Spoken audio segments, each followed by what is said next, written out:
Hello and welcome to another Saturday night Stack Chat, now sponsored by the all-new improved Stackers Social, the place where we get together as a community, hang out and talk about all things shiny.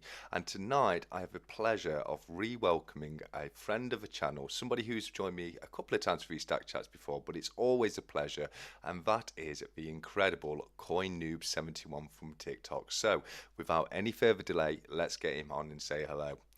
CoiNoob, how are we doing, buddy? Hello, buddy. How you getting on? I'm good, mate. I'm good. How are you, my friend?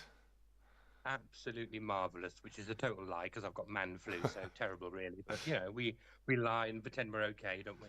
Absolutely. The show must go on, as they say. And just like yourself, I'm feeling a little bit groggy today, so I think I have a little bit of man flu coming myself. But as I say, we'll persevere and get through this. But before we do that, I'm just going to say a very quick hello to everybody who's already joined us in this chat. We've got Steelist Stacker, Luke, Scott Silver, CY Sterling, Doubt, and James Elliott. Guys, it's so great to have you here. Thank you so much for joining us.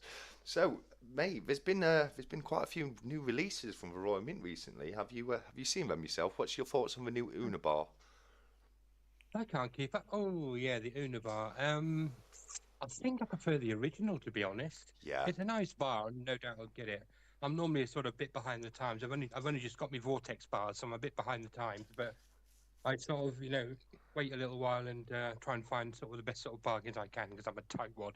I don't fault you at all. I think, to be fair, I think that's a sentiment that's been seen across the community where, it is a nice looking bar. I'm not going to say it's not, but I definitely agree. And pretty much everyone I spoke to has agreed that the original 2021 release is just that little bit better. So I absolutely agree with you there. It's great to hear that you picked up some Vortex bars.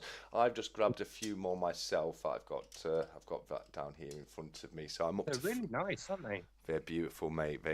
That's why I gave them the bar of 2023. I'm up to five now myself, so it's one of the few things that I actually actively buy more than one of. Yeah.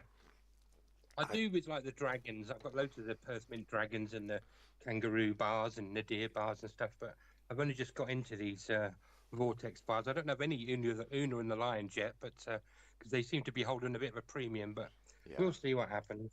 yeah, they definitely are holding a premium. On the original Unas, I'm up to three of those because once again, I think they're a great bar. Right. I am going to be getting at least one more of the new Una in the line because the one I've got is they've done the same as the celebration bar last year as we've brought the first few out in the assay cards. Oh yeah, yeah, yeah. Yeah, so I've gone directly to the Royal Mint to get my assay carded version, but I'm going to wait till they hit the secondary markets before I pick up any more. But depending on the price I can grab before, I probably will get at least one or two of those. But I've been adding some very nice bars to me to the stat this week. Been able to finally pick up the Saint Michael Scottsdale bar. I think that's one you've got yourself, isn't it? I've got this one, whichever this one is. This is the just the Vortex bar. I don't know if I've Ah, got okay. any other sort of. Okay, I've got the celebration bars. I don't. that's Oh, the. I know the one you mean with the sort. Yeah, I don't have any of those. Oh, No. okay. I thought I might have seen it in your amazingly growing stack previously, and I've got. I'll tell you what, they could be. Let's put it like that. Yeah. Because you just you just keep collecting, keep stacking, and then you just don't realize what you're building up, do you? You really don't. Have you got to that stage yourself then, where you go through your pieces every now and again, and you pick up something, you're like, oh wow, I totally forgot I even owned you. Yeah. Every now and again, I'll empty the safes and I'll just go through. I think, blimey, I didn't even know I had that. No, And absolutely. that's why I'm trying to do my spreadsheet so I don't double. Well, it's nice to double up on some things, you know what I mean? But yeah, but I'm certainly getting into the bars a lot. I mean, I didn't want any bars at all when I first started. It all had to be Yeah, round. yeah. I had to be it had to be a coin as well, not just a round. And then I started seeing them more and more, and I thought, you know what, you can't, some of the bars are coins, aren't they? Yes. So I thought I'm gonna get a few, and then I've just fell in love with them now. I've got about 1,000 dragons. I can't fault you. It was the dragons for myself that got me into the Yeah. bars as well. I'm just going to say a very quick hello to Silverpunk, the Broke Stacker, who have come in and joined us since we started. Oh, and Hillbilly Stock Picks as well. So, guys, it's great to have you all here. Thank you so much for coming in. But no, as we were saying, yeah, that's what got me very into the bars. I was very much the same as you, where it was always round and preferably a coin. I definitely preferred the coins to the actual just for rounds. But after picking up the dragon bars, which, as you say, are coins in themselves, once you've got a bar, a 1 ounce bar, and you feel it in your hand, they just feel and look so nice, don't they? It's very difficult to not continue to get them. KYH has joined us. KYH, it's great to have you here as always, mate. He's doing amazing things with his channel. Have you checked it out for yourself yet? Yeah, I always watch his videos. I've, especially the unboxing ones when we all very kindly sent him some stuff. Do you know what I mean? But I can't believe how knowledgeable he is about stuff. And I know nothing about the marks on silver, but he knows all the years and where they're minted and stuff. I haven't got a clue about stuff like that because I don't really have any antique silver. But good on him. Good on him. He's doing really, really well. He really is. I mean, for the age of the guy and the knowledge he's got already, it really is phenomenal. In a few years' time, when he's been doing it a bit longer, I can't wait to see the size of his stack and the videos he's going to be producing, because he's doing an amazing job right now. So it's, how good it's going to be in a few years, we are yet to see, but I can't wait to see that myself. Blistering Barnacles has joined us. He's a fellow guy from my neck of the woods. I'm hoping that sometime he'll be able to take me out and do a bit of metal detecting, which I know is something that you enjoy doing yourself, isn't it, Griff? Yeah, it's pretty good. I haven't done it for a little while. There was a few little problems through COVID and stuff, and then I've had a bit of a bad knee, but all my gear is still here. It's hard getting permissions, but you can go on organised digs where they, especially around Norfolk here where I am, there's groups, Facebook metal detecting groups that have permissions, and you get about 50 or 100 of you on the field, and there's burger tents and toilets and all that kind of stuff. So there's plenty of opportunity to detect around here. Oh, that's brilliant. I'm not sure what's going off with your Skype there. Your camera keeps changing size. Let me have a quick look to see if there's anything I can do with that. 1 second. Here we go. Sorry about this, guys. Let me just... It wouldn't be a snack chat without some technical issues, would it? Not without a couple of technical issues at least, So we'll set that as stretch to bounds and close that back up, and then I will resize you very, very quickly, and hopefully this will keep you so you're not constantly getting bigger and smaller. So there we go, transitioning back in. There we go, that should have sorted that out, guys. Thank you so much for bearing with me there. KY said, TSC, when can I come on the stack chat? Just need to plan ahead.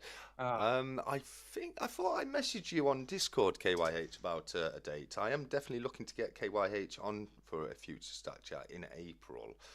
Let me just double check.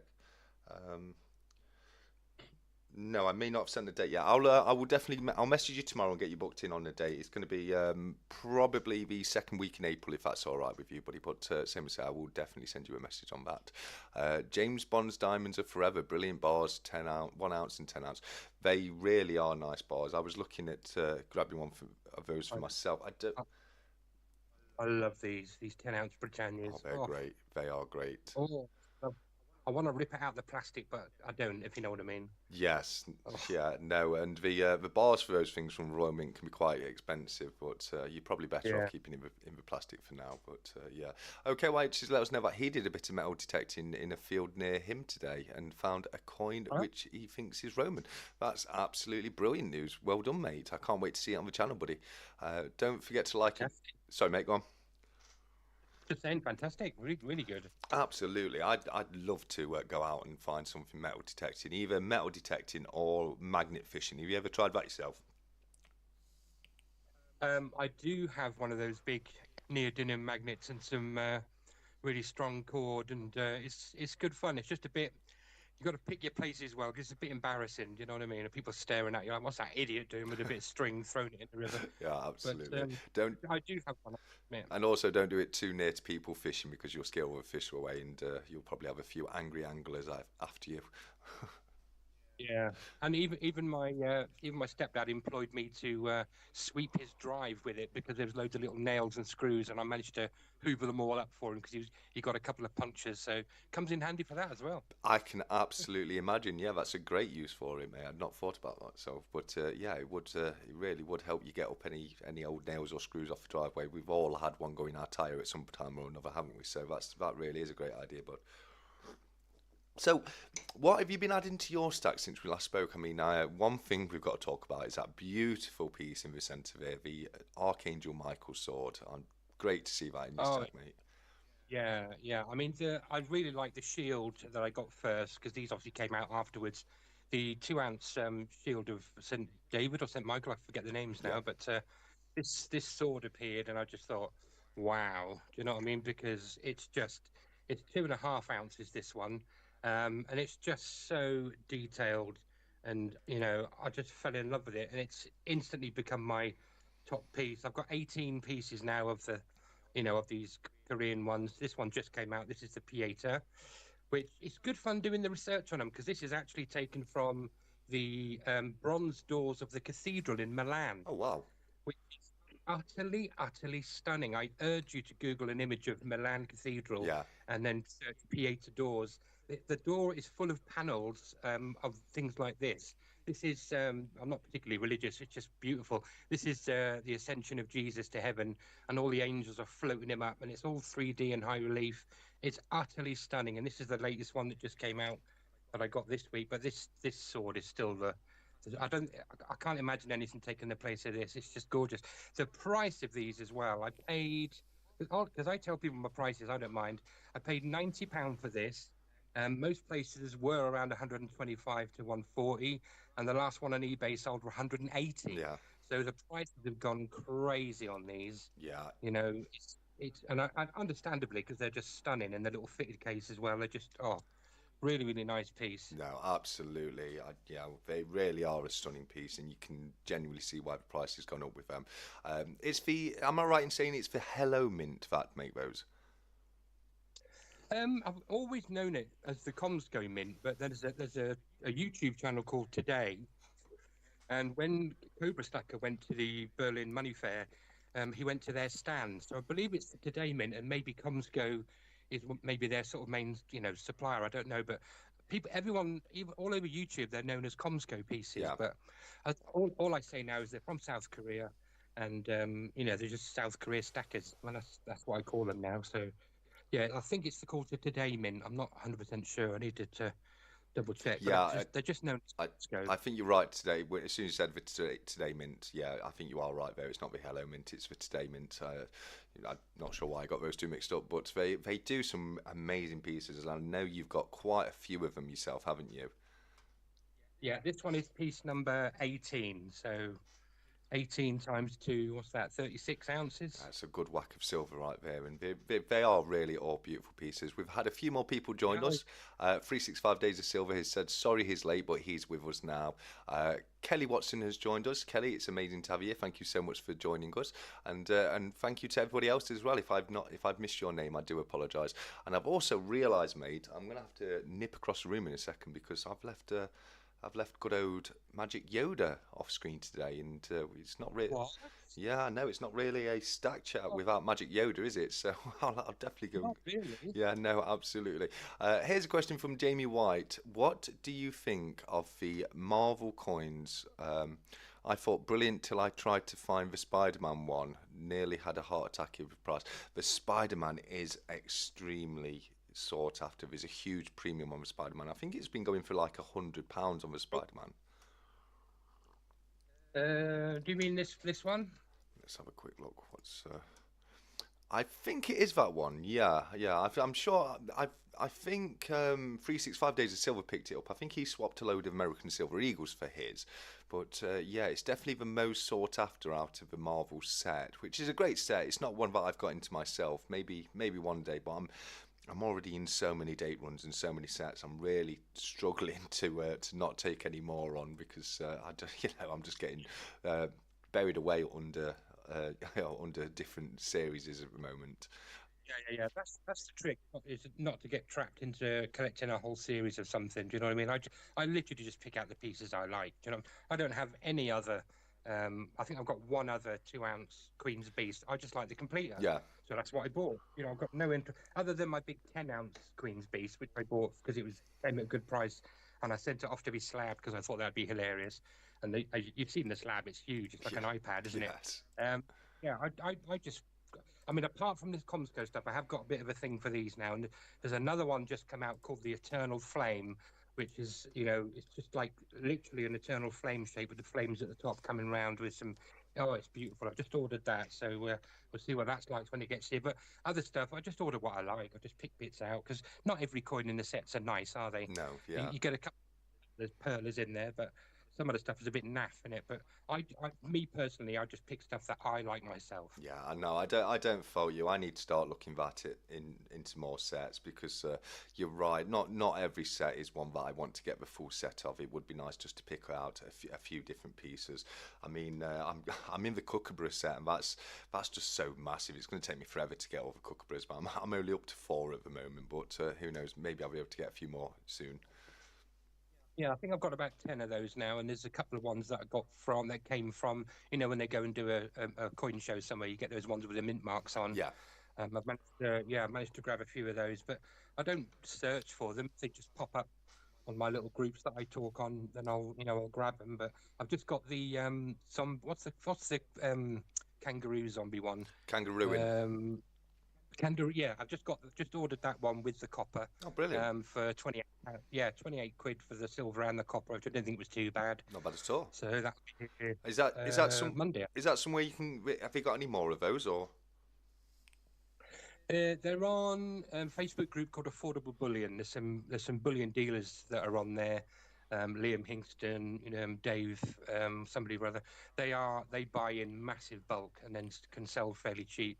And they had somebody message them from eBay this week, telling them that they're disgusting and they shouldn't be selling things so cheap because they're ruining everybody's business on eBay. Blah blah blah blah blah. Get a grip, you know what I mean? If you don't want to sell on eBay, sell somewhere else. Get on the Facebook forums and things like that. They're just you shouldn't pick on people who are just because they're selling silver cheaper than you. No, of course not. I'll be honest with you. If it was me selling it, I'd love a comment like that because it just goes to say, well, I'm sorry, I'm doing it better than you. You know what I mean? So yeah, great complaint to get, I guess. And you'll definitely have to because I know you sent me the link to them before. But if you send me that link across again, because I am looking to get the kangaroo in for myself. I do have the I'm not sure what people have been paying, but I picked the Spider-Man up for 24 quid, which I didn't think was too bad at all. Yeah, no, that's not bad at all. That's not the one we were referring to from the Marvel series. That's a different one. I can't remember what it looks like.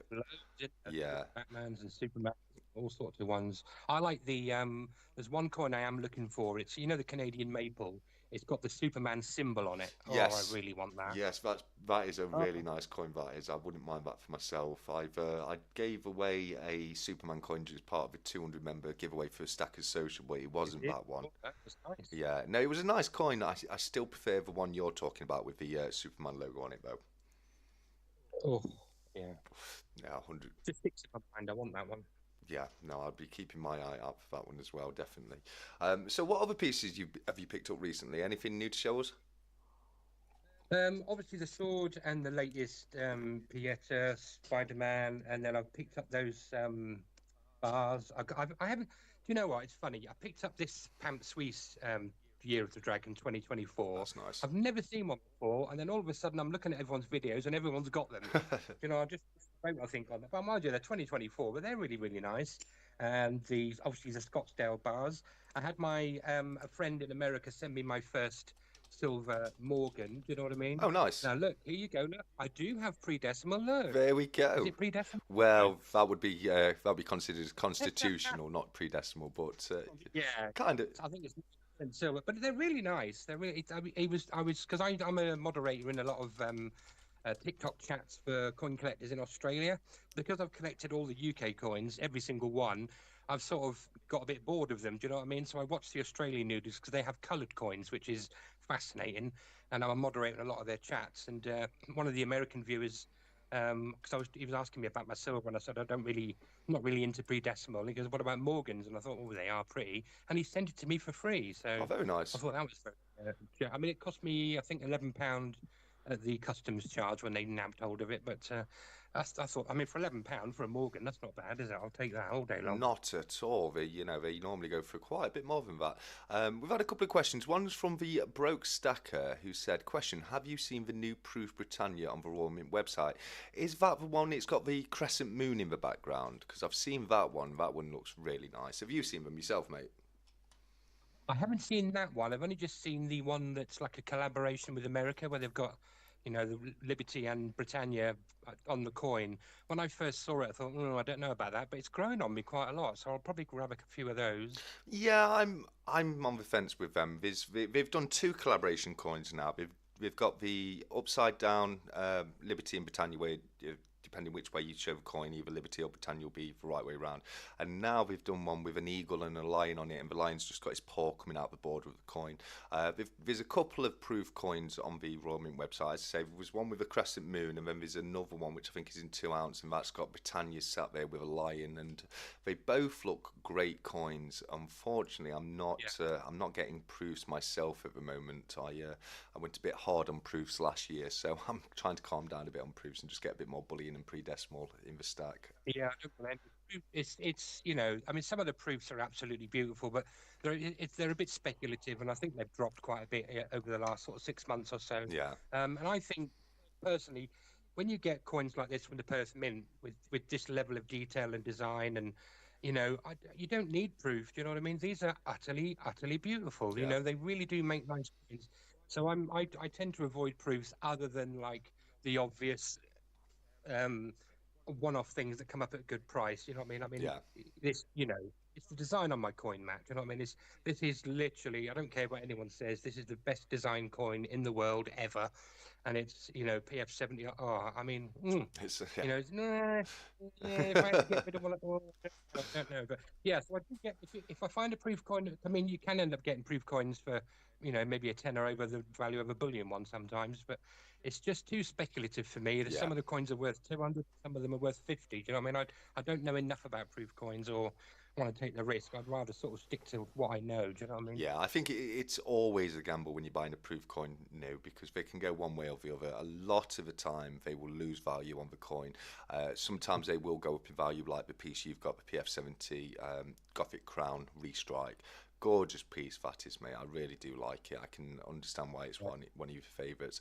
We've had another question from Mick who say, "Do you buy lesser mint silver bars or stick to better known mints? I only feel comfortable buying stuff like Royal Mint, Geiger, Germania, and Valcambi." I'm going to be me personally. I'll answer this myself and go over to you, Griff, because me personally, I Yeah. mean, I normally find that the larger mints like Geiger, Germania, etc. normally have the nicer bars, but it's all down to the design of the bar for me. I mean, I will buy a lesser mint bar if Yeah. it's got a really nice design to it. But how about yourself? Yeah, like I said, initially I didn't want anything to do with bars because I just thought they were bits of tat. You know what I mean? But then because you have to bear in mind I've only been collecting for a year, so Yeah. I'm learning a lot as I go. And I realised that there was coin bars, and so I obviously stuck to the obvious, Perth Mint ones and dragons and things like that. But you pick up these lovely little Nadir bars that are really really nice. I'll pick up any bar now if I like the design of it or if it comes along at a good price. They're lovely. I really am getting into my bars now, especially if they're 10 ounces. Yeah, I've got one of the Nadir assay bars right here, and I was quite surprised to learn recently that it's Nadir that do the assay work for Tavex Bullion. If you get Yeah, if you see one yeah, of their 1 gram gold bars, they're assayed by yeah. Nadir. Um, Speaking of which, I've actually got a 1 gram Tavex bar up for grabs in my 1,000 subscriber giveaway, which I'm hoping to be Oh, able to pull ooh, soon. Yeah, there's a Horarius 1 gram gold bar in there, which Silver Sins has very generously donated. A Tavex 1 gram gold bar, my 1 gram channel bar, and then the stickers and poker chips as well. So if you do want to be in with your chance to win those wonderful items, if you haven't done so already, nip over to my channel and just look for the video with the 1,000 subscriber giveaway in the title. All you need to do is put a comment on anywhere on the video, and then I'm going to be collecting all the comments and running a couple of duck races after I'm able to get to 1,000 subscribers. So yes, if you weren't aware, then that's how you enter. It's great to see you've got the Stack Collector poker chip there, mate. I sent you a little thank, bundle, didn't thank I? you for my little delivery this week.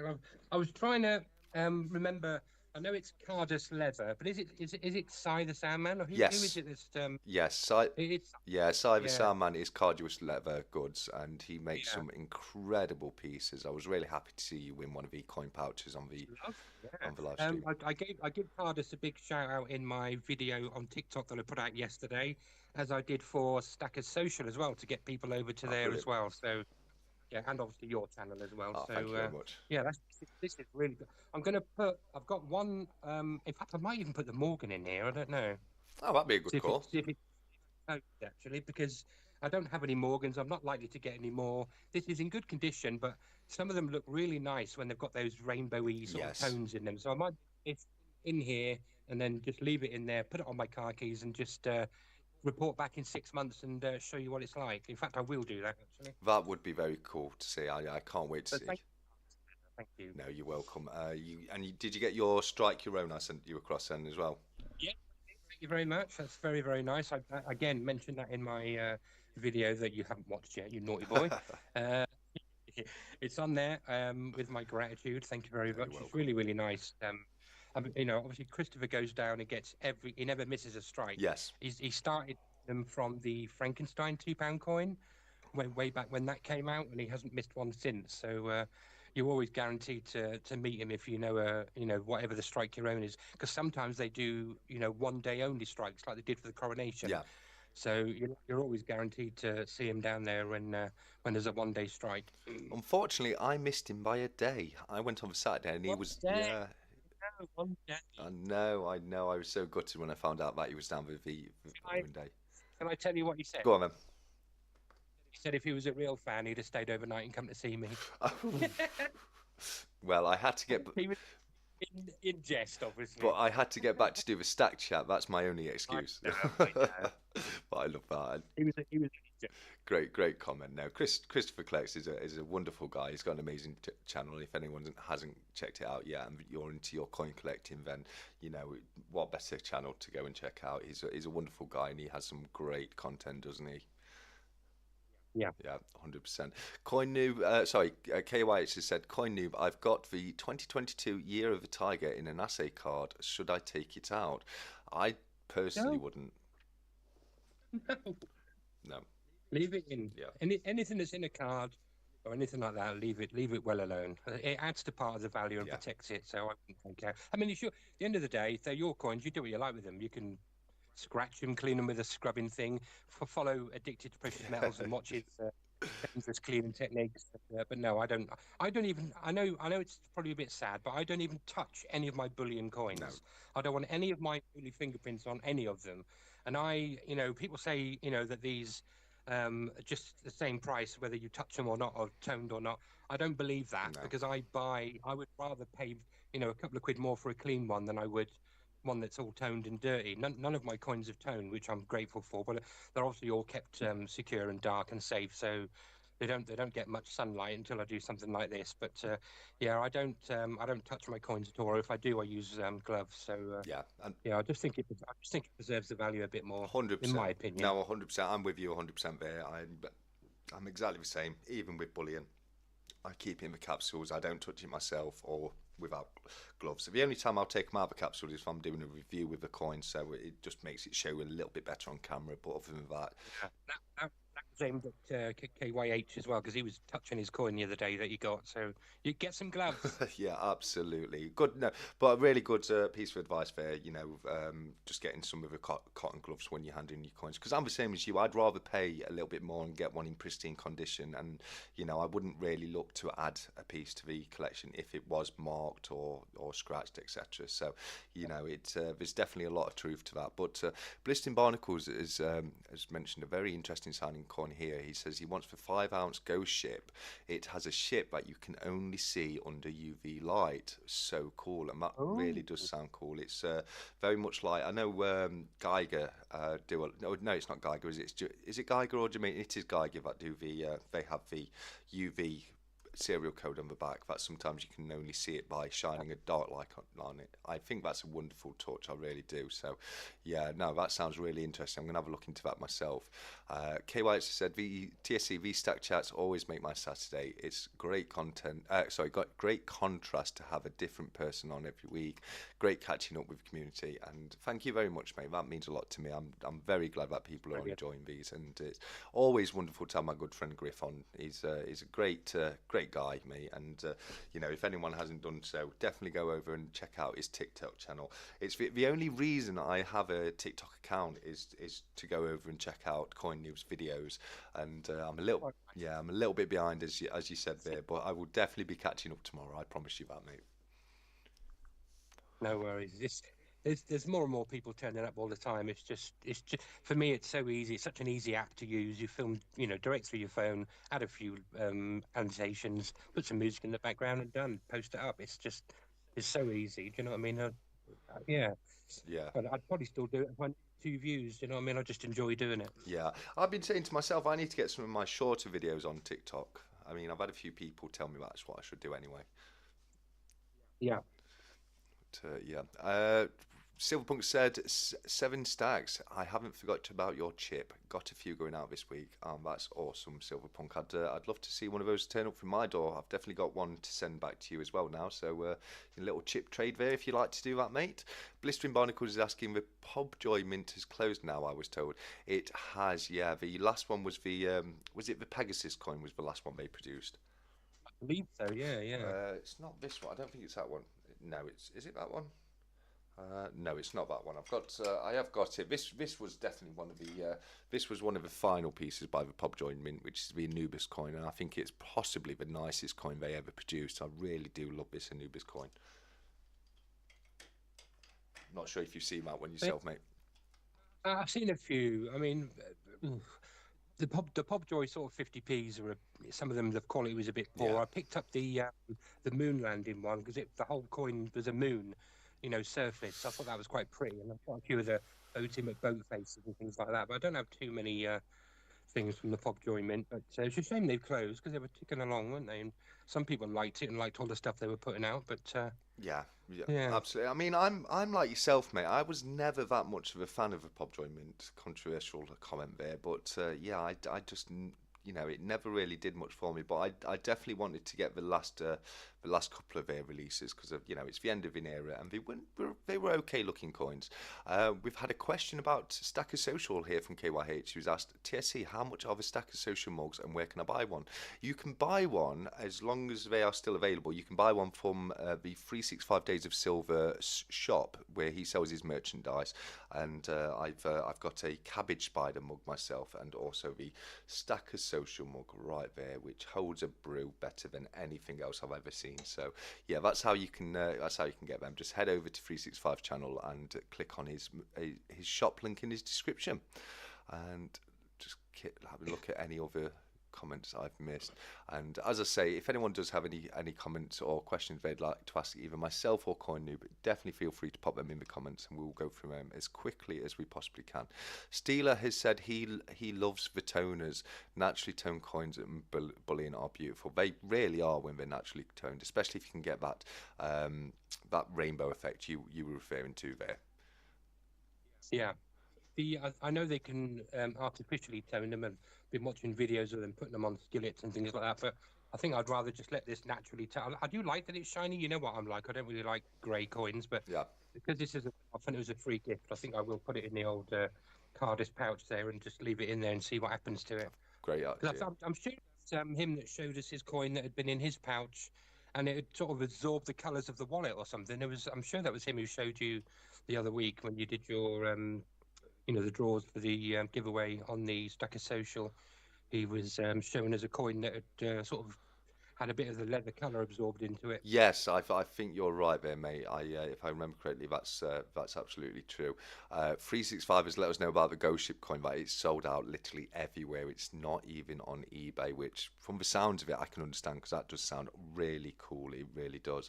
KYH has asked, is it the Tavex glove I should buy? Well, That's down to you, mate. One thing I will say is Tavex gloves aren't the cheapest. They're £10 a pair, so it's not a huge amount of money. But one thing I've come to notice with the cotton gloves is before long they'll start to go bobbly, and you'll be able to see that they've been used a little bit of time. So what I do is I buy packs of disposable cotton gloves from Amazon. And they're only cheap gloves, but same as I say, you use them a couple of times and then just throw them away and move on to your next pair. And I find that's a little bit better because, same as I say, the gloves can get a little bit old after some time, can't they? Yeah, they just go a bit grey, and you're sort of a bit embarrassed to show them on telly. So Yeah, I just buy cheap ones from Amazon and yeah. chuck them away after a few videos. They're not expensive. No, yeah, I get mine in packs of 12. I think they come in, and same as you say, use them a few times, get rid of them, and then move on to your next pair. And I think that's best, especially if you're doing YouTube and you're going to be showing them on camera quite a bit. But the Tavex gloves do look really nice. They are an very nice looking pair of gloves with the purple They look embroidery. good quality, yeah. They do, yeah, they really do. Um, let's have a quick look. I'm sorry, I'm just trying to keep up with the comments here. Okay, wait. Yes, I can't see anyone's comments. If anyone said hello, I'm sorry. Hello to everybody that's in chat. Thank you for being here. Absolutely, it is always amazing to have people in the chat. I'm gonna have to nip away because I don't feel right. It just doesn't sit with me that we're having a stat chat and Magic Yoda's not here. So I'm gonna be back in a second, buddy. No worries.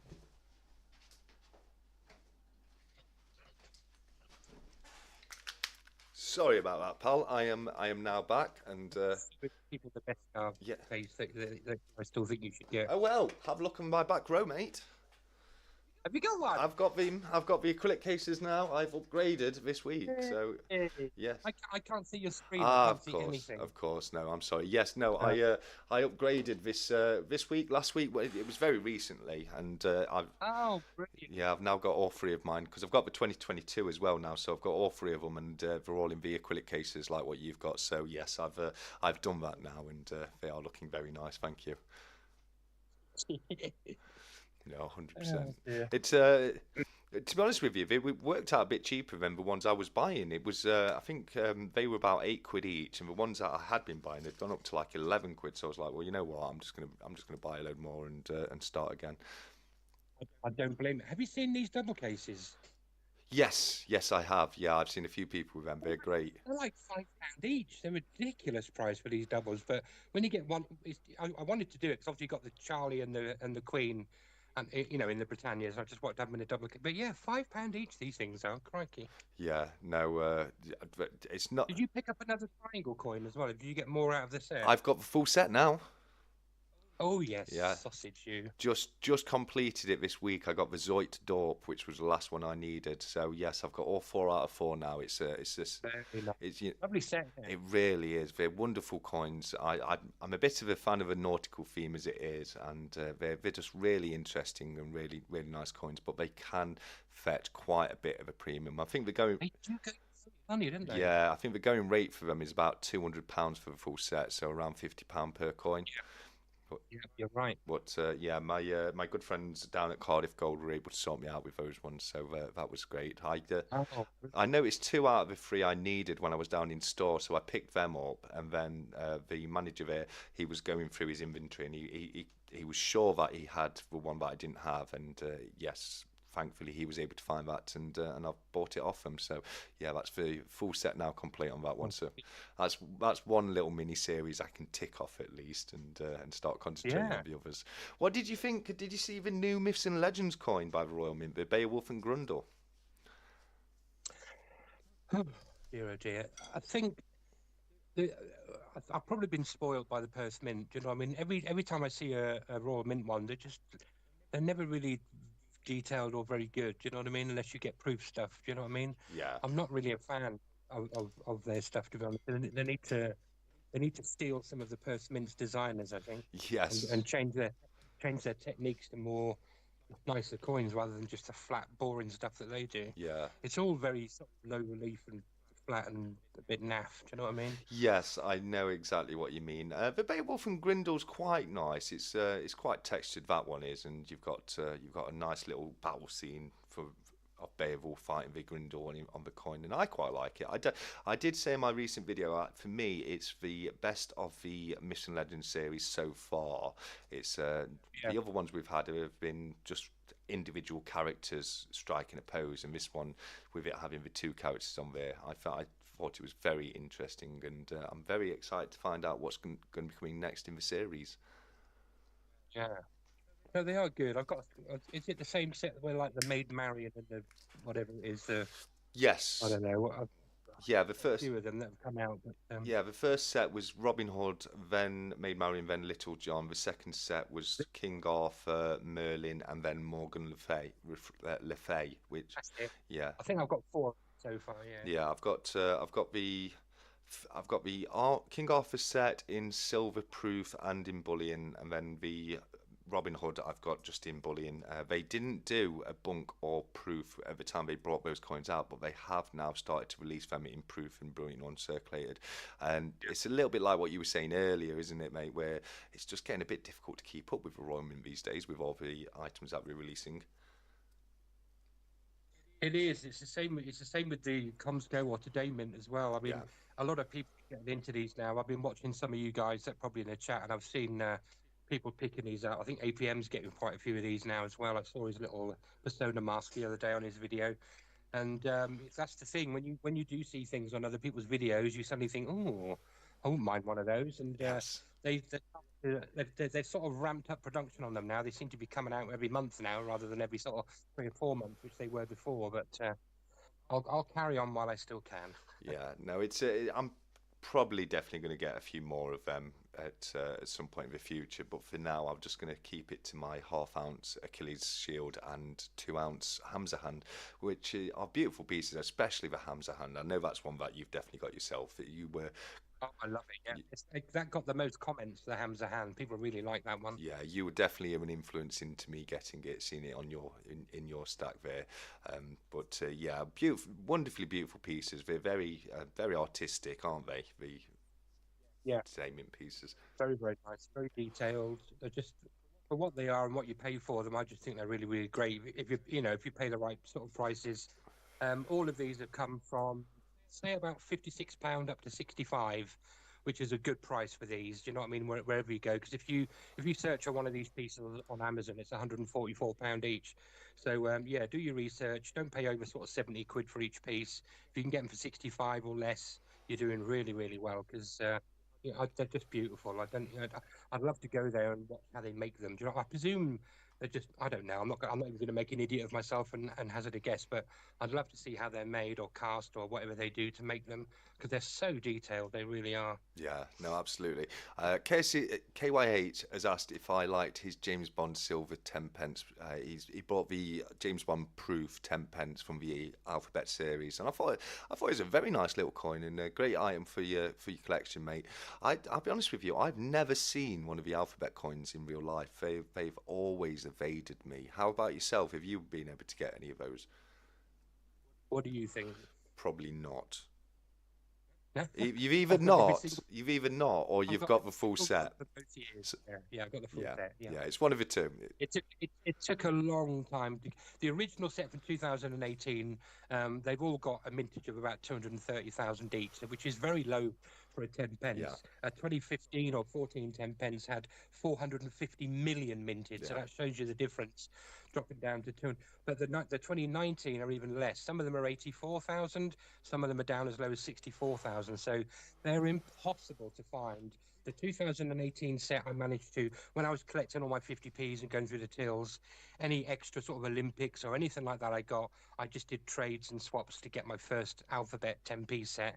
And then the 2019 set I bought from the mint for a disgusting £35, whatever it was at the time, thinking that is ridiculous for £2.60 worth of coins. yes. But the 2019 set is 150 quid Oh to wow, buy for £2.60 worth of coins wow. because they're just that rare and that hard to find. So I'm glad I paid my silly £35 now. Yeah, it doesn't sound so bad now, does it?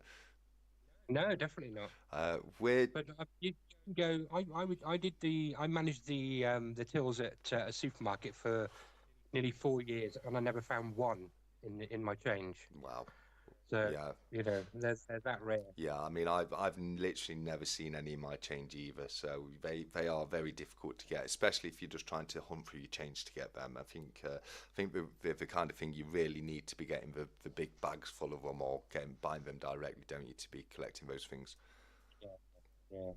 But some of them are worth £3 or £4, and some of them are worth £30 or £40 for the 2019s, like the Bond so the Bond is a good one. Angel of the North, NHS was selling really well, but that's dropped a bit now. But there's some crazy prices on the 10p's, mental for a 10 pence piece, I know, yeah. ridiculous.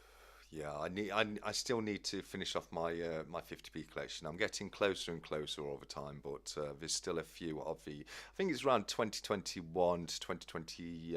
Yeah, between 2020 and 2022 is the piece that I still need with 50p's. But most of those were not made for circulation, were they? So they're going to be Yeah. things that I'm going to have to buy, unfortunately. But I'll get there soon. I'm hoping to have my 50p's completed by the end of the year. Blistering Barnacle's Adventures let us know that he's collecting the 50p's. And I think they are a wonderful series to collect, aren't they, for 50p's? They get so many Oh, people into coin yeah. collecting, don't they? Yeah. It's I started obviously from Christopher. When I found it, I just googled a 2016 Peter Rabbit this for my daughter and realised it was a set. Googled it, found Christopher, and 4 years later I'd got every single one. But it took 4 years to get them all. Yeah, no, it can take a while. Blistering Barnacles let us know that he's got a salmon 50p on the way. That's great to know. I've not come across the salmon in my change yet, but I'm sure it's only a matter of time until there'll be plenty of salmons swimming around our change pockets, because it is going to be the new definitive coin, isn't it? Yeah, it's some of the people in Christopher's chat are starting to find them now. So I'm just glad I've got the bunk set from the Royal Mint. So it's a nice set. I've got the definitives and the commemoratives in the set, so they're really nice to have. Yeah. And obviously the ones that have come in from the Royal Mint have got the privy mark of the crown behind Charles's head, so they're extra special. Yeah, but they'll start appearing soon, no doubt. Yeah, absolutely. Nerd UK has asked where we get the poker chips from, and for myself, I know somebody else has answered in the comments, but myself, I got mine from personalizedfunmoney.com. That was it. It was the company that 365 Days of Silver recommended to me, and I found that they had a great service and got the chips out to me really quickly. So yeah, if anyone is looking for poker chips, then that's definitely one option. But Stick and Mule, um, that somebody else has recommended, is a good place as well. But for me personally, it was personalised fun money, and I think all the ones you've got there have been bought through personalised fun money. I know, yeah, Yeah, mine. we'll all be able to meet soon and have a proper game of poker with all our chips that we've got. Absolutely, that would be amazing, wouldn't it? That really would be great. Let's have a look. Oh Oh dear. yeah, Silverpunk's just letting Ninja Wingnut know that there's not been any flat Earth talk yet, so you haven't missed the big debate as of yet, which we for some reason do have every single week. But Silverpunk has just put in, is the Earth flat? Stat Collector and CoinNoob, and I'm sure you will have answered this before for us, mate. But just for this week, what's your opinion on the shape of the globe? I think it's spherical myself, but each to their own. People can believe what they like, can't they? I did hear there was somebody on one of the morning shows the other week that was explaining why he thinks the Earth is flat, and I was starting to listen to him, and I'm thinking, oh my God, I'm getting converted.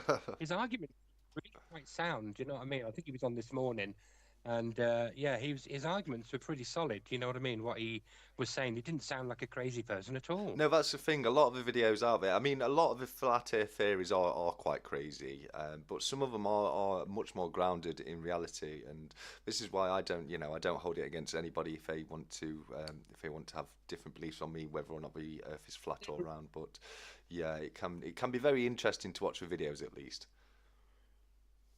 Yeah. What have you been picking up lately? Anything good? I've been picking up so much recently. I've got myself a few extra Vortex bars, the Saint Michael bar, the Liberty bar. Finished off the Triangle coin set. Got the new Una, the Beowulf and Grendel coin. So, there's been quite a bit added to this stack slash collection recently, and Are you the same as me then? You say I'm going to slow down a bit, and then before you know it, 10 more ounces turn up. yeah. Well, normally when I say I'm going to slow down a bit, that's normally code for let me go out and buy a load more silver. It really is. Yeah. Did you get any copper from Cardiff Gold? Yes, they sent me it's hiding away there. They sent me a beautiful 1 kilo Geiger square copper bar, which is absolutely Oh yeah. incredible. Oh, Yeah. that's beautiful. Yeah. I mean, I've just got the basic Geiger one, which is oh crikey, that's heavy. Yeah, they're really nice. I like it. Do you know what I mean? They're not a lot of money, are they? Do you know what I mean? I just think they look pretty. Yeah, I've got And very similar to that. I got the Germania one as well, the 1 kilo yeah. bar, which is that one right there, and they're good. Breaking all my stuff. Don't want to do that. I knew I was going to do that. But yeah, no, they are. I mean, copper's a beautiful looking metal, isn't it? It's good. You know, I love having a bit of copper in I my like collection. it. Yeah. Yeah, I mean it. People take the mickey out of 365, saying 365 days of copper, but I just think, especially the Geiger ones, and obviously your one, the proper square. That I haven't got any Geiger ones yet. They are utterly beautiful, aren't they? They're really nice. They really, I need to get some. they really are. Yeah, I mean I've. I'm just too tough. But it shows you how people influence you when you watch their videos, doesn't it? 365. You know what I mean? You Yeah. can't help yourself. You start seeing pieces on people's channels. You think, oh, well, that looks nice. Yeah. I need to limit what I'm watching. Do you know what I mean? No, 100%. Yeah, because it does get you, doesn't it? That silver envy when you see beautiful pieces on other people's channel, and you just, Yeah. I need to buy that. I do the Argential mint naked lady bar. That is gorgeous. I mean, Yeah, I made a bit of an idiot of myself when I did the video because I saw that thing on the back and I presumed it said Argentina mint. So I said, "Oh, this is from the Argentina mint." And then after the video, I thought that doesn't say Argentina, that says Argentia, you idiot. But yes, still beautiful nonetheless. You know what I mean? yeah, I'm trying to find if they do a plastic case for these rather than this stuff. You know, in like a molded case, the same yeah, as the Consco. But I haven't found one yet. I don't know whether 365. No, I did ask 365 actually, and he said he hasn't found one. But I'd like to have that in the case because it's not very nice in this plastic. But I don't want to take it out because I don't want it to start toning. I know his is out and he lets it tone, and he's starting to get some nice patterns in the hair now and things like that when he showed it last time. So, but I like my stuff to be shiny. You know, I'm a bit yeah, of a magpie. yeah. No, I'm with you 100%. I really am. I've got plenty of old pre-decimal silver, which has got lovely toning on it, but Exactly. Stick with that, but don't yeah. make your new stuff all toned. Yeah, Oh, nah. yeah, I'm with you 100%, and it's like I said earlier, each to their own. If you know if you do want to tone your coins, there's nothing there stopping you. But for me personally, I like to envision that there's some coin collector 100 years from now who's a bit like me, and he's going to get some of my pristine condition coins, and it's going to be the gem of his collection or her collection in the future. So yeah, I'm all about keeping them in mint condition as much as possible. Yeah, definitely. Yeah. So what have you got your eye on? What's next in pickup wise? Are you just going to wait and see what comes up, or is there anything in particular that you're looking at? I've sort of, because I keep changing. You sort of go down different paths, don't you? Yeah. And I think I really am focusing on the 2 ounce pieces at the moment. I pick up. I'm sort of more interested in the bar side of things, and I've got quite a lot of bars now. And yeah, that's what I'm sort of focusing on at the moment. But when little things pop up for a good little price, I'll grab them as well. Do you know what I mean? I don't really have any sort of set things that I'm chasing. I don't want to be tied down, like I said, to any sort of sets that you have to get every one of.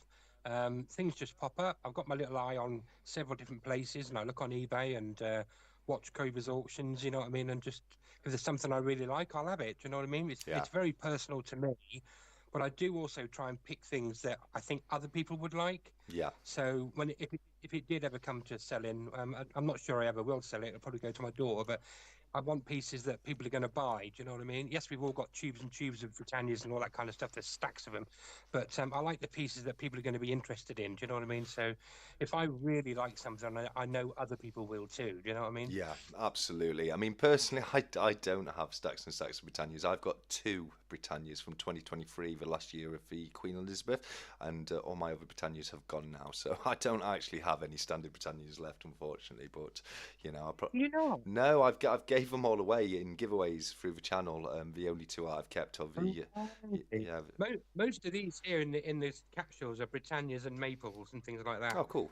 So, and this is just one because I have a safe which with all my arty farty pieces in, and then a safe with like basic bullion sort of stuff in. Do you know what I mean? So, but yeah, I've got loads and loads and loads of them. Do you know what I mean? I just keep because you could pick them up for 21 £20 now. It's amazing. Yes, you can. So why not at that price? You know what I mean? And then obviously, even was it not affordable bullying? Yeah, no, is it affordable bullying? No, that's the Facebook group. Who's the dealer that done the 10 Britannias for spot price plus It VAT? was Atkinson's, wasn't it? Oh, Atkinson's, that was it. Yeah, that was a good little deal, wasn't it? Do you know what I mean? So I think they had to close the offer early because obviously Backyard Bullion advertised it as well on his channel, so they all went a bit mad and they've had to shut that offer down. But that's 10 Britannias for spot plus VAT was a good little price, and you got it in the little tube as well. Do you know what I mean? Yeah, no, they did. They decided to do that the same week as I bought a Sovereign, so I had to pass out on that deal, unfortunately, because all my budget that week went on the new Sovereign, which I've now got rid of. I've swapped it because I've swapped it for an 1867 Shieldback Sovereign because I didn't have any Shieldbacks, so I'm going to be showing that on the channel very soon. It looks like it looks like Sovereign's going. Do like Sorry. shield back. I do like that shield back. I've only got the one, and I had to get this one with the crown on. That's what started me on my sovereigns. They are beautiful, but this is like 380 quid of money in one tiny little coin. It's for me with my greedy little magpie eyes. I'd rather have a big stack of all these art ones. I think I can probably at £65 each. What can I have? Six, seven Yeah. of these for one sovereign. So I'd always advise anyone to get some gold. Of course, I've only got one sovereign. But I've got a few little gold backs and some little tiny little half-ounce coins from Samoa and places like that. But that is to me that is beautiful having the one with the crown on. I just think it's utterly, it's a one-off. Do you know what I mean? It's nice, but it's a lot of money for one little bit of gold, isn't it? Yeah, it is. Gold definitely isn't cheap, especially not this week with the price of gold absolutely soaring the way it has. We've seen gold shoot up this week in value. We really have. So, I did hear that. Do you think I could make money on my sovereign already then? uh, pr- From 380? yeah, you will easily sell a sovereign more than, over 380 now, mate. Definitely. Oh, Yeah, you're looking about 390, 395. oh, blimey, there we go. So yeah, profit already. That's one of the good things about gold is, Already. yeah, you can definitely get gold a lot cheaper to, well, a lot closer to spot price than you can silver. Silver has a nice chunky premium to it, so it can take a little bit longer for you to see a return on your investment with it. But I think sovereigns are brilliant. I really do. They are nice, and I do want to get more, but I honestly believe, watching the people that I've watched, looking at all the YouTube channels and all the people in America that talk about stacking in silver, silver is very undervalued at the moment. Do you know what I mean? I think it can only go one way in the end. Do you know what I mean? I don't believe it can go much lower than sort of 18 or 19 pound an ounce. It's peaked at like 30, 40, $50 before now in history. I think the only way is up personally. Do you know what I mean? So if it does ever sort of creep up to that sort of £40 an ounce mark, that might tempt me enough to sell the whole lot and take my profits and run type thing. Do you know what I mean? But Yeah, yeah, I don't know how you think about it. yeah. I mean, I'm don't think I'll ever sell. It doesn't matter what the price does it. I love my collection too much, and it's definitely my intention to pass it on to my nieces when I go. But I can certainly understand your thought process there. Personally, I don't think I don't think silver can go down much. There's a lot of factors that come into play. Industry usage, things like that. I think you're right. Silver's, you're not. I don't think we'll ever see it plummet like it has done in the past. Whether or not I personally predict that you'll see more of a gradual increase in the price of silver, more in line with inflation going forwards. But I definitely think it is gonna continue to rise in price over the coming years, 100%. KYH let us know that he's now got exactly 5 ounces of silver bullion and he's lost count for his antique silver, and that's incredible work. It really is, because Nice, he's only been getting the bullion for a few weeks, really, hasn't he? So it's great great to see you get 5 ounces now, buddy. It's been incredible watching your channel since you started it, and I can't wait to see that stack of yours get even bigger. I wish I had 5 ounces of silver when I was his age. Yeah, you know what I mean? People get a bit upset and they message me on my videos and say, "Oh, well, I've only got like 3 coins." I say, "Listen, that is a stack. Yeah. Do you know what I mean? 2 coins is a stack. Do you know what I mean? You keep going. Whether you save, get 1 ounce a month or one ounce every 3 months, doesn't matter. They soon build up. You don't all have to. We've all got different budgets. Yes. No one's, the people that have got far more silver and gold than I've got. Oh yes. I'm happy with where I am for a year. Do you know what I mean? With my levels that I'm at. And I enjoy it. I enjoy the research. I enjoy looking at stuff. I enjoy the getting the best price because I'm a tightwad. I enjoy everything about it. The research, the videos, the getting the best price. It's not just about having the silver for me. I love the whole process of it. I just think it's fantastic. I love it all. Yeah, no, 100%. I'm with you there. It's such a great hobby for all the reasons you just mentioned. There's shopping around and finding the actual pieces themselves, and then researching all the different designers and all the different mints and all the different people that make them. And if you're like me and you're into your old silver as well, there's all the history to look into as well. I know you're not so much of a fan of the older silver, are you? You're definitely more of a modern bullion kind of guy. Yeah, definitely. I get all the history stuff, and it's interesting seeing all the different kings and queens going back and stuff like that. But it just doesn't appeal to me because it's just all grey. Yeah. If I could highly polish and buff them all up, it'd probably look pretty. Especially the old like godless florins and things like that that have this design on them. I love this design. This is a pre-decimal I would get purely because of that design. Do you know what I mean? And it's just, oh, I don't know. For me, it's absolutely beautiful. I'd love to know what people's, most favorite design coin is. If we keep to like UK stuff, do you know what I mean? I really would, because I don't think anything could beat that. Do you know what I mean? I just don't. But I do like the pre-decimals with that design on. Yeah. With that with the four flowers of the nations on. I just think it's not. I don't like you've got the three graces and another one in the set of the Great Engravers Yeah. series. I just think they're boring. Don't like them at all. I'm not interested in collecting them at all. No, I understand. I can understand that 100%. And yeah, like Griff has said, let us know your favourite British coin in the comments because we'd both be really interested to know. Personally, I'm quite a big fan of the latest edition in the Great Engravers series, which was the Benedetto Prestrucci George Slaying the Dragon, which is still on the sovereigns to this day, and also used to be on the old. Classic design. Yeah. Nice coin. Yeah, it is. That is a nice design. But you're absolutely right about the Gothic design pieces. They are absolutely beautiful. I've got a few Gothic. I think I'm up to 3 or 4 Gothic florins now, and I've got the Godless florin as well, which is one of the stars of my collection. The the Godless florin. That's a very, very nice coin to have indeed. Yeah. They are pretty. I wouldn't personally go out and hunt one. If I was like at a car boot and saw one on the table for £1, I might pick it up. Do you know what I mean? But yeah, I like my stuff to be shiny. I suspect most people will probably say the completer for the UK coin, which is obviously a very nice coin as well. Yeah. But I'd be interested to see if anyone's got anything other than that. That'd be really cool. I'll tell you one thing I'm a fan of. I've got one hiding in the back at the back here. I know they're pretty much the same design every year, but I really like the Royal Arms coins. I think they're great. It's a nice coin. Yeah. It's different to a Britannia, isn't it? It's something different. I've got a little stack of them over there. They're nice. I normally sort of buy 1 or 2 to see if I like it, and if I really like it, I'll then go back and buy a tube. Do you know what I mean? So Yeah. and I started putting a lot of my coins in these slabs because I wanted to sort of look after them. Do you know what I mean? But these slabs have started to get really expensive, so I've sort of reverted to these little sets now that go in the trays, Yeah. which are a bit cheaper because these slabs were like 40p each when I first used to get them, 30p each, but they're getting silly now. But I'm still glad I've got them because they stack in the safe nice. But yeah, but you keep all yours in capsules, or have you got other ways that you store your silver to keep it nice? Normally it's all in capsules. I've got, as you can see in front of me, I've got some pre-decimal stuff that's not in capsules yet, but I don't think that's matters so much when it's circulated pre-decimal stuff. But yeah, I definitely like to keep mine in capsules. I do like those the cases like you get the graded coins into. Like you say, they do stack very nice. Is that the Aztec round just there?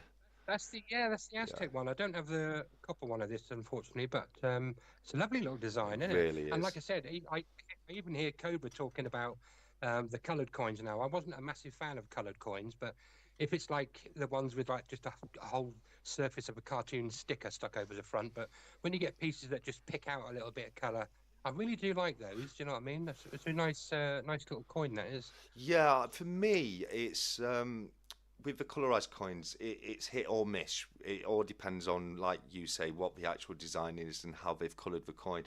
One of my absolute favorites, I've said it a few times, but one of my favorite colored coins is the C3PO and R2D2 Star Wars 50p silver proof, because the gold on C3PO popping against the silver proof background of the coin is Oh yeah, definitely. it's Yeah, yeah. absolutely stunning.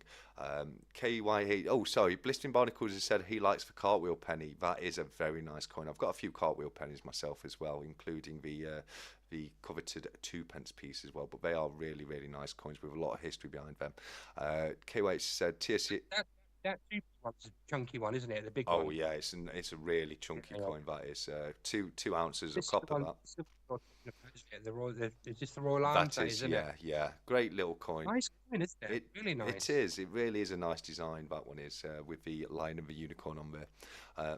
Yeah, I'm just gonna. Sorry. Carry on. No worries. I'm just gonna go to some of the comments before we miss them. But we've got KYH said, TSC, I've decided to make a full stack video tomorrow and work out everything's value. I know in total it's upwards of 250 quid, and that's absolutely brilliant, mate. It really is. You know, it's that's great work, and I'm really looking forward to watching the video and seeing all your definitely seeing all your antique silver pieces, because I'm a big fan of antique silver myself. I've got quite a few pieces of antique silver, so I'm really looking forward to that. CY Sterling said, "Money, no object. The Gothic crown is definitely my favourite UK coin." Yeah, no, he's with you on that one with the Gothic Yeah. crowns. They are absolutely gorgeous piece. So, however, You're allowed to disagree with me. I don't mind. sorry, mate. People are allowed to disagree with me.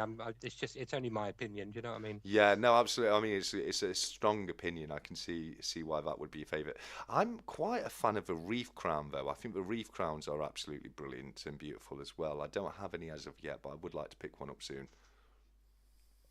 Yeah, I think I know the one you mean. Yeah. Yeah, yeah. Blistering Barnacles has got the quarter-ounce Aztec. It's sweet. It really is. I've got the Aztec 1 ounce bar right there. I've got the Aztec 1 ounce silver right there. Hiding away somewhere, it's right here. I've got the copper 1 ounce, and I've also got the silver quarter-ounce as well, because I'm a big fan of the Aztec calendar piece. It's really is gorgeous, and it's one of my nicer bars as well. It really works on a bar. But yeah, I can understand the Aztec being your favourite as well. They are great. Steeler loves colorized, not sticker one, real colour. Yeah, yeah. With the colorized stuff, it definitely it's one of those cases where it all depends how they've produced the piece and what kind of colour they've gone on there. But sometimes I'm a huge fan of colorized coins, and other times I'm just like, well, no, I'd rather see it in just see it in plain silver, to be honest with you. Yeah, yeah, yeah. Yeah, like Bristol Barnacles have just said, some colour coins look terrible, and some of them definitely do. But on the other side of the scale, some of them do look absolutely beautiful.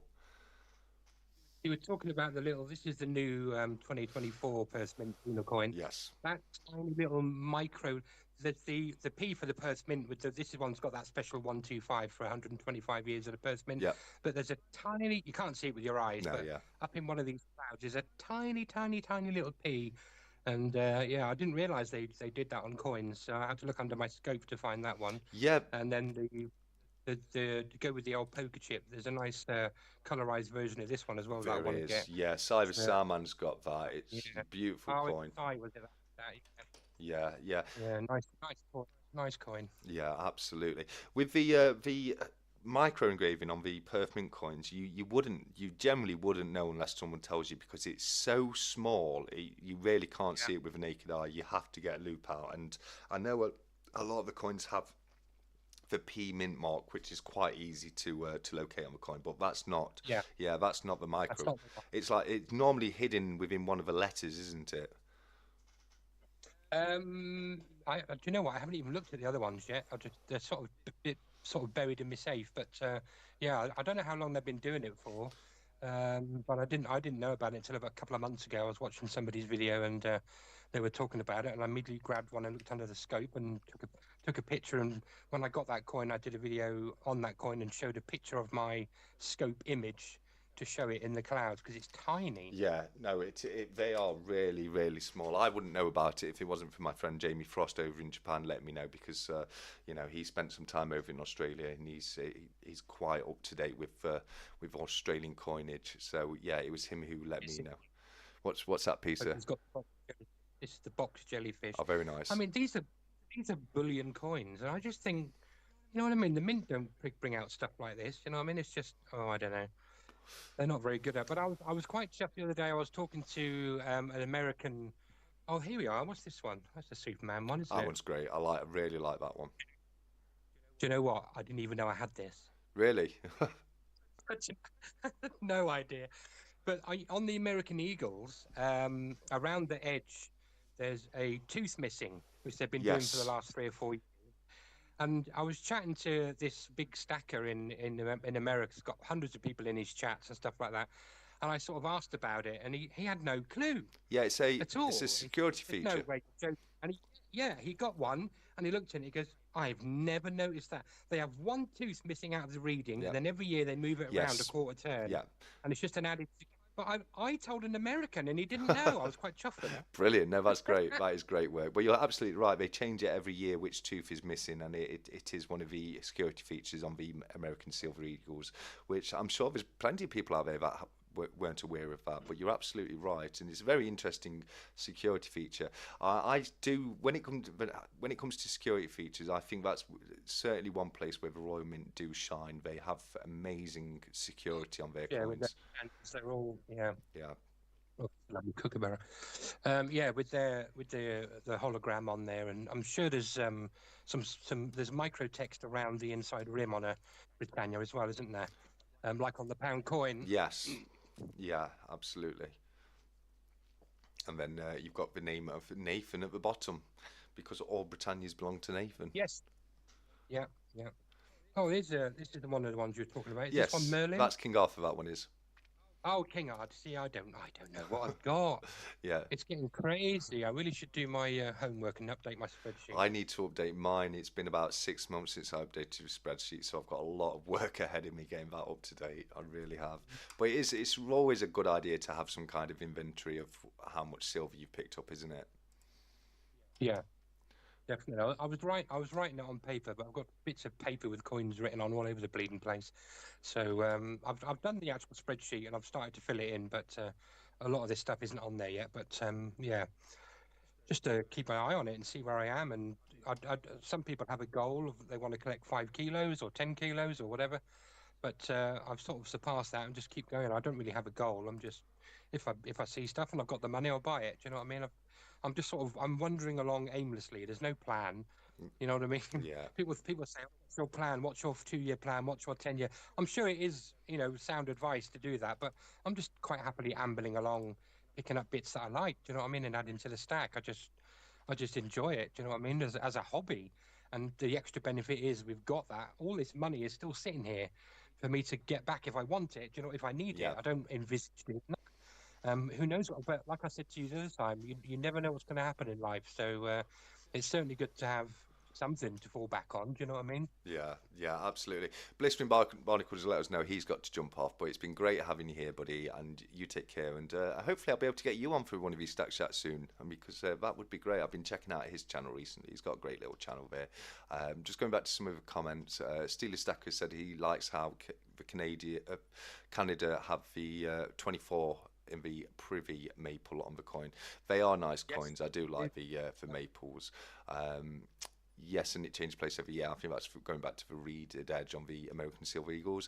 CY Sterling loves the Superman coin. Just did a load of shorts on the whole series. He did the whole DC series. I was particularly a fan of the one he did for the Oh, Flash, and yeah, he's done a couple of short series. One of which was the Queen's Beast coins, and the other one more recently was the DC Hero coins, which brilliant pieces and great videos, and definitely worth checking out. Silverpunk has said, "Shame you can't see." I love this from Silverpunk. It's a shame you can't see the security on the Royal Mint stuff because of the milk spots covering it. That's yeah, definitely some truth there. Jamie, it's great to have you here, mate. We were just talking about you actually because we were talking about the micro engraving on the Perfect stuff, which you were. It was your good self who made me aware of that. So yeah, it's great to have you here, mate. It's not a stat chat without Jamie being here. So it's great to have you here, my friend. Yep, and then we've got a few people saying take care to Blistering Barnacles, and as I say, it's been great to have you here, mate. It really has. But yeah, so looks like there's been plenty of new silver coming out recently, which it keeps us on our toes, doesn't it? You know, I think it's probably best not to have a plan these days because you know it all depends what comes out. If I plan to do one thing and then you know a load of really nice coins come out. That's my plan. Just gone to the dogs really, but yeah, it's I really am loving some of the pieces that we've got coming out at the moment.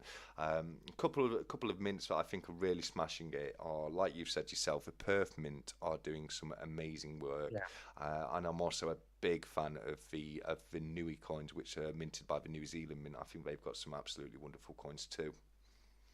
Yeah, I think even the Spider-Man is from, that's a Nui coin as well. Yeah. Yeah, the Nui do a lot of good stuff. And obviously, the Germanium Mint do some absolutely gorgeous stuff. Bit out of Yes. my price range. Yeah. Utterly stunning stuff. They do the detail on it. Incredible. Yes, no, 100% with the Germania stuff. They're really, really nice pieces. They definitely are prestige pieces, and it does go with a premium, but they are really nice stuff. I was a huge fan of the runes that they did, which you could shine the dark light on, and it made the fire look like it was flickering away. Yeah. Was it Backyard Bullion who was showing Yes, those? yeah, he had a few on his channel, didn't he? I think it was a few of the Backyard Bullying channel where I first saw them, and I kind of just fell in love with them immediately. But it's like you say, they're definitely not the cheapest of pieces to get. But we've been going for an hour and a quarter now, so I'm going to throw it over to Magic Yoda and just find out if there's anything you would like to ask him, buddy. Oh, oh dear, oh dear. Put you on the spot. Will I? Will I? What day is it today? Saturday. Will I feel better by Wednesday? Because I've got somewhere to go. Ah, good question. Okay, so CoinNoob's not been feeling well, Magic Yoda, but will he be feeling better by Wednesday? He's got plans, so we want to hear good news here, matey. So Magic Yoda says, yes, we've got a thumbs up, buddy. You got a thumbs up. You're going to be. Oh, thank you. You are Lovely. You are going to be feeling better. I'm going out for lunch, so thank goodness for that. That's great to know. That is great to know because yeah, no, it's. I'm sorry to hear you've not been well today, and yeah, no, but great news to know that you're going to be all rested and healed up by Wednesday, mate. Hopefully, I've got a quick question if I can. I've got £100 here that came from something else, so it's a spare £100. If I was going to invest that somewhere in like stocks or whatever you think it is, where would you advise me to go? Seriously, as a total novice and beginner, where would I put £100? And I know it's not a lot, but it's a start. yeah, no, absolutely, it's a start. And what kind of thing are you looking to put it into? I have no idea. Not silver. I'm on about, because I know a lot of the guys talk about their investment trading and all that kind of stuff and crypto and all this sort of stuff. But, for a complete newbie like me who knows nothing about stock markets and shares and all that sort of stuff, but I was looking to get into it. Where would you go? Do you know what I mean? Where would you start? What would I invest in? Yeah, it's Wolf Stack has just put it up there himself, but I think for newbies, people in that situation where you're not that experienced in it, I think you'll struggle to do better than the S&P 500 as a passive investor. So you just put your money in there. Sorry, the what? SNP or SMP? S&P 500. Oh, S&P. Yes. Right. Okay. Yeah. It's the S&P. yeah. I think the ticker is SNP. So Sierra November Papa 500, and it's the top 500 companies in the American economy, and it does generally tend to do very well over time. It's regularly beat inflation, and it's a great fund for people who aren't that aware of how the stock market works. Just to put a little bit away every now and again, and just let it Yeah. accumulate profit over time. Bitcoin has been doing exceedingly well recently. That really has Yeah. shot up there. So maybe not a great time to start putting money into Bitcoin, but definitely a brilliant time for people who's had money in Bitcoin already. There's some brilliant ETFs out there, which is an exchange traded fund. Me personally, I put my money into a hedge fund through Fidelity, which is the PIUSA, which is the US large cap profit accumulator, and that's been doing Oh yeah. that's been doing quite well. I've got it's just over 20% profit at the moment. It had dipped Wow. it had dipped back to below 20%, but it has gone back up above 20% now. So that's a good fund. It pays a annual dividend. I think this year's dividend is something like 2.6%. So on the 1st of April, I'll get an extra little bonus payment through that. But yeah, there's some great funds out there. But as I say, for people who are new to it, people who aren't going to be sat there, looking at the market constantly and making those changes, the S&P 500 is a great place to put the money in. Just leave it. I personally put about £50 a month in it, and it Oh wow. Okay. yeah, it doesn't take too long for that to start. For you to start seeing some real benefits from that. So that would be my personal recommendation. But same as I say, there's some brilliant funds and assets out there. And again, crypto is doing some amazing things right now. But personally, I don't tend to invest into crypto myself. I'm more of a stocks and shares No. guy. But yeah, So the SNP, does that just go into the SNP as a whole, or do you have to pick individual companies within the SNP? I don't know how. I really don't know how it works at all. yeah, no, it goes into the S&P itself. There's a few different funds out there. Vanguard do a great S&P fund. As I say, me personally, I go through one through with Fidelity. Some of the funds can be weighted slightly differently, so we'll put slightly more money into one company than another. But generally, as long as it's based on the S&P 500, you're not going to do too badly with it. It's kind of like their version of our FTSE 500, which is the UK's top 100 companies, but you've also got the FTSE 250 and the FTSE 100. The reason I'm in the S&P 500 is the American economy is the largest economy in the world. It's generally quite a strong economy, and it has performed very, very well historically. So yeah. Oh, wow, I didn't even know SNP was American. Yeah, no, yeah, it's the American market. It's the top 500 performing companies in America. It Oh, A okay. lot of the time it is held up by a few companies. There's companies in there that are known as the Magnificent Seven, and that's seven of the largest companies in there. So you got people like Amazon and Apple and things like that. But Yeah. it's I mean that's what I invest in on a pound cost average, and then I'll look at different individual stocks and shares and invest in them from time to time. I don't have much in stocks and shares at the moment because I'm concentrating more on getting my house fixed up and paid off, which I moved into last year. So that's kind of taken a lot of my budget at the moment. But yeah, there's definitely some great assets out there to invest into, and some great companies too. A lot of times you can do better with an individual company than you can with an ETF. An ETF will be spread over various different companies, so you can have some that are more in profit and some that are less in profit. Whereas if you're invested solely into a company that's doing very well, that can be a great way to see, quite high. Quite high spikes in the price. And what I generally tend to do is when you see an individual company's stock rise up, I'll look to take the money out of there and then put it into to something else. Whereas I feel there's more chance for that profit to increase on that one. Yeah. I'll have to look into it on the SMP, do a bit of research, drop in £100, and then maybe sort of just start topping it up with £20 a month or something like that, just see how it goes, and yeah, learn a bit about it because it's a lot of people are into it, and a lot of people have other investments other than silver. I mean, I have property, but I am starting to get a bit more warm. I mean, I'm not sure about crypto stuff, but the SNP sounds something that I could get into quite easily, I think. Yeah, there's a lot of very big time investors that recommend the S&P 500. It's something that Warren Buffett says, and he's one of the best investors on the planet. You know, he says if that kind of person, you know, you can't do a lot better than just putting it into the S&P 500. Little and often get the benefits from that dollar or pound cost average, and then you know, you should see some good returns over time. Scott Silver has asked, would you recommend putting money into premium bonds? I do have money in premium bonds now. There's pros and cons with premium bonds. One of the big pros is that your money will never go down in value. So if you put £100 in there and left it, it would never go to less than £100. But one of the cons is you may not see any interest on your money, because the way it works is for every pound you have into the premium bonds, you get one ticket in the monthly raffle. So if you had £500 in there, you'd have 500 tickets for the raffle.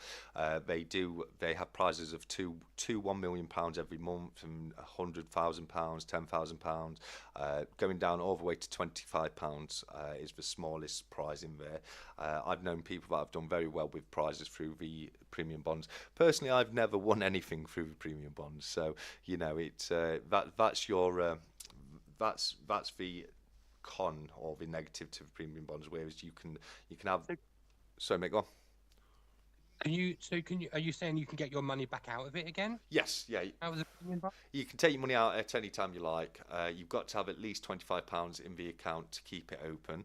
And as I say, you know, the good thing is your money isn't at a risk. It will never go down in value, but it's not necessarily definitely going to go up in value either, because, you know, I've known a few people who's had fairly decent amounts of money in there and never won anything.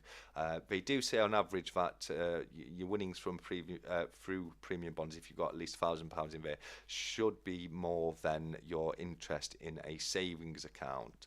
And as I say, a lot of people I know that have made big winnings through the premium bonds, but you could find it that if you put £500 in there and left it in there five years, you know, you've not won anything. You've still got £500, but because of inflation, that £500 is no longer worth the same as that £500 was the day you put it in there. So as I say, with premium bonds, it's a lot of fun. You know, if you like the it's a bit like playing the lottery. If you like the chance of winning that up to £1 million, it's definitely a great place to have your money. And as I say, the good thing is at least you won't ever see your money go down in value. It's impossible to get negative equity through premium bonds. So it's like playing the lottery, but you get your money back. Yeah, that's one way I've described it in the past. It's like premium bonds is like going out and buying a lottery ticket, but you can use that same lottery ticket every single week. And also, when you're done with it, you can take it back to the shop and get your money back on it. So yeah. So does your investment just sit there with chances to win in perpetuity? You just carry on forever? Yes. Or? Yeah, absolutely. Wow, I didn't know that. Absolutely. I mean, Yeah. how do they make money? Just by investing your money in stuff? Yeah, just through people who are putting into the premium bonds, etc., and then investing, like you say, investing your money, etc. I'm not entirely sure. I couldn't tell you the exact ways that they make their money, but it's that kind of thing for sure. And obviously they're making more money than they're losing each month in the prize draws, because there's a hell of a lot of money invested through NS&I premium bonds. Yeah. You can have up to 50,000. You are limited to 50,000. So yeah, it's and it's also tax free. All your winnings through premium bonds are tax free as well. But as I say, you can have up to £50,000 in your account, and if you won £100,000, it would top up your account up to 50,000, and then the rest of that would go straight into your bank account. Blimey. Yeah. Wolfstack has put a great comment on here. He said you can invest in iShares Core, MSCI World, ICITS account, ETF or iShares Core, MSI, EM, IMA, and yeah, there's some great. I know iShares do a great S&P 500, just like Vanguard. There's some great ones out there. So if anybody is thinking of investing into the S&P 500 or anything like that, I would definitely recommend looking at the available options. But iShares and Vanguard are definitely two of the better options when it comes to the S&P 500. Both Cyber Salman and Addicted to Precious Metals and Stephen with a Freezer for the Ease have all joined us. So guys, it's amazing to have you here. Thank you so much for joining. joining us. APM says, hope everyone's having a nice weekend, and the same to you, buddy. I hope you're having a great weekend. We're about halfway through, so we've got one more day before we have to get back to the grind on Monday. So let's all enjoy it as much as we can for the remaining time we've got left. Stephen said, greetings from God's own country. Hey Stephen, great to have you here, mate. Thank you so much for joining us. And yeah, Luke said premium bonds should be the last option when everything else maxed out. Good to avoid tax. It's a rich man's lottery, as the saying goes. Yeah, I mean, it's definitely a type of lottery, and you know, as I said, there are definitely some benefits and some negatives to having your money in the premium bonds. I've never personally won anything out of them, so my money's only ever lost value due to inflation that I've had in them. But same as I say, it's not, you know, there are definite benefits to having a premium bonds account as well. 365 says I won with £1 in my premium bonds account once. That's absolutely amazing. Unfortunately, you won't be able to do that now because, as I say, I think nowadays you have to have at least 25 quid in the account. But that's absolutely brilliant. That really is great. 365. Wow. Yeah, Scott said thanks TSC Wingnut and 365, and that's no problem at all. Ninja Wingnut has said I use iShares ETFs personally. Again, they are a great option. iShares they are definitely up there as one of the best options. I like them slightly better than Vanguard. Yeah, I mean, there's pros and cons to both. Both are definitely worth looking into, and they would be two of the top picks, I would say, would be both iShares and Vanguard. So definitely some great options. However, I'm not in either of them. As I say, I'm in a Fidelity fund, which has done very well. It has really performed well. So yes, not bad at all. Jamie has said, when I go back to England, I invest in the casino roulette. I either win a lot or lose the lot. I love that. That's a great comment. Poker and Stack Chat, perfect evening. Oh, that's brilliant. Yes, have you had a go at the poker nights on Discord as of yet? I've seen it, and we play it on Christopher's. I'm not very good. I feel like if I came in, I'd be very embarrassed very quickly. But I will do. I nearly went in the other night. There was a couple of 3 people in there. I thought, because I think you can get like, is it 6 or 8 around the table? Something like that. I think it's 8. Yeah, I might be wrong. Yeah, I will pop in, but I'm always sort of nervous to say things in sort of chat forums because I feel like I don't. This sounds really ridiculous, but I feel like I'd be ridiculed my comment. Do you know what I mean? I know it's not like that. This is a me thing, not a Stacker Social thing. But I started uploading my videos into there. I put my one in yesterday because I wanted to give Stacker Social a big old plug and get some people over there. And obviously yourself to get you up to 1,000 subs. So I had all your stickers out and everything, and 365 and everyone's out. So it's a good video to watch on TikTok. I'm plugging myself now. I don't mean to, but I mentioned it on there because I really do plug the Stacker Social thing on there on that video. So have a check if you haven't seen it already. I did upload it in Stacker Social. Oh no, I can't wait to see that. And don't worry about plugging yourself, mate. That's one of the reasons to come on here is to like let people know about your channel if anyone hasn't seen it as of yet. But you know, it's a great channel. I highly recommend people do go over and watch it. So feel free to plug as much as you like, my friend. Yeah, no, absolutely. And yeah, I just want to let people know that I've been a little bit behind on things the last couple of days. I've got up to speed a lot more today, but I have a lot of comments come through on the 1,000 subscriber giveaway video, so it's taken me quite a bit of time to respond to everybody, and I do try to respond to literally every comment I get on my video. So yeah, that's put me a bit behind. So I've got a lot of videos to catch up with tomorrow, but that's going to be, you know, most of my day tomorrow. Cobra Stacker is here. It's always great to see Cobra, and he said, "Hey guys, yeah, he can't stay, but really wanted to pop in and say hello." Well, I appreciate that, Cobra. It's great to have you here, even if it's just to say a quick hello. Thanks you so much for coming across, mate. And yeah, no, I'm looking forward to seeing the next auction. It's always a great night of fun at the Cobra auction, like CoiNoob mentioned earlier today, and he does have some wonderful pieces in the auction. So yeah, this came from Cobra. 100%. I've got quite a few pieces in my stack as well, which were purchased through the Cobra auction, because yeah, he does get some good prices and good pieces, and he always starts them at a great price as well. And he obviously has no control what the selling bid will be, but he always starts them at a great price. Jamie has said TSC way to go with the triangle shipwreck coins. Absolutely. Now, it was Jamie Frost who sold me my first ever triangle shipwreck coin, and since then I have been really trying to get it finished off. So it's great to have completed that series. I think you don't see them. Like I said, I've only got the one, and I've had this for about a year. But yeah, if I do see them, because I've seen them at like £80 each, I thought I'm not paying £80 for a bleeding ounce of silver, but they are getting silly prices, sort of 50, £60 now for these. But they are different and they are nice and thick. And yeah, you're making me think I've got to look a bit harder now to get the other ones. Yeah, absolutely. It's great. It really is a great series to have, and I think, I think the price wise, we're probably just going to keep going up. So it's one of those things that it's probably better to get it as quick sooner rather than later, because the premium on them is starting to slip up. So yeah, definitely one worth looking into getting, mate. I highly recommend that. 365 says Cobra's busy packing away all those bars. Yeah, absolutely. Yeah, 100%. Nerd UK defo plug lol. I've got 10 subs now lol. Oh great, that's awesome, Nerd mate. Definitely, I'll make sure to head across and check your channel out myself. And I'm always really fascinated in seeing the new stacking channels that come up, and or everyone's new pieces. It's always great to see. Oh, here's a great question. Logan Z has said, "What's your most expensive coin? Is that going to be your graded PF70?" Coin, because obviously there's bars and stuff as well. But yeah, this one is probably the most expensive in silver, apart from the 10-ounce coins. And the bars, they're all sort of around that 200, 250 mark, aren't they?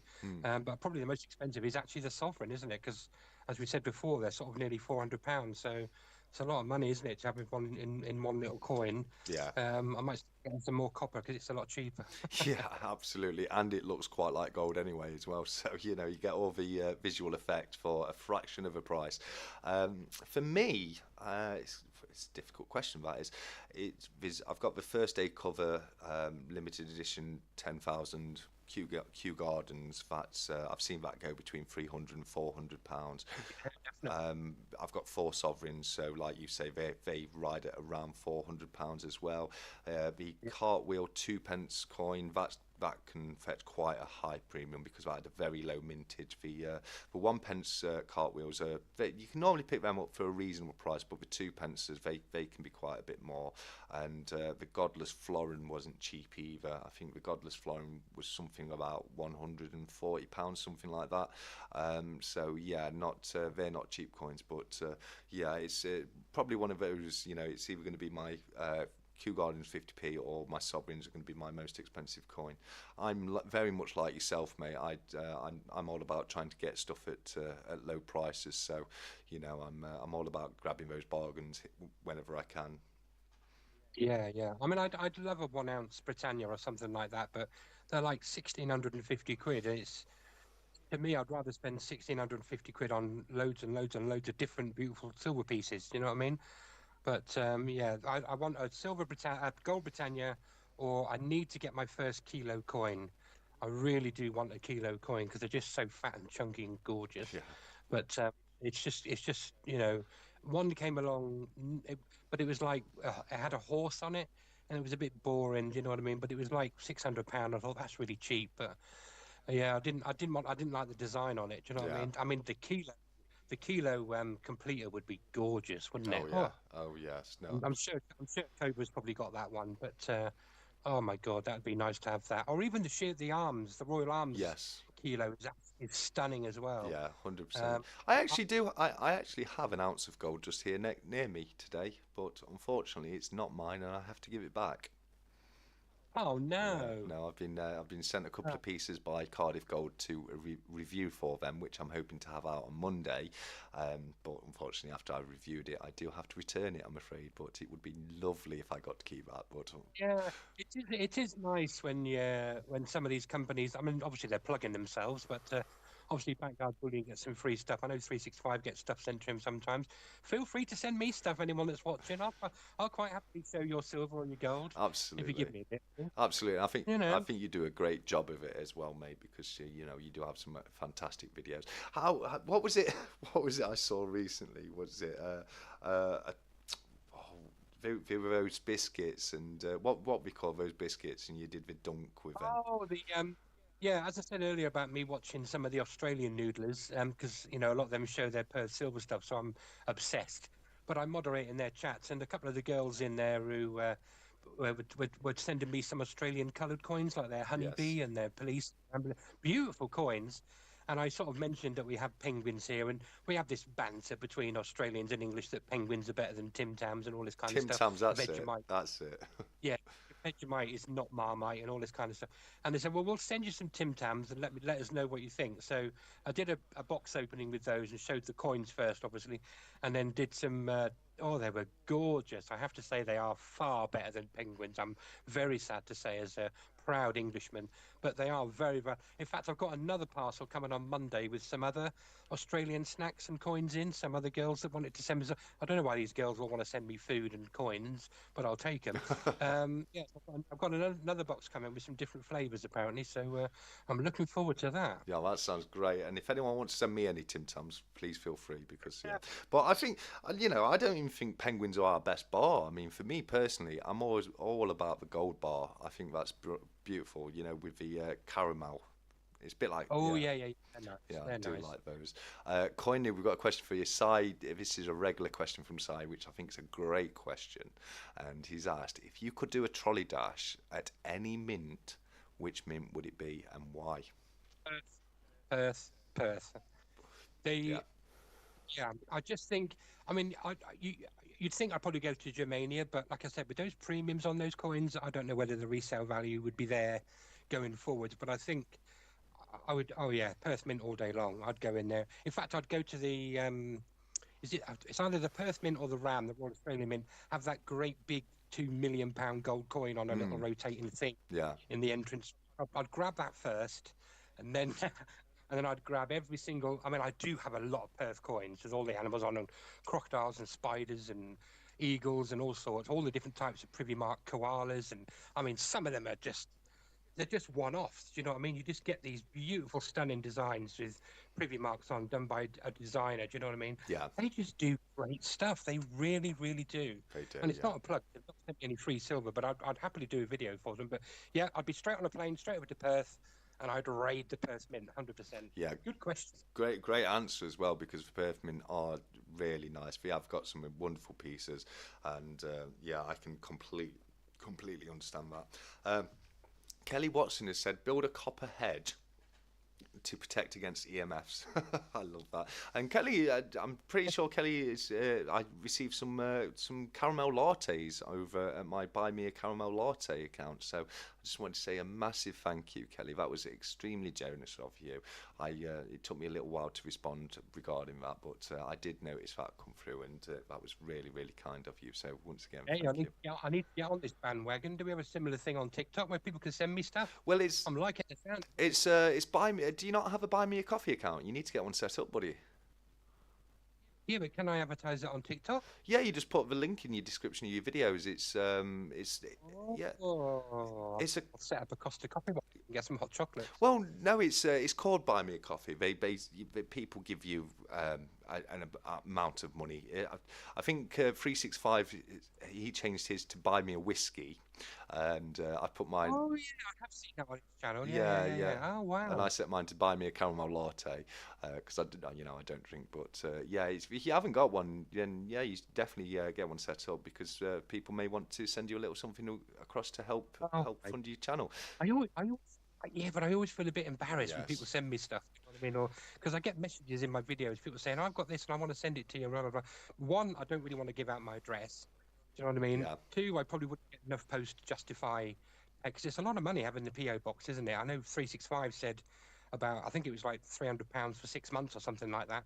So it's a lot of money. Do you know what I mean? And yeah, I'd feel guilty sort of taking things off people. I know I've had stuff come sort of vicariously through you, which has been really, really nice. You know what I mean? I'm happy to get a sticker off people. Do you know what I mean? But Yeah. I just, yeah, I don't fancy giving out my address, to be honest with you. Not with, because I do have other places where safes and things are. Do you know what I mean? Not everything is here. Because if I know I'm doing something like this, I'll bring some stuff over to do this, but then this will all go back away again and away from here. So there's not a lot in my actual address, postal address, but I've got other addresses that things are stored in, which no one would ever get to know about. Because you've got to be a bit careful, haven't you? Especially putting yourself in public and making videos, and some people recognise you and your voice and stuff like that. And there's lots of people that are out there freeze framing the videos to try and catch a glimpse of you in the silver displays. You know what I mean? Yeah, no, absolutely. I saw you last week in your reflection of one of your little cards you were showing. Do you know what I mean? Yeah, so you've got to be careful. Do you know what I mean? Not everyone knows what I do. I don't mind saying my name because I've always been known as Griff. Do you know what I mean? Yeah. But not everyone knows I do it. Do you know what I mean? I do think you've got to be a little bit careful. Do you know what I mean? And Absolutely. you know, when you start getting a bit of a stack going and you've got several thousands of pounds of stuff here, it's Yeah. there's some dodgy people out there, unfortunately, isn't there? 100%. I'm like you. I keep my I keep my gold sovereigns off site. I don't keep them in the house, just in case. But luckily, because I bought the house as a renovation project, there's loads of places that I've been able to either discover or create whilst renovating the house, which I truly think people just would never find if they ever broke in. I generally think that there's one or two places which are, they're pretty well hidden, and they're just places where you just wouldn't think to look. So I've got a couple of places at the house where I can keep stuff, and same as I say, my a lot of my gold items and a lot of other items as well I keep off site. So yeah, it's definitely a very wise thing to do, that is, mate. But we've got a question here for Yoda from Scott Silver, who said, question for Yoda, can you ask him if spot price is going to fall within the next month? And I certainly will do, and I'd like to think it will, because it is really shooting up at the moment. But Magic Yoda, is the spot price for gold going to dip within the next month? And Magic Yoda says he doesn't know. It's a question mark. So not even Magic Yoda knows what gold is doing at the moment. But yeah, I personally would like to think that we're going to see a little bit of a drop. K. White said, TSC, I'm planning on sending you a parcel with some pre-decimal stuff in soon. Oh, that is unbelievably nice of you, KYH. You really don't have to do that, but I do love the old pre-decimal stuff, just like yourself. So yeah, that's very, very kind of you to offer me. That is.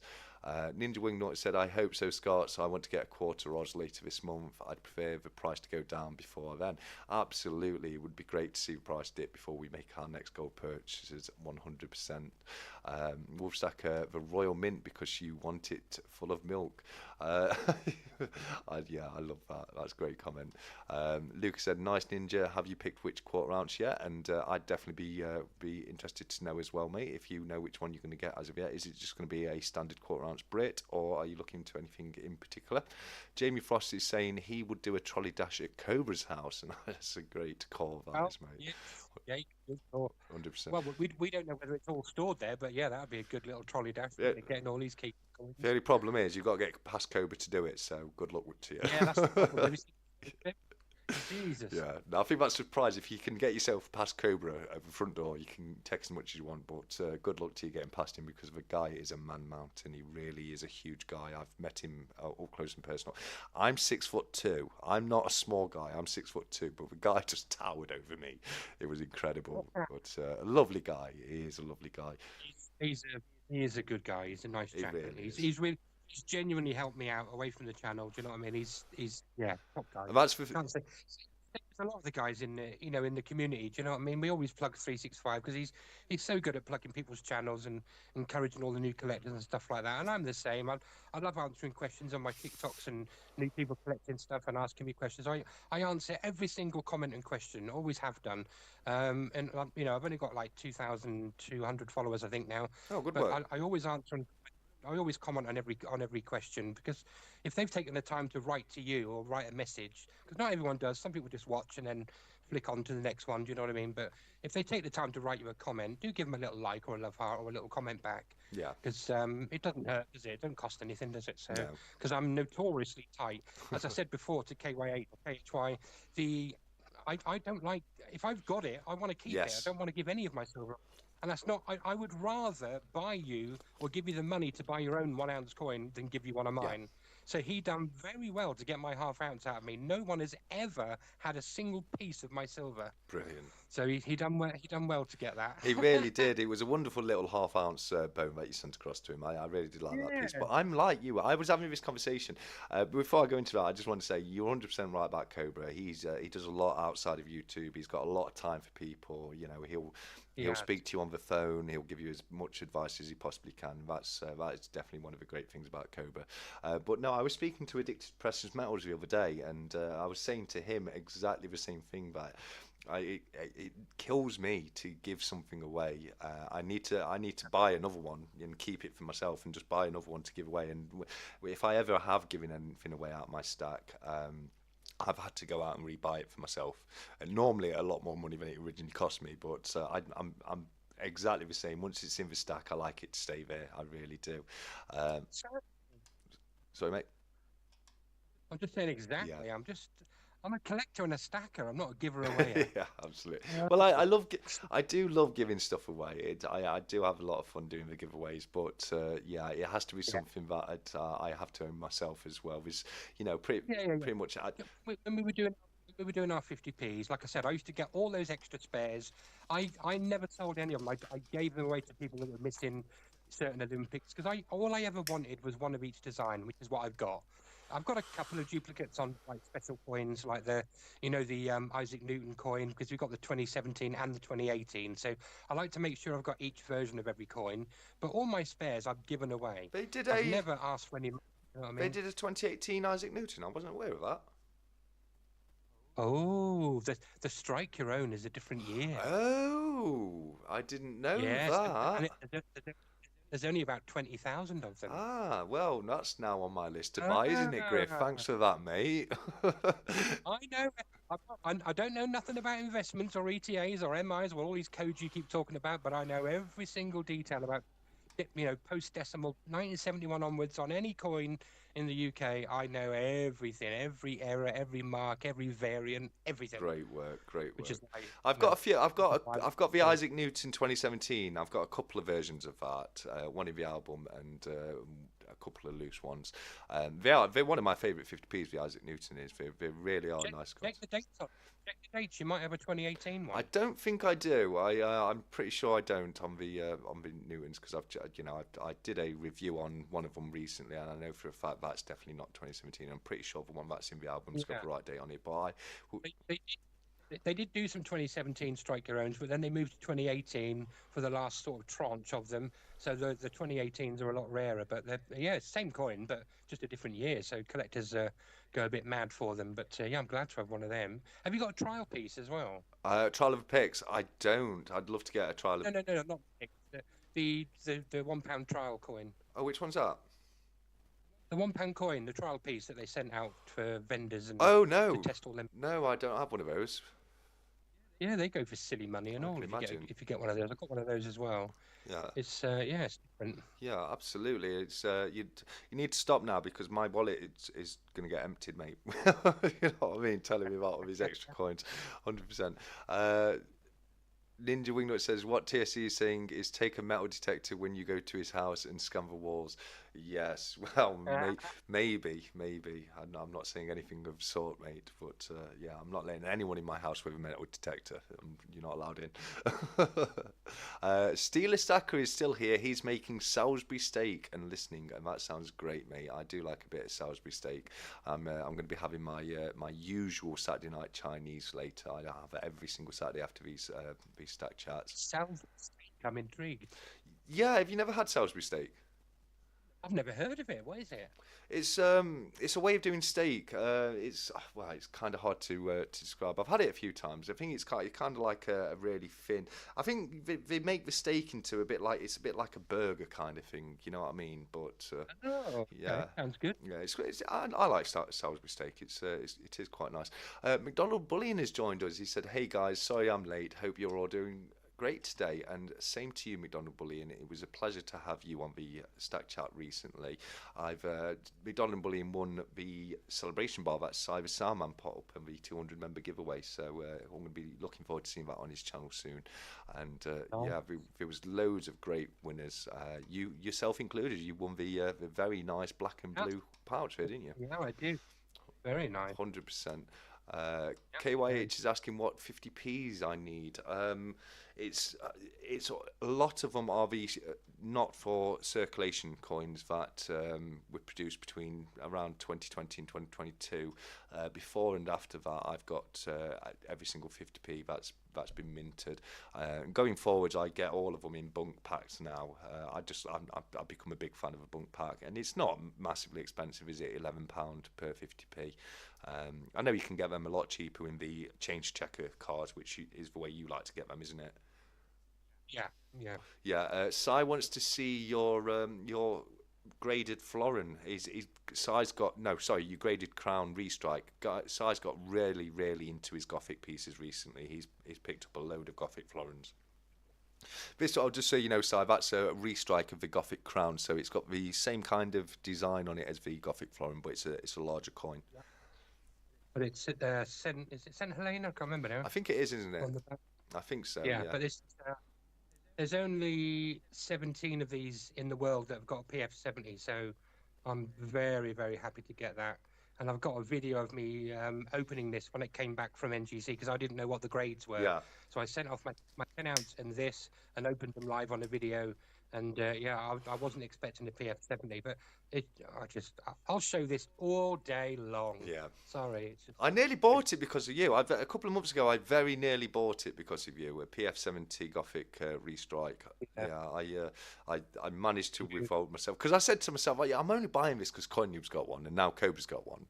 You know what I mean? That's yeah. I thought Cobra's got one, but there goes me vape. Cobra's got a real one, the Royal Mint version, and yes. they're a lot more money. Yeah, I think it was Royal Mint version I was looking at. It was around £300, I think it was, and I was so tempted to get it.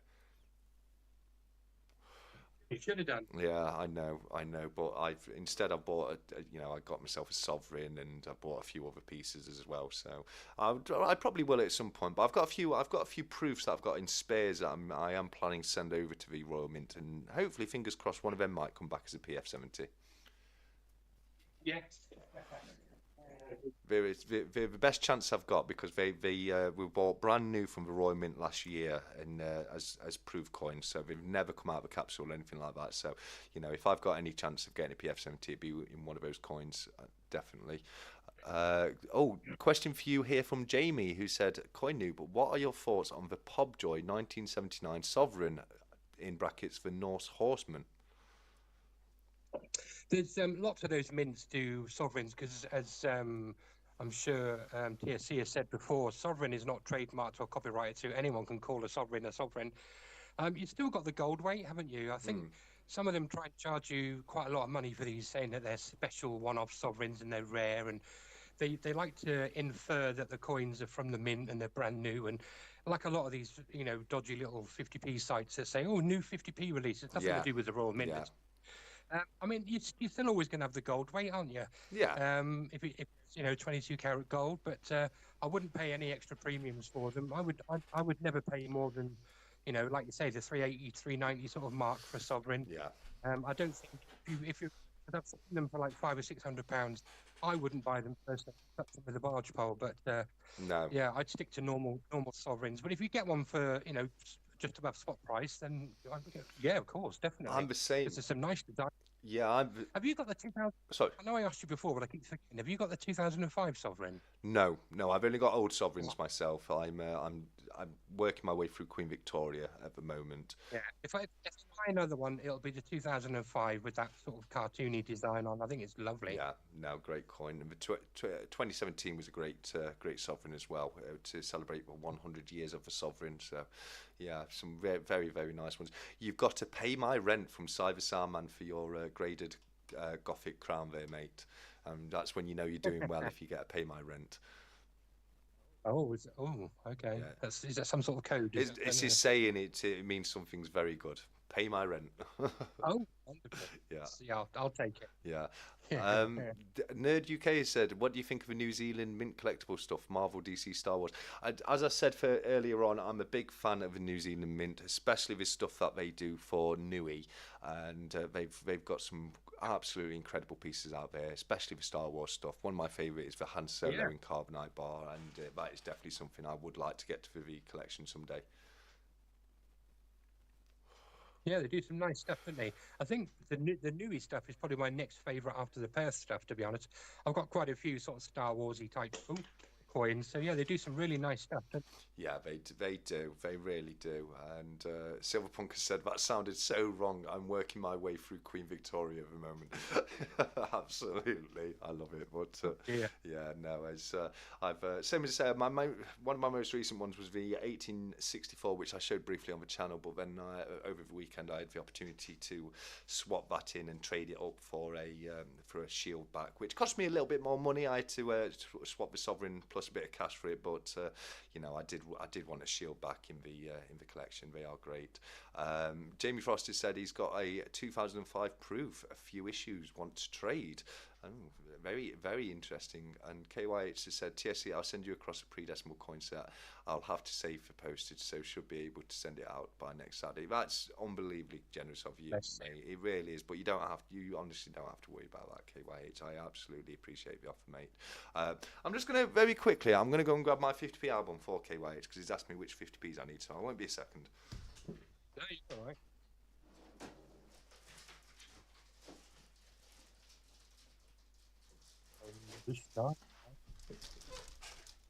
Hey, I'm back. I know you'll enjoy seeing this as well, because I was singing to the troops to keep them entertained. was you? Excellent. I can't wait to watch that back. I really can't. So this is for KYH. So this is where I'm at with my 50p's at the moment. That's my keyboard. I'll end the live stream by dropping my 50p back on it. Where have you come out of? You're the Gruffalo. Popping back in there. So on this side, I'm near enough fully complete. I've got the Kew Gardens in Brilliant Uncirculated Park. I've got Mrs. Tittlemouse in the Tales of Peter Rabbit specific album set. I did have another one for this, but I assume I must have sold it. So for that page, the only ones I need now are 2018 Snowman, the first 2019 Gruffalo, and then it's this page here, which I'm mostly out of. So it's a lot of most of these here are not for circulation coins, so they're the ones I need to work through. But hopefully it shouldn't take me too long, and I'll get it finished off. As soon as I've got this album filled up, then I've got every single commemorative 50p, because I have been buying all the new ones in Brilliant Uncirculated for the last probably for about the last 6 months or so. I do have quite a few of the new ones. Very nice. Is that your 2018 one, is it? Yes, there we go. That's the 20,826, and you'll see on the back here this is a 2018. Very, very nice. I really do like that.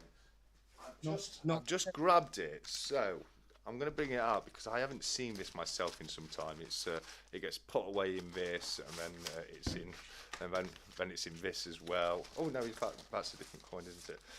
Oh, here we go. I forgot I owned this. I forgot I owned that. It's the first. I can't see what. It's the first day cover edition of the Restoration of Monarchy.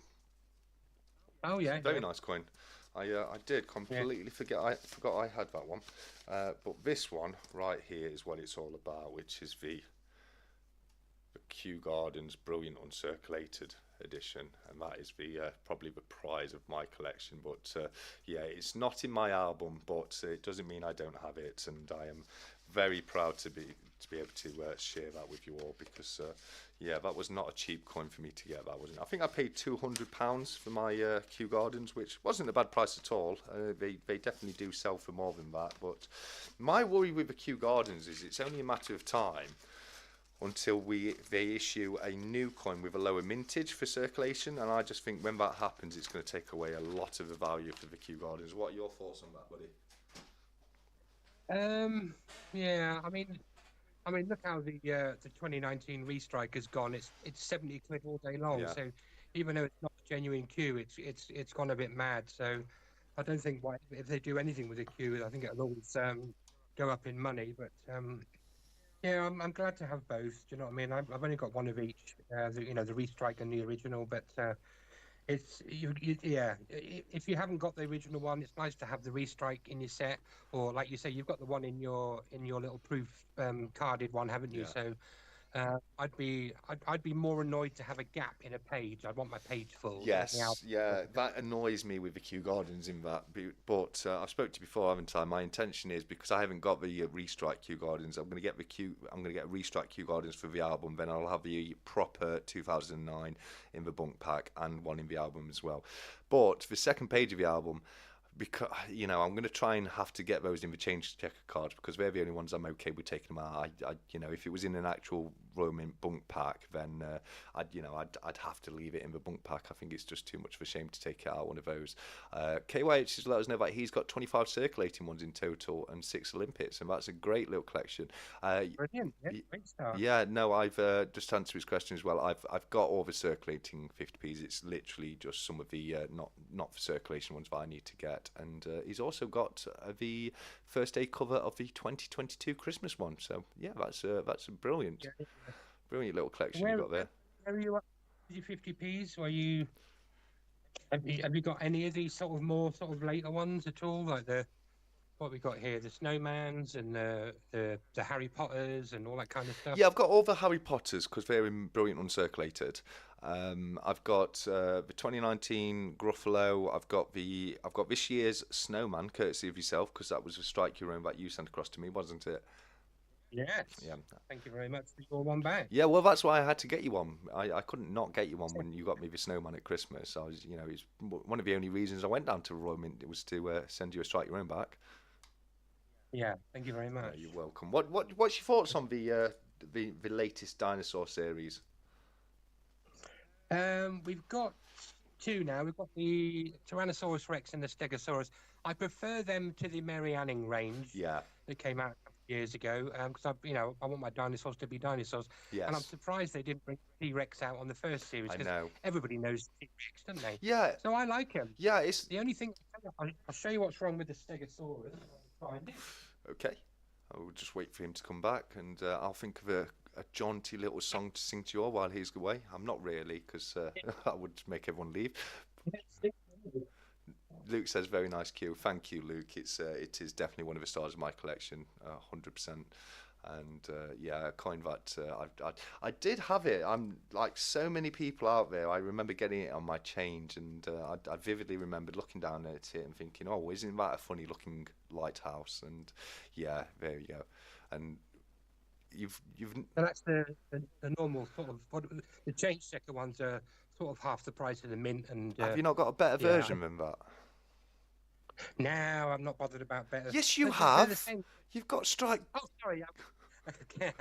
Just sent to you. Your own as well. Yeah, sorry. But yeah, this is the Stegosaurus that's come out. Yep. There's one more to come. Is it the Diplodocus or something like that that's coming out next? I think so, yeah.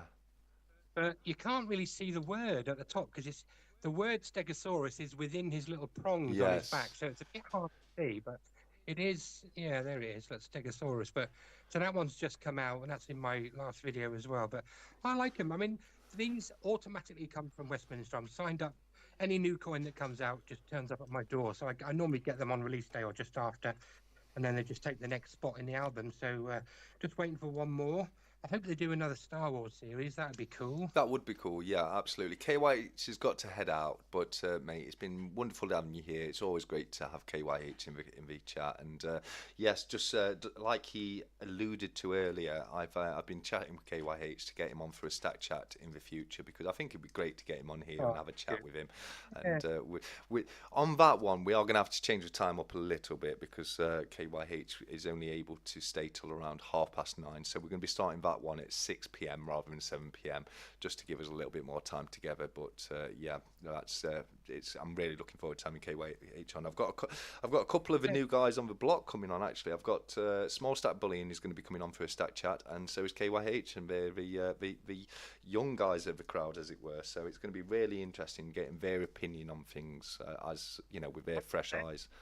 Yeah, 100%. Jamie has asked who has any Japanese pieces, and I've got some wonderful Japanese pieces, courtesy of Jamie. He sent me some very very nice pieces across. Every time I get something from Jamie, he sends something across to me. He always sends me a free Japanese circulating coin as well, which I really do appreciate. I've got little treasure chests getting full to the brim of Japanese circulating coins, which is absolutely fantastic. But yeah, I know he's sent me some Tempo Shuho 100 Mons, which are the large oval coins. I've got some 1 Mons, which are the smaller round versions. I've got an Ichi Shu it what, uh, 1 Jin, which is Ichi Shu Jin. Sorry, and then I've got the 5 Jin, which is the large versions of that, which are very very cool square silver coins as well. So, yeah, I'm a big fan of the Japanese samurai pieces that he sent across, massively. Yeah, I don't think I have any Japanese coins. They're, I mean, Christopher does his World Coin Hunt, which is probably the Yes. one video I watch. There's sorry, there's so many countries and coins in. I can't imagine anyone would ever get every coin from every country. It'd be impossible. Oh But yeah. I'm glad to get them. Do you know, these are the Australian coins I'm talking about. These are their coloured $2, and this is their honeybee coins. Yes. So it's got orange honeycomb in the middle, and they have it's so many nice coins. And I was so happy to get these with my little Tim Tams. They have some really. I wish we did circulate coloured coins. You know what I Yeah. mean? I know we can buy them, but it'd be nice to get some in circulation, wouldn't it? Do you know what I mean? Yeah. So I love the Australian noodlers. They call it noodling rather than I don't know what we call it, coin hunting or coin searching. I don't know, but they call it noodling. And yeah, they kindly sent me some Australian coins over. So Yeah. yeah, it's nice when you get foreign ones, but I wouldn't hunt them out personally for me. There's just too many. Do you know what I mean? There's Yes. so many countries. Yeah. But some countries have really interesting, funny shaped, scalloped coins, triangular coins, coins with holes in. Do you know, it's nice. It's interesting to look at. But yeah, but Japanese coins. Yeah, the reason I like those is because I really want to go to Japan. Oh I yeah. really, really want to go. Yeah, I would love to go to Japan as well. And Ichi Buji, and that's the larger one, yeah, of course. Um, I mean, I'd love to go out there and meet Jamie and go out for a meal with him or something like that. But yeah, Japan, I'm a huge fan of the traditional Japan, like the Edo the Edo era of Japan, feudal Japan. Yeah. Hugely into all of that. So yeah, I'd love to get out there. Scott Silver has asked, I love the silver polo mint Jamie sent you. Was that a coin? That what he's referring to I bought. It was the first ever mystery box that I bought off of Jamie, and it came with the one of the silver polos in there.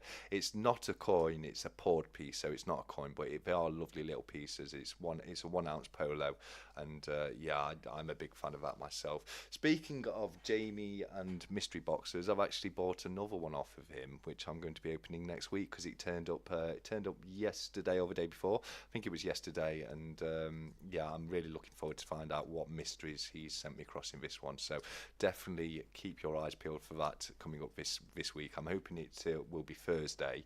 He always sorts me out amazing mystery boxes, so I'm genuinely looking forward to find out what's in this one. Yeah, the last one you got was good, wasn't it? Yeah, no, he's done me 2 before, and they were both great. And speaking of which, the red stand I've got at the background, it was actually part of the first ever mystery box he sent across, and it's something that he made himself. So, yeah, and then the last one he sent me a little black. like coin tray, which looks absolutely fabulous as well. So yeah, he does the best mystery boxes. So every time he lets me know that he's got one that he can sell to me, I'm always biting his hands off because he does a fantastic job of them. He really does. CY Sterling says, I love the Japanese coins that Jamie sent me from my World Coin Chest.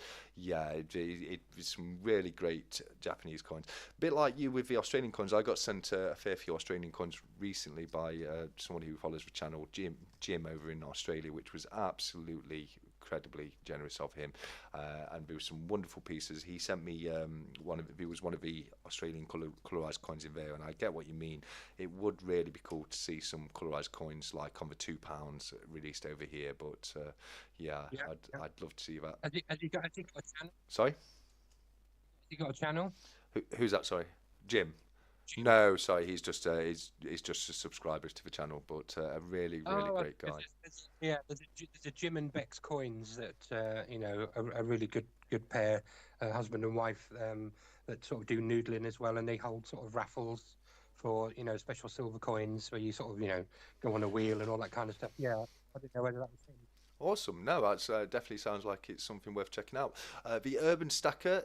Oh, sorry, Urban Stacker's Den has joined us, so it's amazing to have you here, buddy. Thank you so much.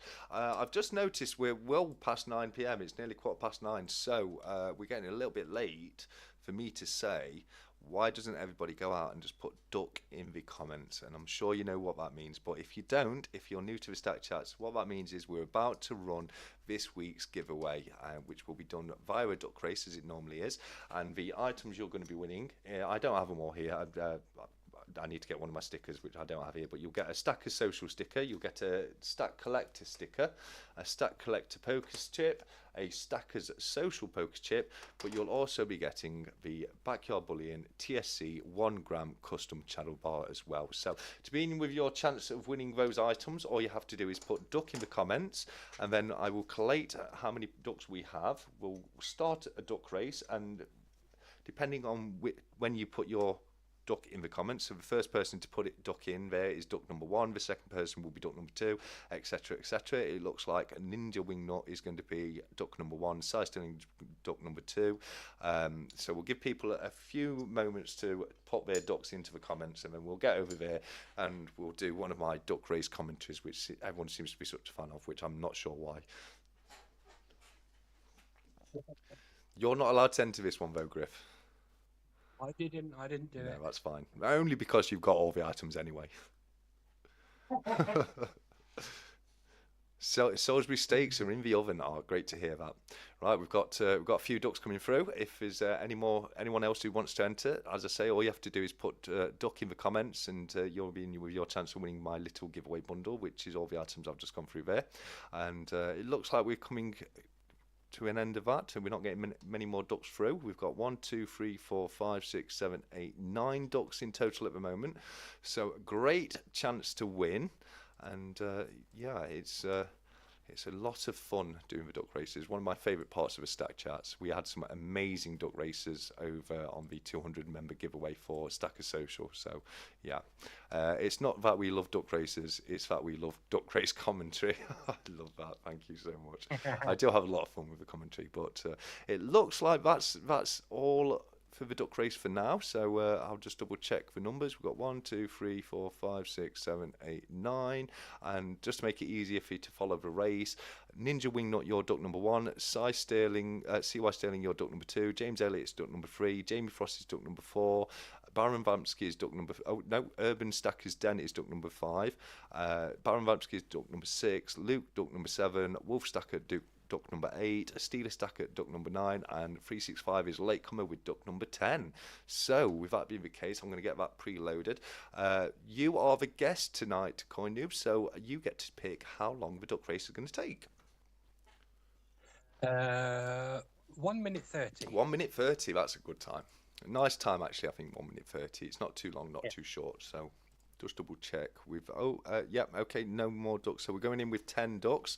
I'm gonna very quickly check that I've got you loaded into the desktop. I do believe we have, so people should be able to hear you when we go over, but I'm going to go over to the duck race right now, and we're going to find out who has won. Kelly, I think that's Kelly is number 11. I can't see she's putting there beforehand. So Kelly is the last member. So yes, we'll get that up to 11. But we'll transition over now, and we'll find out who wins the duck race. So here we go. I'm going to transition across right now, and yeah, it looks like we've still got you on there. So that's brilliant. So as you can see, we now have 11 people because Kelly has put duck in the comments as well. So we've got 11 people. It's going to be going for 1 minute and 30 seconds. So we'll set that. And I've had some nice little selection of ducks here, but we'll shuffle it a few times and see if we can get an even better. That's not bad. Oh, here we go. I like this one. This one looks good. We've got Wiggy. Wiggy is back. Wiggy was very very profitable duck in the past. We've got policeman duck, spider duck, spotty duck, legionnaire duck, princess duck, beefy duck, stogie duck, star duck, Wiggy, and green lines and purple zigzags. So without any further delay, I will let you count down from 3. As soon as you say go, we will start the race, my friend. No worries. Good luck, everyone. I'm going to back Spider-Man. 3, 2, 1, go. And they're off, and immediately it looks like Princess Duck is coming out in the lead, and she is having a really good lead at the moment, but Green Line Duck is right up there with her. It's a 2-duck race right now between Princess Duck and Green Lines, but the rest of the pack is looking quite frisky itself. Oh, Princess Duck is starting to run out of legs, and so is not zigzag. So is Green Line Duck, number 4. They are both now pulling back, and it is, as CoiNoob says, it is Spider Duck in the front. But as soon as I say he starts to pull back and Spotty Duck is taking the front, it's Spotty Duck at number 7 coming into the final minute of the race. Spotty Duck is now pulling back. It could be anybody's race right now. Policeman Duck has been middle of the pack. Is he saving his legs for the final furlong? We will yet to find out. Legionnaire Duck, he looks very strong as well. But Wiggy, what can I say about Wiggy, my friend? You look like you have got this one. Wiggy Duck number 1, but we will find out because we are coming into the last final 40 seconds of a race with Stogie Duck coming up in second now. Will he take Star Duck for the first? Beefy Duck and Stogie Duck are flying through to the front, and we're on the final 30 seconds of a race with 25 seconds left to go with Beefy in the front, but Beefy is pulling back. It's coming up to the final 20 seconds of the race. It could go any way. It's normally, oh my word, all has changed. Stogie Duck now has the front, but he is pulling back as well, and Legionnaire Duck is coming out in the front. But as I say, Wiggy, very strong contester. Wiggy, he's got a sparkle in his eye, and oh my word, it looks like, oh no, Wiggy's pulling back, but Spider Duck is flying out. CoiNoob, I think you're right, it's Spider Duck, and he takes it for the win. Hey, I predicted it. Lovely. Brilliant. I love that. Let's transition back up. Okay, I'm just going to get rid of the duck race because that's just quacking in my ear. So duck number 2, Spider Duck. Well done indeed. Good call, mate. Let me just go back up and find out who that was. Duck number 2, CY Sterling. Well done, buddy. Well done, CY. You've won that little bundle. So congratulations to you, my friend. And I think I should still have your address, so I'll look to get those out to you as soon as possible. But what a lot of fun that was! I do love the duck races. Make sure everyone goes and signs up for TSC's 1000 sub giveaway so we can have all the duck races. Absolutely, it's how I'm going to be finding the winner for my 1000 subscriber giveaway, which has got 2 grams of gold, the 1 gram TSC custom silver bar, the stickers and the poker chips. It's all in there. So yes, definitely head over if you haven't as of yet. Mr. Kiwi has come in a little bit late, unfortunately. There, Mr. Kiwi, you've just missed the duck race, my friend. So we do have one every week on the Stack Chat at 9 p.m. It's just a little bit of fun where I give out some custom channel pieces. But yes, what a lot of fun that was, and a great call by Griff there, mate. Very well done. Yeah. Yeah. I just had my little Spider-Man coin in my hand, so I thought, oh, Spider-Man, he's going to win. There we go. Spider-Man for the win. And he did. He absolutely did. Spider-Man took it on that one. That was, and you know, he flew out at the end there, didn't he? Wow. Yeah. So what? I'm sure we did. I'll watch it on the video. Oh yes, you don't have it on, do you? But definitely check it up later because that was a very interesting race. I love duck races. How anything can go. It's normally it doesn't normally matter how long you make the race. At the last 10 seconds, everything changes and it all goes goes crazy. But absolutely. CoinNoob put 1,000 quid on the winner at 10 to 1. Yeah, he wishes he did. Should answer. Oh, Absolutely, but yeah, no, 100%. We got great feedback coming on Salisbury Steak Watch. Steeler Stackers let us know that it smells yummy, and I can imagine it does because it is a great dish. I do like a bit of steak, and yeah, absolutely. Congratulations from Urban Stackers Den. Kelly Watson says, "Great show, thank you, Kelly. I'm really happy that you're enjoying it. It's what these weekly chats are meant to be a bit of fun, you know, for us to just come together and have a bit of a laugh, really. But yeah, yeah, Scott Silver says your spider sense was tingling, Coin Noob, it was. 100%.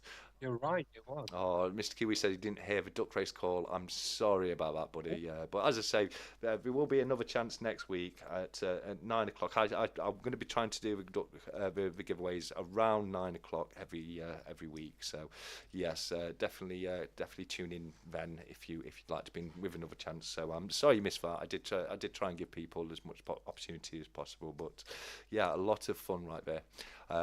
Been listening the whole time. I think it is an internet thing. It may well be. You may have been lagging a bit as well, depending on your internet, which I can only apologise for. But as I say, you know, there will be another chance every week, and hopefully over time, you know, we'll see most people being able to win the pieces there. Steeler Stacker said, excited for next Saturday already. Love the show. Oh, mate, that's very, very generous of you. Thank you very much. Just a bit of fun. Yeah, that's what I want them to be more than anything. Just you know, a bit of fun and just a reason for us to have a duck race in every stat chat, really, isn't it? You know what I mean? Bit harmless fun, doesn't it? Does it? Yeah, exactly. But the big one is going to be coming up hopefully soon, and that's going to be the 1,000 subscriber giveaway, which I will be doing as a duck race, but I will be finding the competitors by using the comment section of my 1,000 subscriber giveaway video. Every single person who puts any comment in there whatsoever will be entered into the duck race, so I'm hoping that's going to be a massive race. I've made a rod for my own back because it's going to take me 3 days to list all the people in the comments. Okay. But it's, How many ducks can you get on the race? you're limited to 100 ducks per race, so very similar to the 200 member giveaway for Stacker Social. It'll be done in a series of qualifying races to get us the three finalists, and then we'll have a final duck race to find out who wins out of those qualifiers. So yeah, it's going to be a lot of fun. I think regardless of how many people enter, I'll break it down into 3 or more if I have to. But you know, I can't see us needing to do more than 3 qualifying races, and then, as I say, from that we'll take things from there. And I may also be adding in some further prizes as well, which will be for 2nd and 3rd place in the duck race. So yeah, that's I'm thinking maybe the 3rd place will win this standard channel bundle with the TSC 1 gram bar and the poker chips, etc. And then I think what I might even do, I'll put a 1 ounce copper piece for 3rd place, and then in 2nd place I'll find a 1 ounce silver piece for 2nd place, so we can have a proper gold, silver, and bronze moment. So yeah. Oh yes, very good idea. I think that would be a lot of fun, and it's just my little way of giving back, because you know, the community's been really good to me. It's been a fantastic year since I started my channel, and you know, I'm just over the moon that I even get to do a 1,000 subscriber giveaway, because I never thought I'd get this many subscribers when I started the channel. I think it's harder to build up subscribers, isn't it? 'Cause you've got to literally subscribe, and I think it's easier to follow TikTok, but so to get up to 1,000 is amazing. Do you know what I mean? I've had my YouTube channel for ages, and I've got about 30 followers on it, I think. Yeah.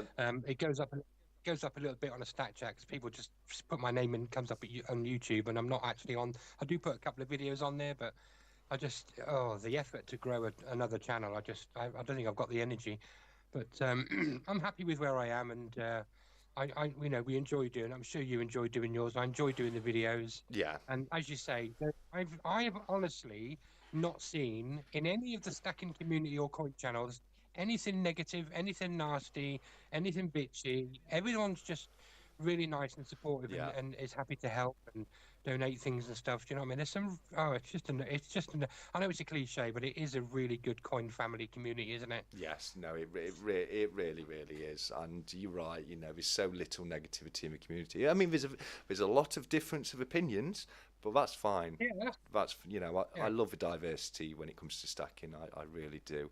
And 365 says he's loved watching my channel grow. And you know, 365 was there from the very early days of his channel. I mean, I can remember the first time he ever put a comment on one of my videos. I was completely starstruck.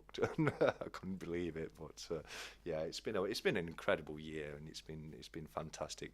Very much like you, mate. My old channel got to about 42 subscribers in total. Yeah. So yeah, that's one of the reasons why I generally didn't think I'd get this far when I started, because I just saw the experience of my own channel and thought, well, it's probably going to be the same. I'm probably never going to get to 100 subscribers, but as long as I have fun making the videos, that's what matters more than anything. And you know, that's definitely still very much the case. Darth has said, "This was great, guys. I need to jump off. Thanks, TSC and CoiNoob. See you soon." And thank you very much for joining us, Darth, mate. It's great to have you here as always. Yeah. You take care and enjoy the rest of your weekend, my friend. Scott says, "Don't know why you're surprised, TSC. Your content and what you're doing in and for the community is incredible." Thank you very much, mate. That genuinely means a lot to me. But as I say, it was mainly because of past experience. Because I know I used to put a lot of effort into my own channel as well, and you know, it just never got anywhere. It was one of the problems with that channel. It was I had a channel where I went out doing urban exploration, so I'd find abandoned buildings and abandoned places and go out and explore them, and it was so difficult to be able to produce regular content. And I think that was one of the main reasons why that channel just never really took off. It's not dead completely. You know, I'll be going out and exploring a few places soon, hopefully, and I'll upload videos every now and again. I had a very nice comment on that channel from somebody who said, you know, they're still watching after 5 years and they really want to see more content on this. So for that person alone, if nothing else, I'm going to go out and try and film a few more incredible old places. I love the history of abandoned buildings. I love walking through an empty space. And I'm thinking to myself, you know, just trying to imagine the hustle and bustle that was once there, and especially with a lot of them being, you know, industrial places and corporate, businesses, it can be a lot of fun. It really can. Yeah, I like looking at the old. There's a couple of YouTube channels where they show all the old cut-off tunnels in, the London Underground and closed stations and stuff like that. They go around Yeah. doing that a lot, and with like wartime bunkers and stuff like that. I love it. Yeah, no, absolutely, absolutely. I'm into all that kind of stuff. I'll let you know. I'll let you know what my old channel is later on, Coinoo. But I don't advertise it on the on this channel because it shows my face. So I was just going to ask you that very question. I thought, no, I better not, because I don't want people hunting you out if you're hiding your face. But I'll have you. You know what I look like. You've seen my ugly mug, and I've seen yours. But yes, you're a lot more of a handsome man than I'll ever be. I don't know about But yeah. that. Yeah. So I'd love to see them. I really would. Yeah, I'd definitely subscribe. I'll send you a link across just in case you are interested in seeing them. You know all these guys are going to be messaging you now, asking for the link, don't you? Probably, but I don't know. Maybe I'll share it one day, but certainly not for now. Jamie's just said 365 TS is your prodigy. Oh, it's a lovely thing to say. 365 is definitely one of the channels I've always looked up to. He makes incredible content, and he's a really nice guy. He does so much for the community. So yeah, he's definitely somebody that I've always looked up to since starting my channel. And yeah, he's a wonderful chap. He really is. So I think we're just about up to speed with the comments, mate. So yeah, if anyone has any questions that they would like to ask either myself or CoinNoob, then definitely feel free to pop us your questions in the comments, and we're more than happy to answer them.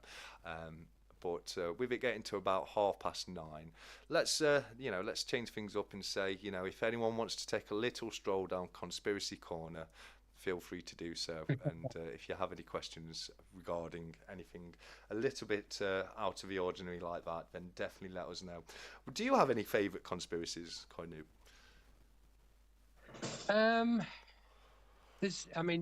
You've only got to speak to any American and you'll get hundreds of them. Yes. But it's interesting, and it does make you think about things that are going on in the background that governments don't want you to know about, and all that kind of stuff. But I think you can get a bit caught up in them. Definitely. It's difficult to believe a lot of them. When they say things are staged and the moon landing was staged and 9/11 was staged and all this kind of stuff. It's I don't know what to believe about the moon landings. Maybe it was. I don't know, but I don't know. it's. I don't know. I mean, who put the camera out? If he was the first man to stand on the moon, who put the camera out there to film him coming down the steps? That's a great Yeah. point. Do you know what's a really good one like that? This is one that I came across recently, and it's actually real. And I never even thought about it. But do you know the old? Have you ever seen the old footage that the US government had of their nuclear bomb tests? Oh yeah, yeah. Yeah, but they're fake. Oh, are They are, yeah. I mean, one of them, Ah, in one of them, there's a house, and then there's a car right next to the house, and then the car just disappears from one frame to the next. And also, the question about how did the camera get there? It's a nuclear blast. How's that camera recording it and not dying? yeah, You know what I mean. So absolutely. yeah. 365 is saying he needs to get some sleep. We'll catch up on the conspiracies tomorrow. Take care, everyone. Great chat, TSC and Uh, CoiNoob. Yeah, 365 has to get up really early in the morning, so I can completely understand him having to jump off. But it's been amazing having you here, mate. And yeah, you take care of yourself, mate. And I'll speak to you very, very soon. Jamie, yeah. Cheers. yeah, yeah, absolutely. Bingo, who put the camera there? Yeah, it's definitely one of the better questions. I mean, I think the smoking gun when it comes to the original lunar landings is the Val Allen belt, and it's about of radiation between us and the moon, which it's fatal levels of radiation. But what NASA say is they just went through it really, really fast to minimise the effect on the astronauts. But one thing that interests me is how challenging we're now finding it to go back to the moon when it was something that was done in the 60s. But, I'm really, really on the fence with the lunar landings. Sometimes I'm completely convinced that it was 100% fake, and then other times I'm like, well, maybe it's because it was the 60s and people just didn't care as much about health and safety. They were more bothered about getting the achievement, if you know what I mean. But Yeah. I just generally don't know. But there's a lot of fun conspiracies when it comes to the moon, like crash spacecraft on the dark side of the moon, lunar bases on the dark side of the moon. There's a load of cool stuff when it comes to it, and it's like I've said in the past. With these conspiracies, I take them all with a pinch of salt, but I find them so entertaining. I really do. Yeah. And what's your thoughts on one we've spoke about quite a bit recently? Is the Mandela effect. Have you ever fallen victim to the Mandela effect? Um, just remind me what So the. that's the one where loads of people, like millions of people, remember something happening a certain way, but Oh, deja vu. You no, mean? not deja vu. Like Okay. I'll give you an example of a couple. Do you know in the Matrix where that scene where Morpheus turns around to Neo and he says to him, "What if I told you everything you know is just a lie?" Right. Yeah. That's not in that film. Also, people remember the line from Star Wars being "Luke, I am your father," to the point that even Oh. yeah, Yeah. yeah, and even James Earl Jones, the guy who voiced Darth Vader, says the original line was "Luke, I am your father." But if you go back and watch the film now, it actually says "No, I am your father." So it's when people remember something that didn't actually happen, but it's remembered en masse. Like there's millions of people out there that remember something happening one way, and when you look back and watch the original footage. Another big one is in the James Bond film that had Jaws in it, and there's that scene at the end where he turns good and he gets with that blonde girl who's got hair and pigtails, and he smiles at her with his metal teeth, and then she smiles back and she's got a mouth absolutely full of braces. But if you go back and watch the film now, there's no braces in her mouth at all. So it's very interesting, the Mandela effect. It's a rabbit hole that is so easy to fall into. But I have definitely been victim of a few Mandela effects at least. The reason it's called, just in case anyone didn't know, the reason it's called the Mandela effect is there's a lot of people out there that remember Nelson Mandela dying in prison, and even remember there being a funeral procession on broadcasting on all different television networks, where Winnie Mandela, his wife, was at the head of a procession walking down, and yeah, obviously that never happened, and he was released by prison from prison as well. So, you know, there's a lot of Mandela effects out there, and that really does blow my mind. I don't, yeah, I don't get. You see all these like TikTok or YouTube videos coming up that people have done saying certain celebrities have died and blah blah blah, and it's all a load of rubbish. Yeah, I don't know why do they do stuff like that. Because I mean, obviously, some people when you see things on a lot of people when they see things on a screen, it must be true, and you know that can start like the Chinese whispers and rumor gets around and stuff like that. It's the same with certain coins. Some of the 50p's you get, like for example, the Jemima Puddle Duck is worth more money than all the other ones in that year, yeah, but it's higher mid. It's just stories get around, and somebody said at some point that they were going to be the lowest minted, and people panic bought them all, and blah blah blah. It's just Chinese whispers. You know what I mean? yeah. It's some old wives' tales and stuff. You've got to fact check your stuff all the time, haven't you? But there's loads of misnomers out there about quotes and films and what famous people have said, and it's not actually true. But you just go with the flow, don't you? And people say stuff, and you go, "Oh yeah, I remember that." You know what I mean? But some of the stuff didn't happen. You know what I mean? But Yeah, yeah, it's a strange thing. yeah, absolutely. Yeah, it's like Hillbilly Stock Picks, so has said millions and millions of people don't just misremember that stuff. Mandela effects are real. I've been victim to Mandela effects, so I'm with you on that one. I vividly remembered something happening a certain way, like vividly remembered it going a certain way, and then you find out that that's not how it is anymore. Scott Silver's just put a great example in there, the Are We in the Matrix theory, and I'm big into the simulation theory, which states that this is actually a simulation, and it's just it would be so difficult to know. Well, it would be impossible to know if we are in a simulation or not. So, yeah, the mathematical chances are against us. It's billions to one that this is base reality, but that doesn't mean it's not base reality. But I do generally tend to say that the simulation theory goes very much hand in hand with the Mandela effect conspiracy, because these Mandela effects that we're all suffering with could be updates in the simulation, where new software has been added to the simulation, and there's been a patch to the coding, and that's changed things. So you never know. You know what I mean? You never know.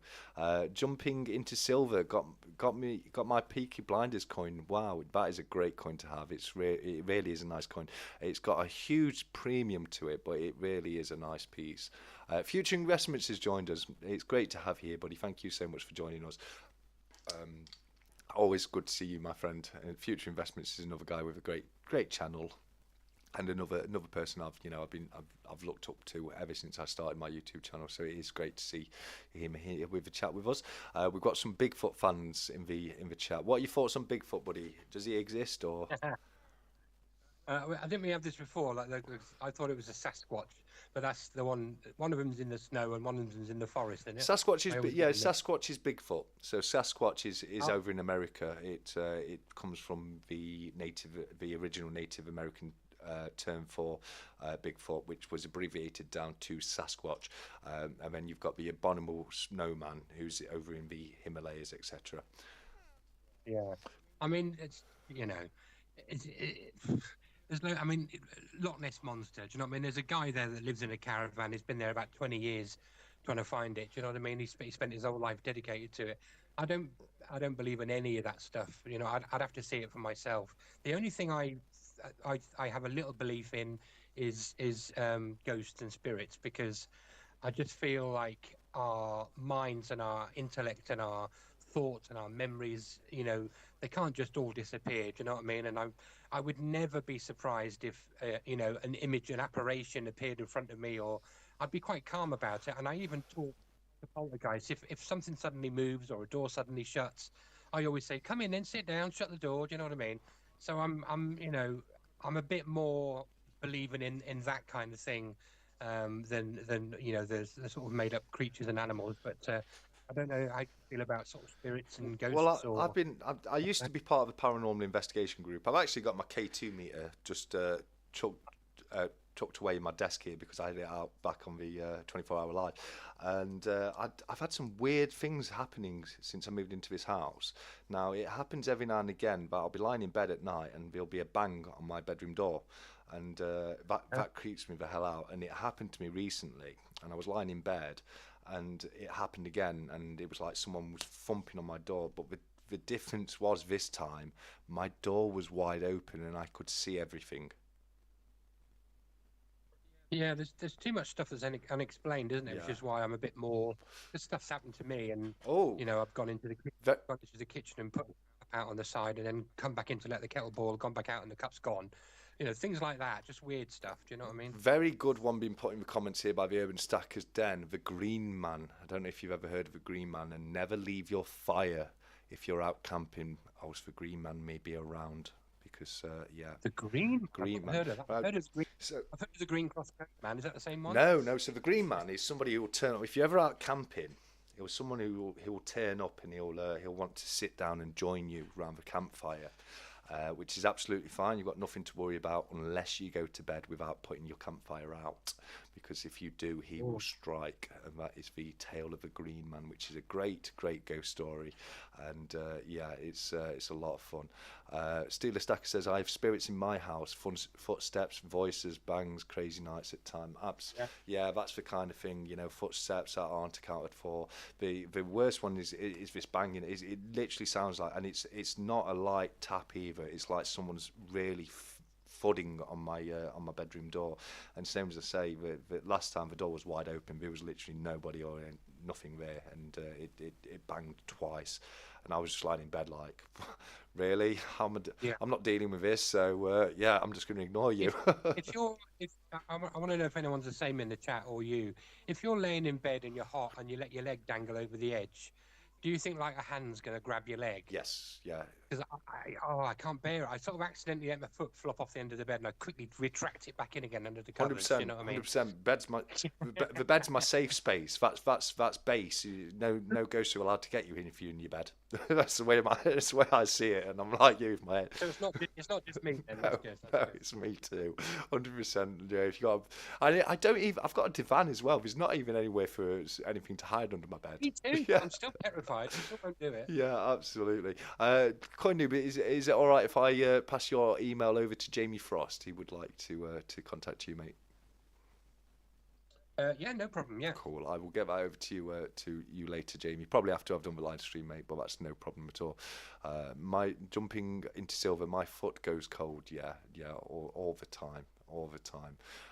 But yeah, it's very, very strange when it comes to spirits and ghosts. And all I can say is I've experienced weird things happening to me which I can't explain. So, it's I'm out there. I'm not sure if it's ghosts or if it's extra dimensional beings or what, but yeah, do spook me. Lucas said, "Has anyone ever seen a ghost but pure black, darker black than I've ever seen?" That's interesting. That really is interesting. I think I did once see something that was like black, but blacker than black. And I don't know, I might be misremembering that, but I definitely know what you're referring to there. But yeah, no, absolutely. Yeah, there's some really, really strange things out there, and especially since I moved into a new place, which is quite an old house, and yeah, it's definitely full of all those different little noises and knocks and stuff. What do you think of the old deja vu type thing? Because I have very strong memories when I've had a conversation. I know I've had this conversation before. Yeah. I know what he's going to say next. I mean, mine is really, really strong. Has been all my life.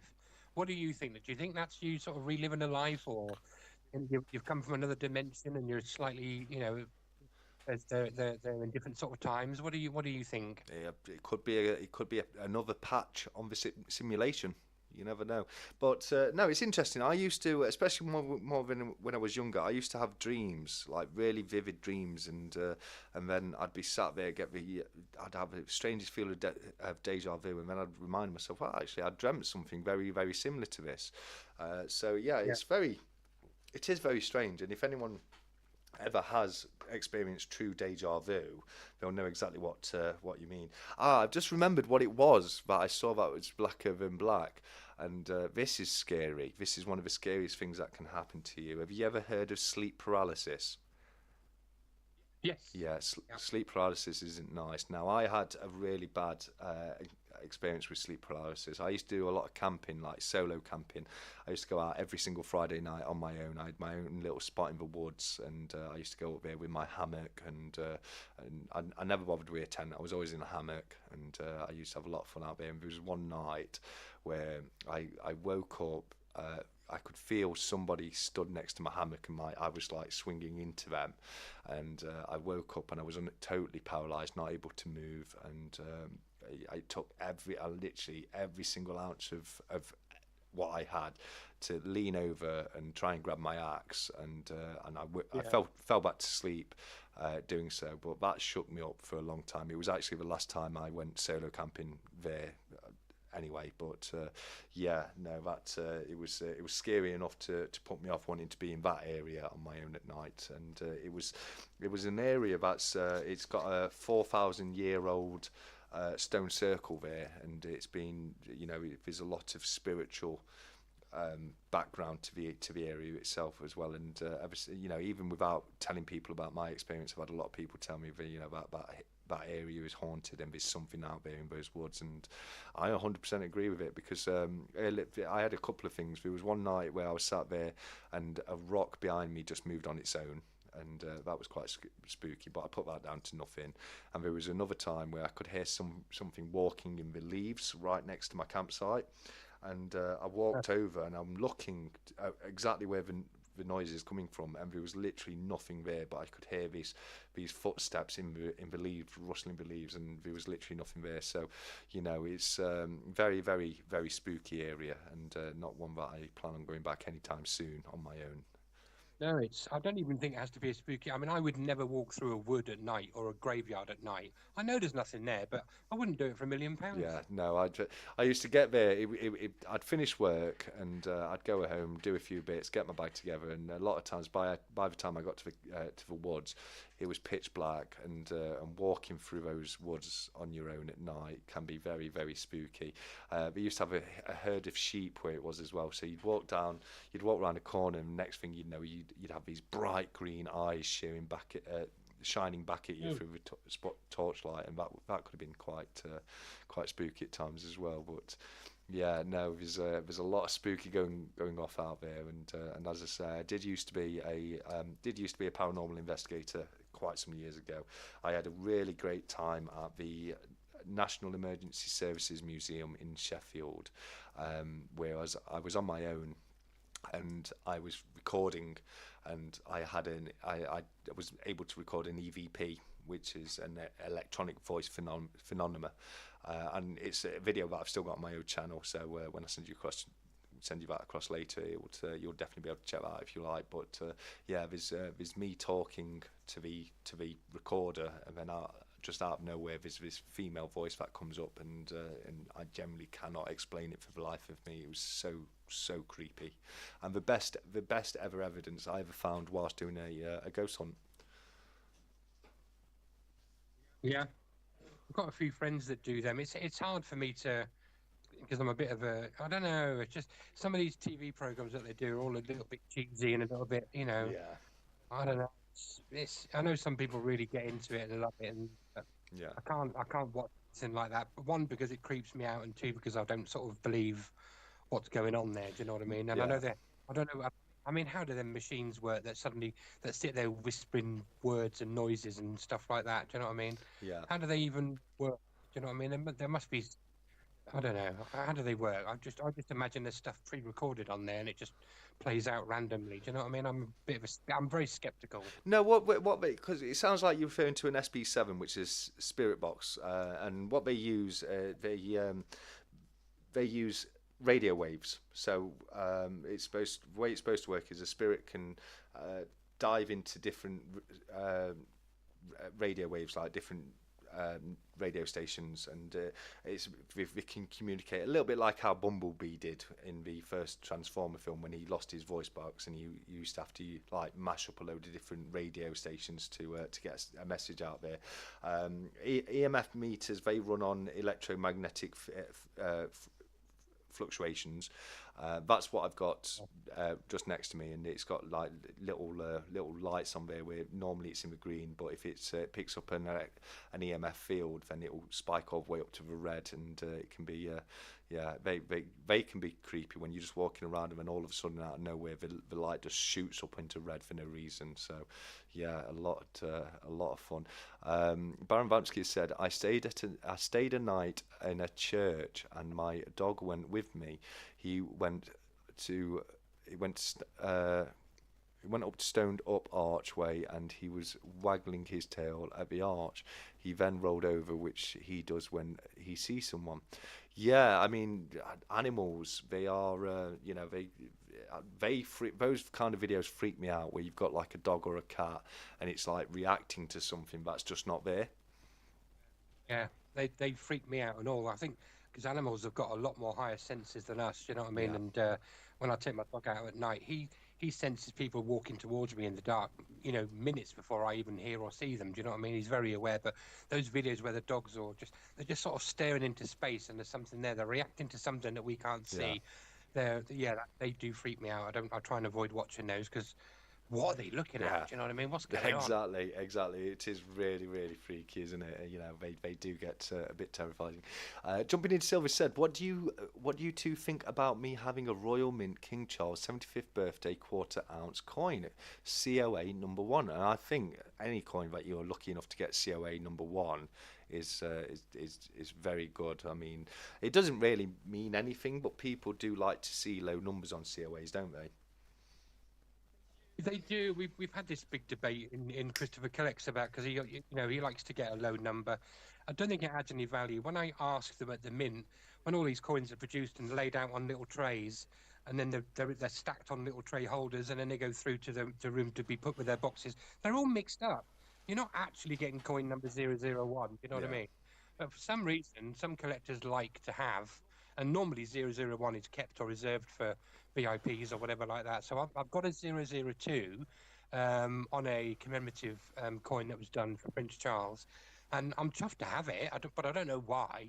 It doesn't really add any value to me. But when they're minting like 1,500 coins and you get 00 something, it's nice, but it's not. It doesn't normally correlate very well to the coin, because they're done in different rooms. You know what I mean? Yeah. And I've seen it myself. Yeah. So, 100%. No, you're right. But there's just something special about having that low number, isn't there? You know what I mean? It does make you feel good. But a great pickup, mate. Nonetheless, I mean, I think it's fantastic, and very lucky to get the 001. Because some people do like that. Some people will pay extra for it having. Oh, they do. Yeah, they definitely do. Yeah, 100%. Hillbilly Stock Picks has said, I've had 4 different past lives. The last one, I was a Russian soldier. Pretty certain some of you were born again as well. I know that sounds crazy, but think about it. It's very interesting, the whole past life idea, absolutely. And so, a lot of people. I wouldn't dismiss it at all. No, I definitely wouldn't dismiss it. 100% wouldn't dismiss it. Very, very interesting. 100%. Jamie Frost said, Philadelphia has no mint mark because it was the first mint and they don't need to use mint marks, but New Orleans has O. Yes, New Orleans has O for Orleans, and San Francisco has an S for the mint mark. Denver have a D. There's some great mint marks out there on the US coins. I like and hate mint marks at the same time, because one, it's nice to have the good ones, but then it also means I have to buy multiples of the same coin just to have the different mint marks. That's the thing, isn't it? They all collect their state parks and quarters and all that kind of stuff, but then they've got to collect all the 4 different, because I got sent with that coin as well a W mint mark, which they only done in 2019 and 2020, and that's the ones everyone wants, the W, which is West Point, and because they're obviously much lower minted than all the other places. You get lots of Philadelphias and Denvers, but San Francisco's a lot lower. But yeah, they all want the W one. So imagine us collecting all our 50p's, but then having to catch or get 4 of each one for different Ford. I'm so glad we've got 1 mint. Yeah, no, it's it happens to me with my old pre-decimal pennies. Some of them had the H mint mark, etc. on them, so some of them did have different mints. and different mint marks, and it's same as I say, it's a double-edged sword. It's great, but also can be very annoying as well at the same time. I think I've got one San Francisco mint dollar, which is the 1982 bicentenary of Congress silver proof dollar, which is a very nice piece. I've got a few American silver coins, and I think they're fantastic looking pieces, and it's great to see you've got yourself a Morgan as well, mate. Yeah, he sent me this the proof set for my year of birth. They are nice, these are San Francisco mint, and apparently this penny, if it doesn't have an S, is very, very rare and worth a lot of money. But mine has the S, unfortunately. And he sent me a W mint state quarter as well. So there's a little W there on the right-hand side, just under the thing. You probably can't see it on here, but yeah. So these are a lot lower minted, the W mint ones. So like I said, I'm not after any sort of foreign coins, but if people are going to be gracious enough to send me stuff, I'm very glad to have them. And it is a nice proof set for my year of birth, giving away my age now, but it's the clues in my name, 71. Yeah, it's nice to have them. I've one thing I like is I've got there's a load of stuff on sale for my birth year this year, because it's the 40th anniversary of when I was born.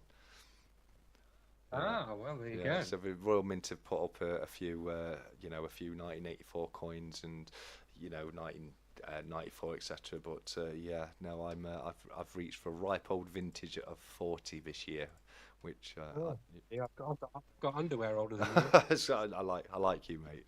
This is why I like you, Griff. 100%. Steeler Zachary says, my nephew, when he was very little, talked about a see-through friend of his that lived in 1980. We did research on his name, and he was spot on. Very crazy story. Yeah, kids, very similar to animals, can be very, very freaky, especially with imaginary friends and stuff like that. And you look into it and find out that it was completely real, and they had no reason to know any of the information, you know what I mean? Yeah. Definitely. Going back to living multiple lives as well, there was a great story about a girl who grew up. I can't remember her name off the top of my head, unfortunately, but she was a child, and she was able to say all this information about ancient Egypt, saying that she lived as a priestess in one of the temples in ancient Egyptian times. So yeah, that was a lot of fun. I really can't remember her name for some reason, though. Fortunately, it's gone. Jamie says, see why the rabbit hole is so deep. Oh, it is. Yeah, I'm fully stuck in the rabbit hole, me. I do love it. One of my favourite shows on YouTube is a show called The Y-Files, and if anyone is into any form of conspiracy theory or anything like that, I definitely highly recommend it. It's a great show. It's very entertaining, and it's got some brilliant information on it. Jamie Frost says, TSC is a youngster. I don't know if you can call me a youngster at 40. Yeah, unfortunately, but I wish I was still in my 20s, but time flies, as they say. Steeler Stacker says, yes, Unreal blew us away, but also made us all believers as well. And I can imagine, stuff like that is definitely going to open your eye. Yes, he is the dude and his fish. It's AJ and Hecklefish. Great duo. Hecklefish is like his channel mascot. He's a little CGI fish who has a human mouth put onto him, and he heckles away all the way through the video, and it really is a great show, one that I watch religiously every single week. For having a bit of a break this month, just to have, he's been doing it for years now without a break, so he's taken a bit of time off this month, but he's putting out a load of compilation videos which are a lot of fun, and like Steeler Stacker says, it really is a great channel with a lot of production quality put into his videos. He has got a pedigree of being a TV personality. He's worked in TV production, he's hosted shows as well, and that stuff really Dorothy Edie, thank you so much. That's 100%. Yes, the girl I was talking about who had past lives in Egypt was named Dorothy Edie, and that's 100%. Hillbilly Stock Picks is another Y-Files fan. AJ and Hecklefish, love his show. Yeah, absolutely. I don't think I know anyone who's seen the Y-Files and dislikes it, because he's very open and honest, and does a lot of debunking on the show as well, and he'll be if he finds something to be not true, he'll go out and and say it. He's more interested in finding the truth than spinning a good tale, which is great, and something that you do see in a lot of these channels is that they go more for the exciting story, and some of it's just completely made up. So that's definitely one thing I love about the Wi-Files. Jamie Frost says, TMC, I'm your father in a Darth Vader voice. I love it. Absolutely great. Wow. But speaking of... Where? Sorry, mate. Oh, go on, No, I was going to say, speaking of which, Oh. would you like to ask Yoda another question? Oh, I'm rubbish at being put on the spot.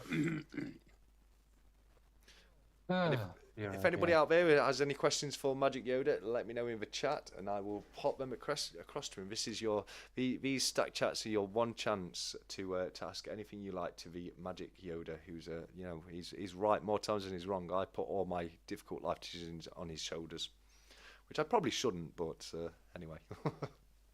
I can't even ask if I'm going to win the lottery because I don't play it. So well, you got to play it to have a chance of winning, isn't you? Well, I've actually always thought my whole life. It's always intrigued me. What are the chances of winning the lottery without playing it? Because there's ways you can. Someone can buy you a ticket, or you could walk down the street and find a ticket out there that somebody's dropped. So there are. It is technically possible to win the lottery without paying it, but very, very unlikely. We do have a question for Yoda. Very interesting question by Steeler Stacker, who wants to know, Magic Yoda, are we in the end of times? Are we in the end of times? So is this the end times? And I hope he doesn't say yes to this one, but we will see. So Magic Yoda, are we in the end times? And Magic Yoda says, "Oh, thank God for that. We've got Darth Vader face." So that's a no. Thank you, Yoda. Thank you. I got really, really, really worried there. CY Sterling says it's getting a bit late for me, so need to get some sleep. Great stack chat, gents, and CY's over in Cyprus, so it is a few hours later on for him. So thank you so much for joining us, mate, and I will look forward to seeing you soon, mate. And another question for Yoda: we have, will TSC resist opening the mystery box before Thursday? Let's have a quick look.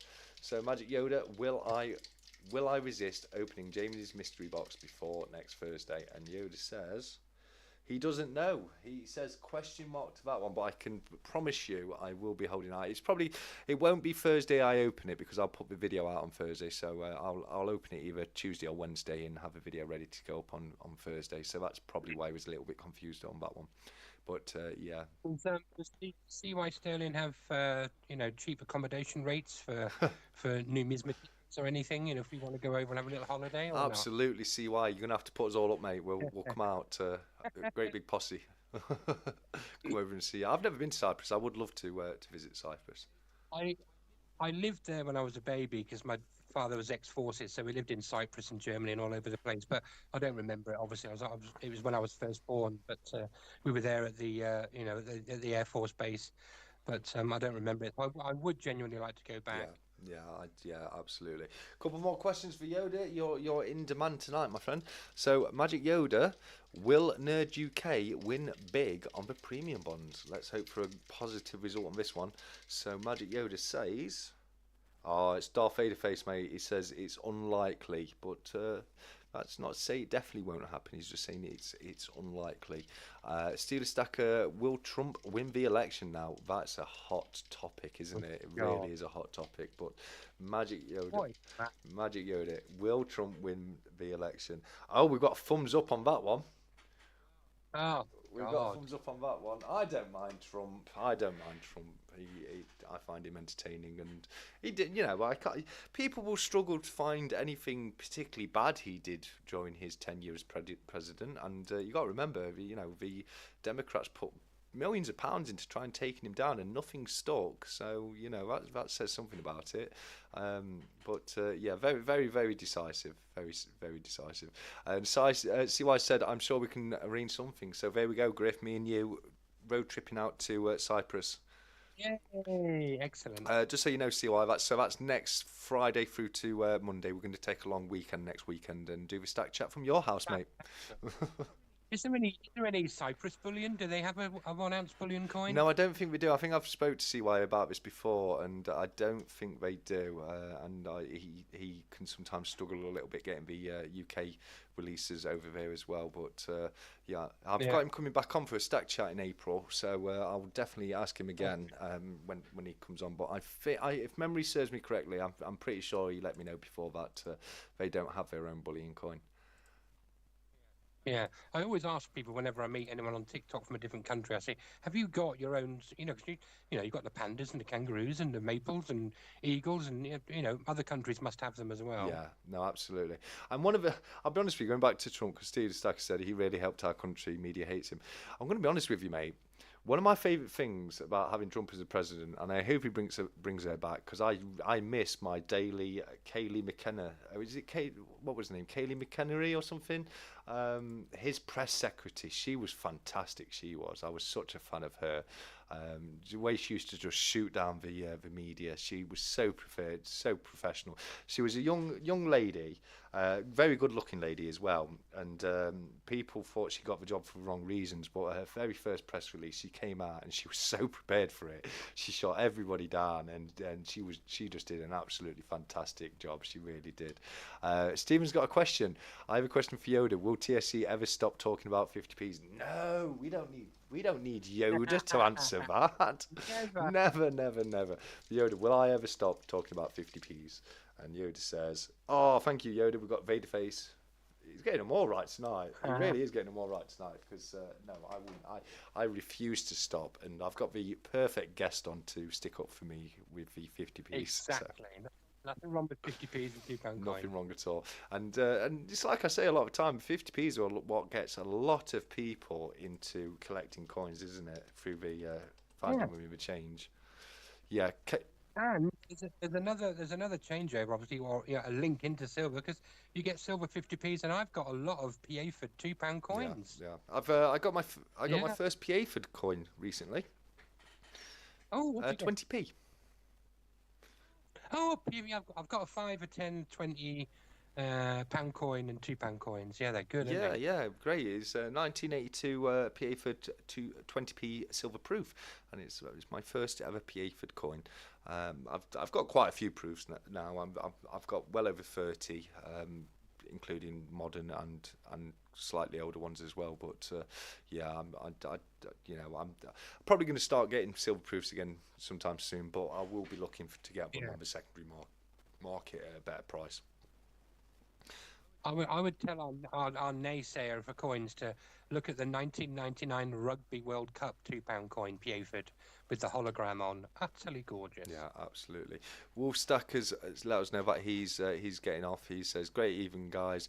I have to jump. Take care." So yes, thank you so much for joining us. I'm not sure what Scott Thanks, Silver buddy. means there. He says, "Oh, lucky you, Wolf. Take care." So why is Wolf lucky for jumping off? I'm not sure there, buddy. He'll Probably one previous comment on it. maybe I'm only playing. Hillbilly Stock Pick says, "Yeah, people always get positions for the wrong reasons." Not Kayleigh McKinnon. What was her name? It was Kayleigh McKennany. McKennany. McEnany, something like that. I can't remember how to pronounce it, but she got the job for the right reasons. She was, people thought it was for the wrong reasons because she was a young, good-looking woman, but she was so professional and so good at what she did. She really was. If Trump does get back into office, I so want her to be the press secretary again. She was fantastic. Steeler Stacker says, "Have a great night, Wolf." So yes, Wolf, of course, is the artist formerly known as Bazooka, and he had a great rebranding on his channel where he changed it to Wolf Stacker. So yeah, a great guy with a great channel. So definitely check that out if you haven't done so already. Luke said the third one, lol, and I think I'm missing something there. So I'm not sure what that refers to, buddy, but definitely let me know in the comments. She been through a lot too, a lot of surgeries. I'm guessing that's Kayleigh McKennery.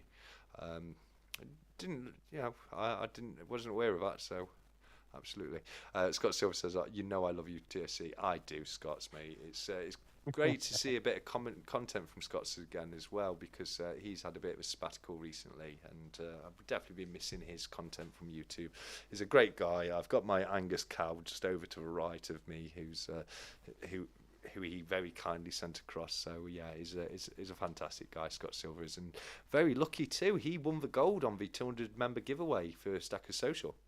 Oh yeah, of course he did. Yeah. Yeah, Wow. absolutely. There were some amazing prizes given away through that giveaway, and a lot of them donated by the incredibly generous community. And yeah, it was. I was so honoured to be part of that, and being able to find the winners on my channel. That was a lot of fun indeed. Do you know how many we're up to now on Stackers Social? Stackers Social, I can certainly have a quick look. I've not had a look at the number of members in a little time. Probably not since the 200 subscriber member giveaway. Sorry. So let's have a quick look. Where are we? 265. We're up to now. Oh wow! Yeah, it's doing exceedingly well. To say it's only been going for a few weeks, it really is rocketing up. Anybody collect anything else? I collect all kinds of things, mate. I've got a collection of hip flasks. I've got a collection of knives. I've got all kinds of collections. I'm a little bit of a collector myself. So yeah, I do love getting into different collections. But how about yourself, Griff? Do you have any non-coin related collections? Trainers. Trainers, cool. Yeah, I do like going on the Nike website and designing my own trainers, because you can. It's called Nike by You, and you can go in there and pick your materials, your colours, what you want to say on the back of the shoe. I'm a bit obsessed, but yeah, I've got quite a lot of trainers. That's cool. That's cool. Can be very lucrative as well. Trainers can be. Yeah, some of them go. You get a short run or something, and they sort of resell on these websites for a lot more than what. I mean, the personalised ones. I had some like Bumblebee ones done, and I had my daughter's date of birth on the back of the heels, sort of type thing. So they'd be a bit specific to me, them ones, but we've certainly had some nice ones made up. Do you know what I mean? And my other thing is the pop thingamajigs. The pop. Figurine things. Is that like the Funko Pops? Yes, Funko Pops. That's the ones. Yeah. I've got quite a few of those as well. So yeah, they're quite cool. If I start getting into something, it's deadly. So I just try and avoid avoid things. Because one of the chaps who does the coins in Australia has started collecting the Hot Wheels. Okay. Because some of them go for crazy prices, and some of them have like special editions where they've got a little gold flame inside the cardboard, or a silver flame, and they're limited runs, and they make the paintwork all sparkly. And I'm watching him, and I'm learning all this stuff, thinking, I'm gonna keep my eye out for some Hot Wheels now. But I'm trying not to go down any more rabbit holes. I'll tell you what, my dad's got a really cool collection of what we called dinkies. Oh yeah, the cars in the we used to get the collectible cars. He's got a huge collection of those. I keep asking him to drag them out so I can show them on the channel, because I think that'd be really cool to go through. Yeah, some of them go for silly money. They do, some of them. I'll tell you what I have got a collection of. I've actually just found it out recently. It's my Barclays Bank piggy bank collection. Can you remember those? That was NatWest. Was it NatWest? I thought it was Barclays. I forget. No, NatWest was the piggies. They had a massive, era when they were just going for crazy prices, but I believe completely crashed. In fact, I think it's. Just give me a second, mate, because I think I've got them to hand somewhere.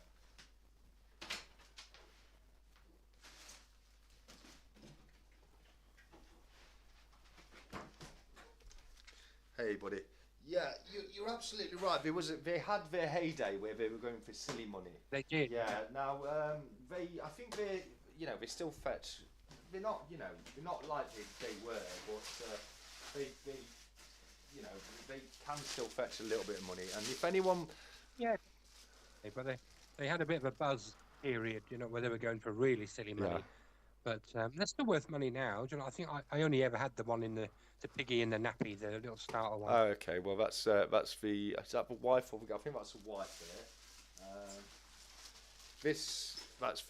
That's the son right there. Yeah. So this is one you. You can't see it, but that's for piggy with the nappy and the safety pin. What else have we got? But I'm pretty sure it is a full set. Here we go. Looking all dapper. We have Daddy Pig. And we'll have to get them out on the backdrop one day. But there we go to finish off the set. There we go. So yeah, that's the young girl. So the one with the blue top's for mum. But yeah, I've got the full set of the NatWest pigs, which is a great little collection. There is one that's still worth a lot of money. It's made out of, well, it's not made out of gold, but it's got a gold aesthetic to it. Oh, so yeah. That one still goes for quite a bit of money. But yeah, that's one of my collections. And same as I've got all manners of different collections. I've got a collection of Star Wars figurines and minted in-box toys and stuff like that. I'm a bit of a collector when it comes down to it. So I'm looking forward to seeing these on the video because I can't see nothing at the moment, but they are cute. yeah, no, when I found them, I dug them out because I do think they'll make a quite a fun backdrop on a video. Yeah. There we go. I've got them back in the box, so I'm not gonna. And they're coin related, so they fit in with the theme. Absolutely, yeah. That's what I thought. I thought they'll make a really interesting backdrop one day, so I definitely will get them out. So yeah. James Ross says bonus 10 point if you know the time where I am. I'm going to say it's 7:15 in the morning. So let's see if I can get my 10 points there. I don't know where he is, so I've been lost. He's in Japan. Oh, crikey. So yeah, I'm going to guess early morning. yeah, my guess is 7:15, but we'll find out if I get the 10 points. I'll go 8:15 then. I'm pretty sure it's 7:15. Yeah, it looks like I got it right, and that's because it's 10 p.m. Well, it's 10:15 now, and I remember from previous stack chats where Jamie's told me that it was 10 p.m. here is around 7 a.m. where he is. So yeah, glad I got that one right. Shows I'm listening, Jamie. I do pay attention. Yeah. Absolutely. But yeah, so mate, it's at the time of the show where I normally ask a question. Can you believe it's been over 3 hours? It always goes so fast. does. Everyone says the same thing, but we're just sitting here chatting. If we were sitting in a pub with a pint talking about coins, we'd be just the same time would go past, wouldn't it? Do you know Absolutely, 100%. Although it'd probably go a lot slower for me, not being a drinker and having to see everybody else with a pint in the hand. I'd be struggling a little bit probably. But yeah, no, it's same as say. It's coming up to 2 years since I had my last drop of alcohol, and I've not touched a single drop since, which is really cool. Well done. No, it would if I never saw alcohol again, it wouldn't bother me in the slightest. I don't drink at home. I only have like a glass of wine if I go out for a meal, which is not that often. So I'm not a big drinker. I'm just a big eater. Oh yes, 100%. People have always said that I've got hollow legs. So yeah, I do make a joke that the only magic trick I've ever been any good at is making a plate of food disappear. You're very good, yeah. What would be your death row last meal? Oh, that's a great question. That is. It would probably be steak, some kind of really nice steak, something like that. How about yourself? I'd probably go steak and ale pie. Good choice. With chips and all the veg and gravy. Yeah, I do love a steak and ale pie. Yeah, I remember I went to when I was in Hawaii. I went to a steakhouse in Hawaii, and they did a 30-ounce T-bone steak, and I went to order it, and the waitress was saying that she didn't think I'd be able to finish it off, and I was making a joke about that it wouldn't be a problem. And then when we were waiting for the meal to arrive, I was getting quite peckish, so I was just helping myself to the bread rolls on the table. And she walked past and she looked at me and goes, "You're definitely not going to eat that steak," because I was filling up on bread rolls. And then she bought the steak out, which was fairly, it was a fairly decent sized steak, but I polished that off in no time. She was really, because I've never been a particularly big guy. I've always been quite lean, and she was quite shocked that I polished that off. But then she came back later, and my friends I was with, she'd only eaten like half of her meal, and same for her daughter. So I'd actually taken their plates off them, and I was finishing their plates off as well. So she didn't know what to expect. But I've always been able to eat a disproportionate amount of food. I'm a terrible. You know, when I go to Carver's, mate, I come back with a little mountain of food on my plate. I really do. My stomach, because I lost 10 stone in weight in 10 months a few years ago, so my stomach has really shrunk. I can eat a lot throughout the Mm. day, snacking. Do you know what I mean? But when it comes to big lumps of food, I can't eat it anymore. I went to one of those like Chinese buffets that you can go to, and I piled my plate up, but I couldn't eat half of it. You know what I mean? Yeah, I think it does. The older you get, the harder it gets to eat big plates of food like that. That's something that I've definitely found. I mean, I can still do it now. I always, my problem was I always had issue putting weight on. When I was a Yeah. teenager, I used to get this thing from doctors called crash weight gain, because you could blow me over with a gust of wind when I was younger. I was literally, I looked unhealthily thin, but no matter how much I ate, it was impossible for me to put weight on. I just couldn't do it no matter how hard I tried. Obviously nowadays it's very different. If I don't keep myself fit and active and eat too many snacks, then you can start to see the old belly coming out. But yeah, no. But when I was Uh, younger, I literally didn't matter how much I ate. I just could not put any weight on at all. Crikey. Yeah. I've only got a little cream cake and I put a pound on. Yeah, well, it's getting more and more that way the older I get. It definitely is. But when I was younger, I couldn't put weight on for love of trying. I mean, and I generally did try. But yeah, a great Yeah. nerd UK has said his last meal would be double egg and chips with beans. There's something to be said about egg, chips, and beans. Nice It, meal. it definitely is, definitely is. I do like a bit of egg chips and beans, but I think mine would have to be a really fancy steak and a big one at that, and then loads of other little bits. And yeah, but I was watching a program about last meal requests recently, and I was watching this one. I can't remember what prison it was, but they stopped doing it now because they asked this one person what his last meal request would be, and he put in this massive, massive request for this huge extravagant meal, and then didn't eat any of Yeah. it, just left it all. Uh, And I think a lot of places they give you a budget now as well for your last meal. oh, do they? Yeah, Oh, God. yeah. Which I always find it quite weird, the whole last meal thing. How you're allowed one nice last meal. It's like, isn't it a bit pointless? I don't know. I think I'll take advantage of it. I mean, I would take advantage of it, but then again, you sat there knowing that you're going to die the next day. I mean, how much could you really enjoy that meal?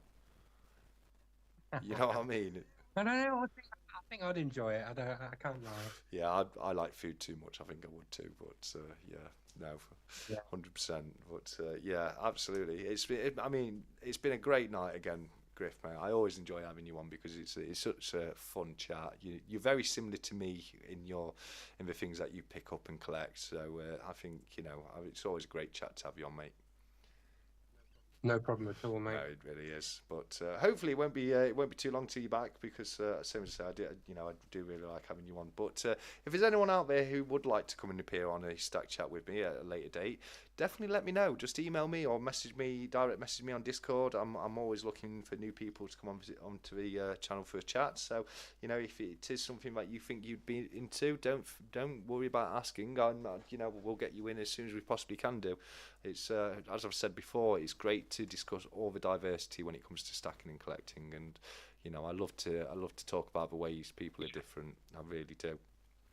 That's why, if people come up with an idea or a coin that I'm after, it's great to see different ways and people's different ideas and their rationale behind why they're doing this, that, or the other.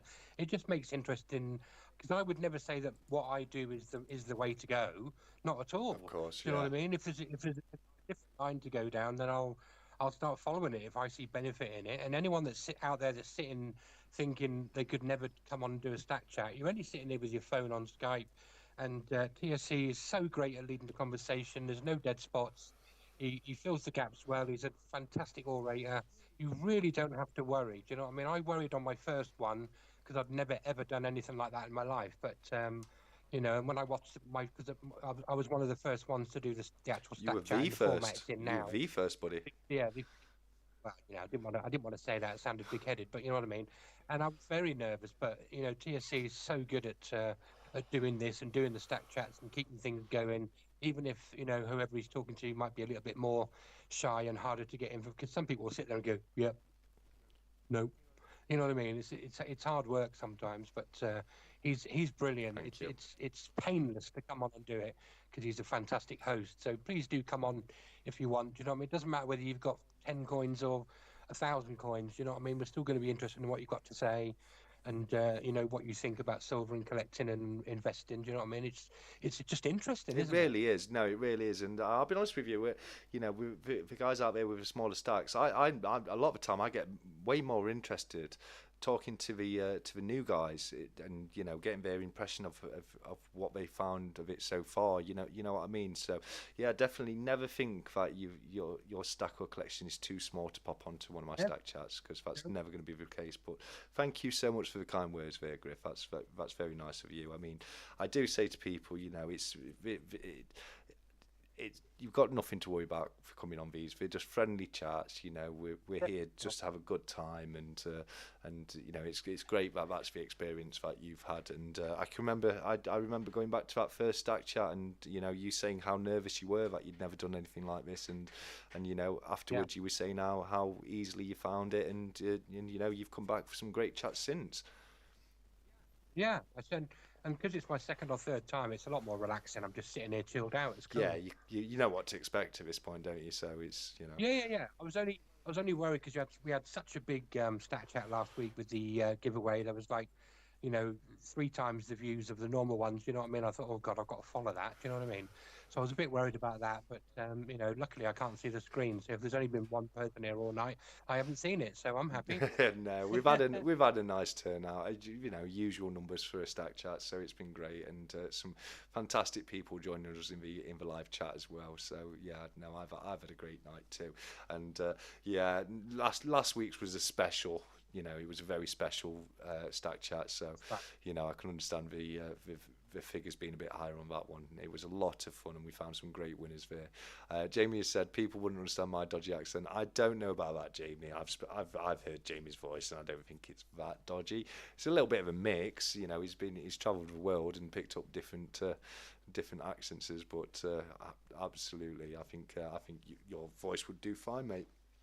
Scott's Yeah, you'd be all right. Yeah, Scott's has said I concur. It's like talking to your mates, and that's exactly what. It is. Yeah, that was my intention. So I'm really glad to hear that, because that's exactly what I wanted to achieve from these. I wanted it to be something fun where we could get together and just talk as a community and have a good time, and just ask each other questions, and talk about our different favourite things, etc.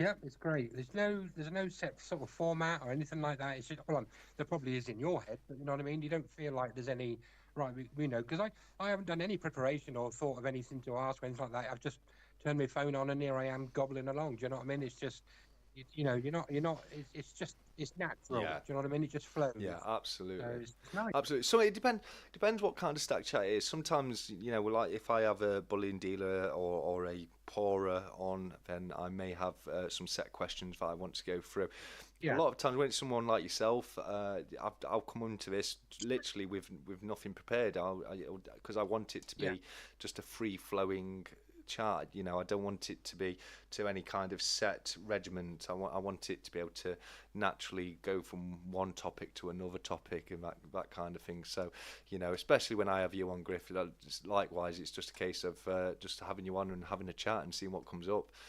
But yeah, absolutely.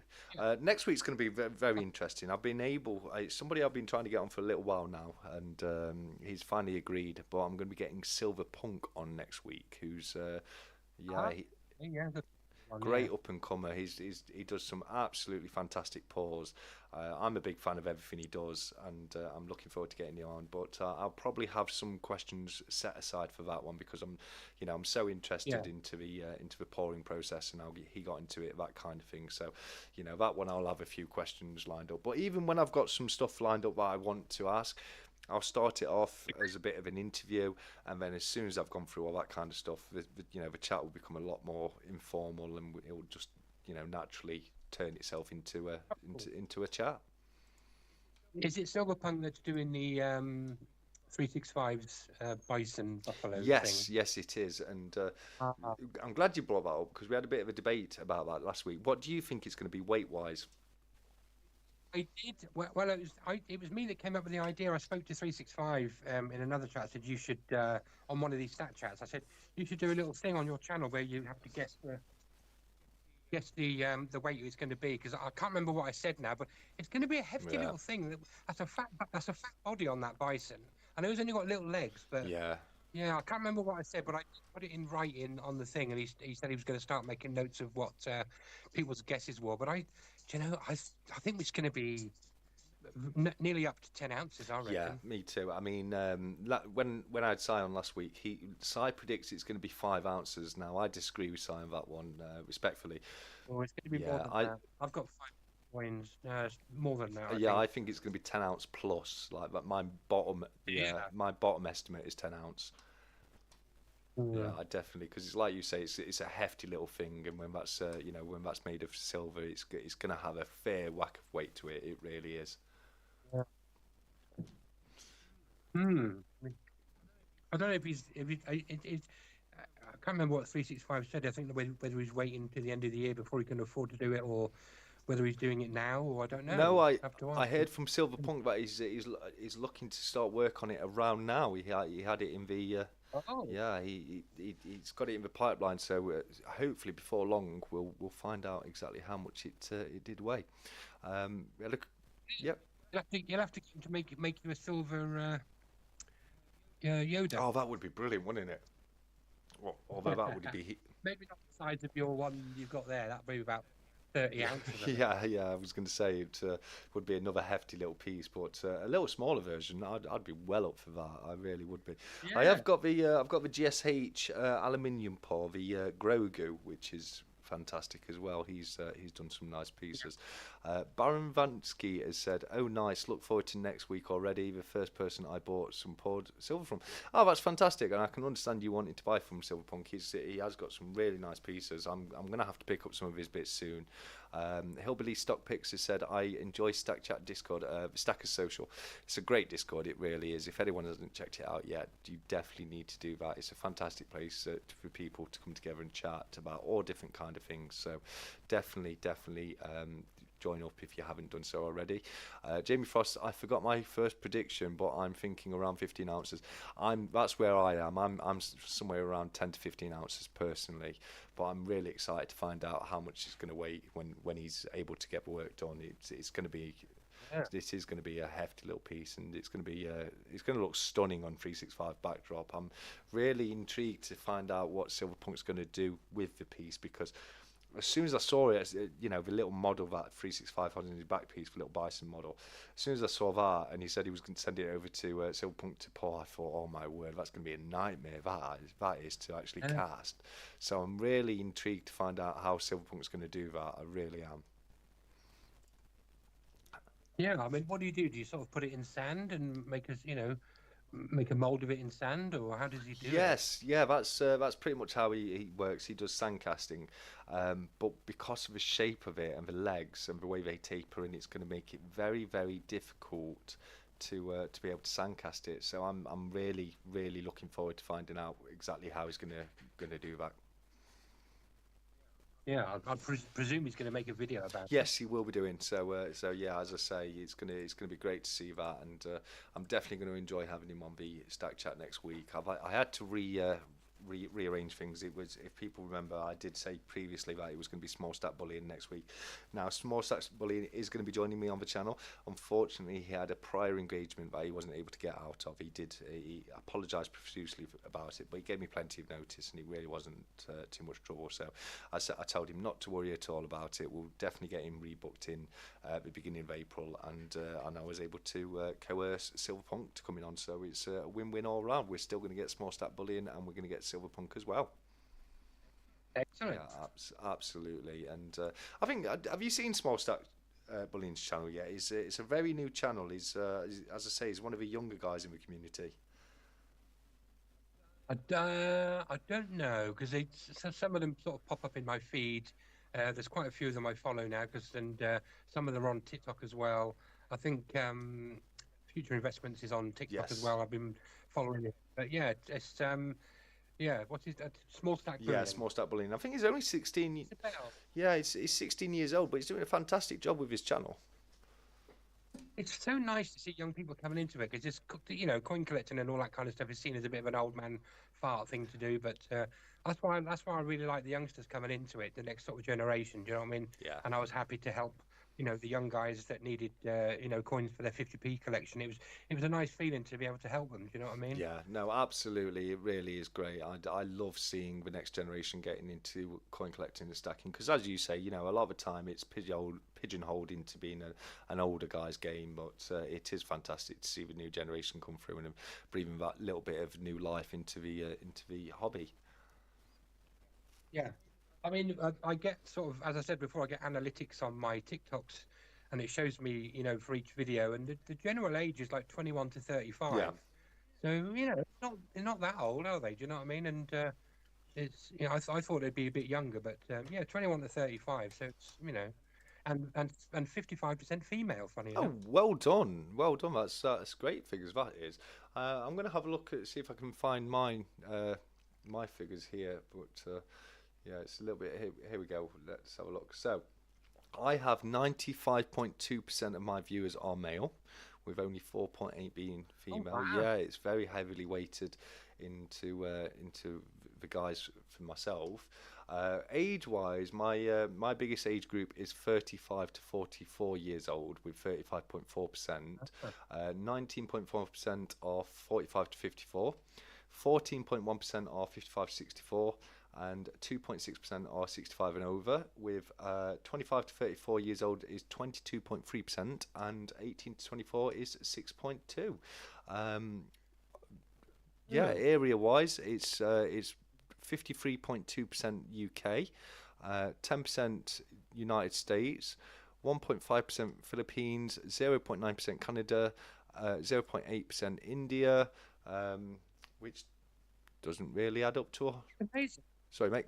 Yeah, it's amazing, isn't it, when you look at your figures, and you see people in America and Germany and France, and you think Russia, everywhere. You think, crikey. But people do collect world coins, and obviously silver is obviously global. Do you know what I mean? But it's fascinating that people from all over the world watch. Do you know what I mean? Yes. It's really. It really is cool. Hillbilly Stock Picks has said, wish I'd been that smart at 16 years old to start stacking back then. Me too, mate. I'm with you 100%. Ninja Wingnut says, Canada represent. Lol, I love it. Absolutely. Jamie Frost has let us know that he actually got into stamp collecting first, and so moved on from stamp collecting to coin collecting. He's also said, how do you know the ages, etc.? It's in you can access your analytics through YouTube, and it breaks it all down for you and tells you, all the different view types and where people are watching from, that kind of thing. Not a high percentage for 100 to 120-year-old then. No, they have no representation at all, Baron Vansky. I'd love to find out that I had a viewer over 100 years old. That would be absolutely incredible. Yeah. I'd love to get someone like that on for a stack chat and see all the different things we've seen over 100 years. Can you imagine that? That would be interesting, wouldn't it? Absolutely. I used to work at a hospital when I was a bit younger, and one of my favourite things about there was talking to all the people, and a lot of the times the elderly gents and ladies, they'd love to have someone there to chat to. A lot of times we don't have a lot of people at home. Yeah. But I used to, I used to spend my lunches on the wards, sat next to people who didn't necessarily have a lot of visitors coming in, just having a nice chat with them and just finding all different things. And some of the stories that they tell is just absolutely incredible. It really is. It's amazing, isn't it? Because they've had a whole lifetime and things have happened. They've gone through sometimes two wars. Yeah. You know what I mean? They've got some stories that you just can't believe. You know what I mean? And it's so sad they never get anyone to talk to. Do you know what I mean? I've done jobs where I've had to sort of deliver to people's houses and that, and they'll tell you, I haven't seen anyone for a week, and Yeah. it's just awful. I mean, it's and even though you've got such a tight schedule and that, you just feel compelled to sort of have sort of 10 minutes with them. Do you know what I mean? Yeah, really absolutely. sad. I get a lot of it in my Yeah. work actually, and I'm a qualified tree surgeon, but I also do all manner of grounds maintenance and landscaping jobs, fencing, paving, Yeah. anything outdoors really. But a lot of the gardening jobs, they'll be elderly people, and a lot of the times they just want you there for a chat more than anything. So Yeah. I'm more than happy to oblige them while I'm working away, and it's lovely. And it's like you say, it can be very sad, that a lot of times these people don't have anyone to talk to. A lot of the times you'll find out that they've got family, but the family just don't have a lot of time for them. You know what I mean? Yeah. Or they moved away and stuff like that. Yeah. Yeah, it's bad, isn't it? Yeah, no, absolutely. So I've always got time to chat with the older folks and learn some of their stories. And it's like Jamie's just said, the oldies have the best stories. They absolutely do. They really do. It's something I really used to love about working in the hospital, is just chatting to all different kind of people and hearing all their stories. It was a lot of fun. Yeah. Right, we're coming up to 20 to 11. I've got my Chinese waiting for me in the fridge. Griff has got a little bit of man flu, and I'm feeling a bit groggy too. So, if anybody has anything they'd like to ask, either myself, Griff, or Magic Yoda, this is your last chance, because we're going to start to look into to wind things up very soon. Have you got anything, any last thoughts for me, mate, or any last questions at all? No, I'm just glad you've come to your senses with your Vescar bars, Yeah, absolutely. and I'm looking forward to see your next 2 ounce stacker. And no, looking forward to all the chats that are coming up. Do you know what I mean? So it's just interesting. I love hearing different people's points of view. Do you know what I mean? That's and what they're collecting and stuff like that. I'm trying to learn a little bit and listening about all the different types of investments and stuff. Do you know what I mean? I think it's just the cynic in me with the crypto stuff that I don't think I'd go down that route. But certainly the SNP, SNT. Yeah, that's something I would definitely look into. And I had no idea about premium bonds.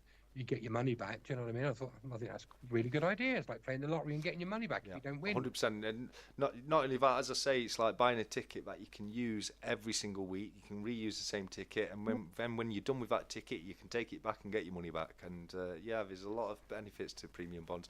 I think it's worthwhile having a little bit put away in premium bonds. I put £50 a month into premium bonds and £50 a month into my Fidelity account as well, and I pound cost average on both of them. One's done a lot better than the other. Fidelity's 20% up, but premium bonds has never seen me any wins whatsoever. But who knows? Surely it's just a matter of time, and I'll get a win soon. But we'll have to keep looking on that one.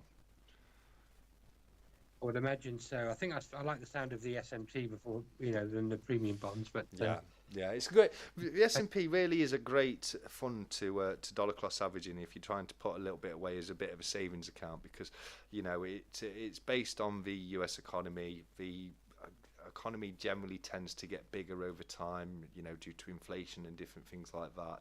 And I'm pretty sure, if I'm correct in saying, there's no point in history that if you could have put money in for 10 years in the S&P 500 that you wouldn't make a good profit from it. So for you, mate, I really think the S&P 500 is one that you really need to look into, because it's a great fund for that kind of investor who's not necessarily completely up to date with the stock market and how these things work. It's it's great to see that one as a bit of a savings account, which does generally tend to give good results over time. And as I say, mine personally over just a few years has now seen me with a 20% return on it. So that's not bad at all when you're looking into investing like that. And as I say, hopefully, fingers crossed, it will just keep going up the longer I'm in it. So yeah, definitely something worth looking into.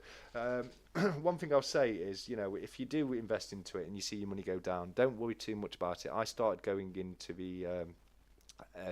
my account towards the end of 2020, beginning of 2021.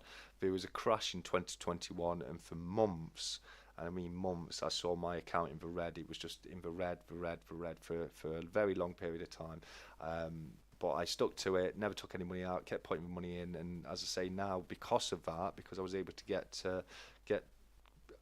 buy into it at a great price during the dip, it's really seen me some great results now, and I'm very much a fan of the saying buy the dip. If you're in a good fund that you think should go up over time, just buy through the dip. See it as the fund going on sale, and you can't go wrong. Yeah.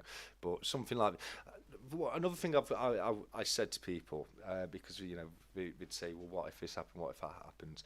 And one thing I've always said is, if the S&P 500 completely crashes, that means the US economy has been completely destroyed. And in that kind of scenario, there's worse things happening than what's happened to my money, because you're looking at like a World War III, like society has collapsed kind of scenario, where I'm more worried about where my next meal's coming from, never mind what's happening with my savings. You know what I mean? So, for things to go that badly with the S&P 500, you're not really going to care about what's happening with your investments anyway. But it definitely is a great fund, mate. It really is. All right, Hillbilly Stock. Oh, sorry, mate. I'm just saying, lovely. Yeah, I'll certainly look into Yeah, it. definitely, it's worth looking into at least. And as we've said in the chat previously, two of the best top picks, in my opinion, for the S&P 500 is the iShares Core and the Vanguard, both of which do invest in the S&P 500. They're just slightly different, and you may get very slightly different returns on there, but they'll be there and thereabouts, because they are both based on the same fund, the S&P 500. Hillbilly Stock Picks has said it was great. It was great fun, guys. Thanks for doing what you all do. Thank you very much, and it wouldn't be half as much fun if we didn't have you amazing people in the chat alongside with us. So thank you very much to everybody who has come in and joined us on this one. Jamie Frost said, not often talked about, but currency has its advantage. Forex, as Ninja Wingnut has just put in, and that's kind of how I see crypto more than anything. I see crypto as more of a forex investment, because it's cryptocurrency, isn't it? So if anyone didn't know what forex means, it's an abbreviation of foreign exchange. So it's when you take advantage of a currency being stronger or weaker at a time. So say if the US dollar was particularly weak right now, I'd buy a load of US dollars and then wait for the US dollar to become stronger and then sell out, and you've made profit just by moving your money from one currency to another. So forex is something I've definitely done in the past and would look to do so going forward, and can be, as Ninja Wingnut has said, very lucrative. But that's an investment where you have to be a lot more active with it. You have to be there looking at the exchange rates, see the dips and the peaks, and you have to take action at the right time. And that's one reason why those kind of investments aren't for everyone. A lot of people just want to passive invest. We just want to put a little bit of money away into a fund every month and just let it do its thing. And that's definitely where the S&P 500 comes into play and is a lot better. But things like forex, futures are something that I've liked in the past. Futures can be very good. A future is when you buy an actual product. And you're not buying stocks in a company, you're buying actual products. So say if you're in oil futures, you've actually bought a number of barrels of oil that are in a warehouse somewhere with a sale date on them. And generally what well, what you try to do is you buy them, and then they'll go up in price, and then when they sell, you'll make more money off them. So that can be another great way of investing money. There's a lot of fantastic ways out there. Another great way is if you want to invest into property, but you maybe don't have the funds to buy a property. There's things called REITs, which is REIT, and it's a real estate investment trust, and that's when you can invest into massive property conglomerates who own huge numbers of properties. You invest in them, and your money will go up in line with the property value. So, say if you've only got a few hundred or a few £1,000s to invest, it's not going to buy you a property, but you can put it into a real estate investment trust, and you can still take the benefits from the property market as well. So there really are some great investment vehicles out there, and it's definitely worth looking into and becoming more familiar with them if that's your kind of thing, or it sounds interesting to you. Yeah, wow. Yeah, it's. Loads of ways. They really are. It's something I've said quite a few times on the channel. It's there's a million ways to make money, and there really is. There's so many different ways you can invest. Going back onto trainers, like one of your collections, I've very often used that as an example. People have made a lot of money investing in trainers. Because they can be. Yeah. As you know yourself, it can be very, very, very sought after and very collectible. Trainers can, but you've got other things such as vintage Pokemon cards. They can be worth an absolute arm and a leg. Vintage Lego can be an amazing investment. I've seen some Lego sets go for ridiculous amounts of money. Crazy. Yeah, absolutely. So, one of the craziest ones. Have you ever seen how much Pez dispensers can go for? Oh, they went crazy, didn't they? Yeah, Some of yeah, them. some of them are just worth an absolute fortune. It's absolutely unbelievable. But yeah, just pretty much anything you can think of can be an investment if you're buying the right item at the right price and getting rid of it at the Yeah. right time. So yeah, I love all kinds of investments. I love learning about all different kinds of investments. I was investing in stocks and shares for a long time before I ever bought my first piece of silver bullion or anything like that. And it's not a secret. Personally, I see my stack as more of a collection than an investment. Certainly because Yeah. I'm never going to look to actually sell my stack. I'm wanting to pass it on to my family when I'm gone. So that's why I don't mind spending a bit more and getting a bit more premium pieces rather than getting a load of standard Britannias for £21 an ounce kind of thing. So yeah, no, it's a lot of fun to me. It really is, mate. Me too. It's more of a hobby for me. Like I said, I don't. There's no long-term plan. There's no anything. Do you know what I mean? I haven't even thought about it. I'm just enjoying collecting, researching, making videos, and building up my stack. Do you know what I mean? There's no end goal. There's nothing. No, It's yeah. just it's very fluid for me. Do you know what I mean? Yeah, and for me that's the best way. Just have fun Yeah. along the way and see what happens and see what new pieces come out. James Ross has let us know that he bought his first sovereign in 2019 for £220. Wow. Yeah, Right. no, absolutely. That's right. But I remember distinctly when they were £100 yeah, each. yeah. Pretty good. Yeah, absolutely. But just imagine what we're going to be saying in 10 years. Like when we say, "Oh, can you remember when we were buying sovereigns at £380 a sovereign, and they're like Yeah. £500 now?" You know what I mean? So it's I do think certainly for gold, the only way is up on the value. Yeah. Absolutely. Hopefully. Yeah, absolutely. No, I think gold's a safe investment. I really do. I can't see gold ever plummeting. It's just so sought after. It's always been such a secure investment, or at least hedge against inflation and security of wealth. So yeah, I'm a big fan of gold, and I definitely want to try and add a few more sovereigns at least to the stack this year. I'd like to be up to 6 sovereigns. Yeah, I would as well. I'll definitely pick up that 2005. And I wouldn't mind a couple of the 1/10 or the quarter ounce Britannia in gold. Would be quite nice. Yeah, they're quite nice. I mean, the Quarter Ounce Britannia, it's such a similar size and weight coin to a sovereign. I think personally, Yeah. I'll stick to the sovereigns myself, but I can understand people picking up the Quarter Ounce Brits as well. Baron Vansky's just said it's nice to collect items that you love and have a value.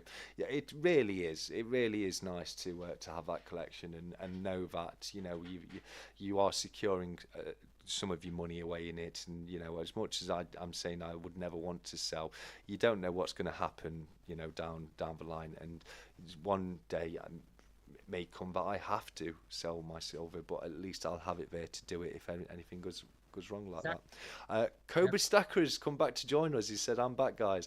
It's great to have you back, Cobra. We are looking to wind things down very quickly. So if you have any questions or anything you'd like to say before we do that, now is definitely your chance to do that. But Griff has had a bit of man flu tonight, and I'm feeling a bit groggy myself. I didn't sleep too well last night, so I definitely think we're going to be closing it down very soon. But as I say, if anyone's got any last minute statements or queries, let us know, and if without that, we'll look to get things closed down, and I'll look forward to speaking to you again sometime in the future, mate.